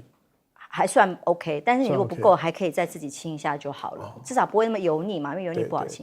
那因为上次卖过一次，这一次下礼拜三他们说要再开团一次，因为太多人觉得像我们制作人呢，他猜他说自己上次没买，想要再买，只有在开团的时候才有优惠价。那会不会是因为制作人想买，对，我也是这样想的，利用这个机会啊？不是不好意思，我们家就曝光了，我们小宅，不好意思啊，大家卖 key 嘛。那上一次的优惠价是多少钱？我已经忘记7000多块吧。7000多，对。那不贵耶，因为功能那么多。上次开团，因为后来还有加什么别的东西加，我有点忘记了。我就是有烤箱，有气炸，有蒸汽。我本来没有要买的，然后我后来不对，我烤完成功了之后，还让我试用嘛，成功了之后我就念不忘，我就觉得天哪，我用这个也不顺手，那个也不顺手了，还是这台机器好，我完全不用任何的油烟，我就可以解决一餐，然后又是又那么完美，连烤面包，我烤面包我加明太子抹酱啊进去烤，天哪，就是用蒸烤的模式，怎么会那么好吃？这样面包都可以啊。它的面包有面包模式，然后你就会有水蒸气加上烤箱的功能的时候，原来可以把食物弄得这么好吃啊！不好意思，我实在太喜欢了，口水滴出来了。今天我们来宾没有东西吃，不好意思，所以下礼拜三晚上7点钟有吃喝玩乐开房间，大家再来开团一次。我以为你要把你们家烤来拿出来跟我们分享。我只是很不好意思说我们家就这样曝光，然后我有叫我女儿特别好，我女儿帮我拍的嘛哈。可是我觉得你那有那个墙壁漆的蛮漂亮的。我们就是 Tiffany 蓝啊。哦，对，那很好看。我自己家里想怎么设计就设计，那个很典雅，蛮喜欢自己的样子。而且那个白色的那个烤箱跟那个还蛮搭的。我旁边的饮水机是粉红色的，没有，我就是外貌协会，它也要好看，要不然我无法忍受。它真的就好看。我本来是有电器柜在后面，但是它的高度电器柜放不下。然后后来反正我已经把我的像烤箱啊，原本的烤箱都可以直接淘汰了，我只要那台就够了。也是哈，真的可以3合1、4合1，真的搭配使用。因为气炸锅那个很怕的油烟的模式，现在就可以解决问题。好啦，不好意思啊，那看到我们家小小的小空间，大家包涵。你们现在优惠期间到什么时候？还没，下礼拜3开团才有。开团那个价格这次开多少钱？因为上次买是只有限时，然后老板说只有几，本来这次也不是这次可以开，他说好像卖的蛮好的，那货我要能够，我本来以为还有一台是粉红色的，就想粉红色。白色好看，所以后来拿到的白色。但是白色跟你那个后面 Tiffany 蓝搭的蛮好看的。因为那个是韩国的。它会不会久而久之会不会颜色会不会变？我也不知道，我才刚用啊。以后如果10年后我再告诉你。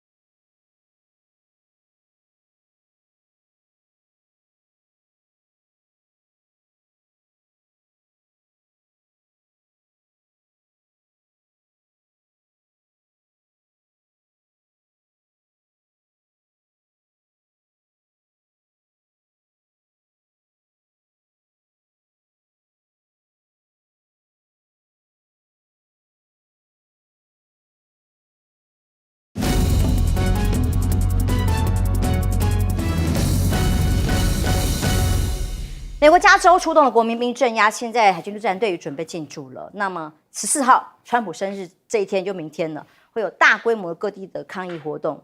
现在他的阅兵也就取消了。对，大家其实可以看到川普阅兵取消是怕有人去抗议。那大家可以看到，就是说，因为他为他的生日嘛，名不正言不顺就是要奉承他一下。大家看这些非常熟悉在哪里？在香港反送中。香港反送中的情况也很像但是美国现在当然他会被外界批评，因为美国有一个法律，他非常清楚，这法律叫做《禁止军人干政法》，美国的军人不准在国内动兵，他有规定。那国民兵是一般来讲是州长就可以动用了。川普当然他用我是最高统帅，我就来那个共同可以调度，对他共同可以调度，但是他又觉得我是最高统帅嘛，这基本是用这个。但是因为美国这个法令是过去为了限制他们有些，因为美国过去有内战嘛，也是死伤累累。那这一次看到川普这些动作你会觉得说美国到底是怎么样？但是因为背后很多人是很讨厌这些非法移民。非法移民带来的一些社会问题，还是在社会上有一些不良的反应，所以川普说我要用这个最强大的。大家记得川普第1任当总统，他说以后不让非法移民进来，我要盖一个围墙在墨西哥这边，当然这个没有盖出来，可是那时候很多人都笑他，那后来呢？后来当然可以看到了，这边的那个就边境就加很强。那川普一上任的时候，把很多非法移民直接用美国的军机就送到萨尔瓦多，送到哪里就还你，把人给你还你。印度就被送了一大堆，大家都很吃惊，怎么是这样干的？这就是川普的作风啊。那所以这一次看到了他整个那个动乱的情况对美国来讲，他其实是等于说那威严扫地因为等于说很多东西都是灰头土脸。那做了这些事情，对美国来讲，它的一个民主是很大伤害。因为过去反送中时候，美国是很支持那些香港那些年轻人，然后他说这是最美丽的风景。各位朋友，现在最美丽的风景在美国好好看。后续发展我们继续观察，休息一下，马上回来。所以有很多人。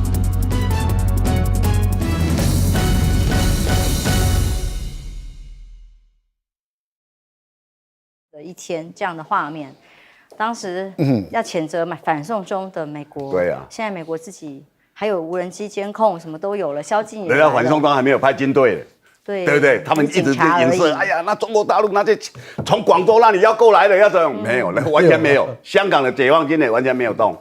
对，他们还去挑衅，希望解放军会出来，在故意的故意的要去他那个军营里面，故意跟他丢东西，要他出来，又出来就全世界就会那新闻就不一样，用军队去镇压。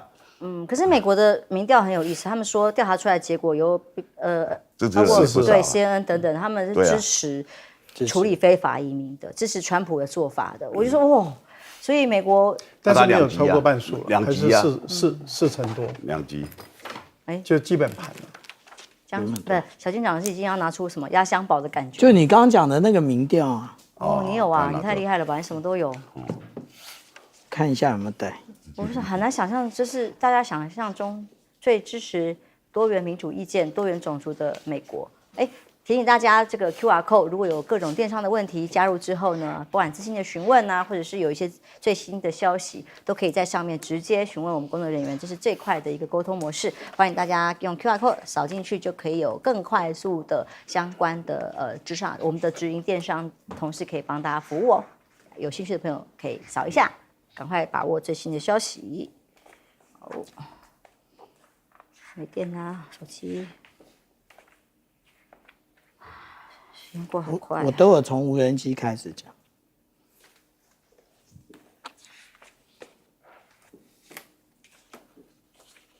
无人机哈。没有，我在想说，议员还需要这样才能堵到部长、国土安全部。没有办法，应该把他叫过来。议员理论上，美国议员不是很大，那叫过来回答问题的，就现在还得要去闯入记者会现场来提问，然后还被带走上铐，这是美国的民主，哇，已经不知道该怎么形容了。然后宵禁走在路上的女生就这样被枪，我们画面没有办法播的原因，就是因为他那个动作实在是太可怕，他就把枪举起来，直接对着女性这样子开枪了。虽然还好是橡胶子弹。他打那个记者也是。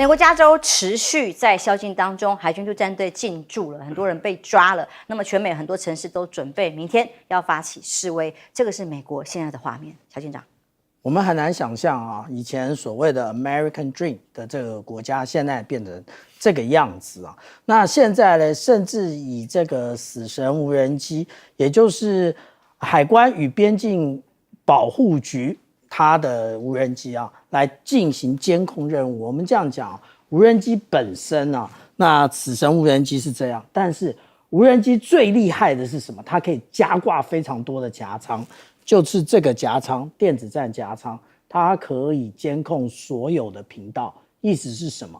你在场的人，他可以直接用他前面就是前面下面的这一个光电征收系统来直接的确认你，然后再搜索你的那个电话的讯号，这个就是厉害的地方。所以开始使用这一些装备来应对人民，其实是我们很难想象的。我们另外很难想象的，也就是现在有4100名的这个国民卫队的部队在街头，另外还说要派700名的这个陆战队。可是我们这样讲啊，也就是现在美国在伊拉克的部队也就是2500名，叙利亚的部队1500名，加一加也不过就是现在在美国国内的部队。那当然了，他们又巧立名目举出说，美国法典第10篇授权保护联邦财产与人员，特定状况下可以暂时拘留。现在反正就是把什么奇奇怪怪的法。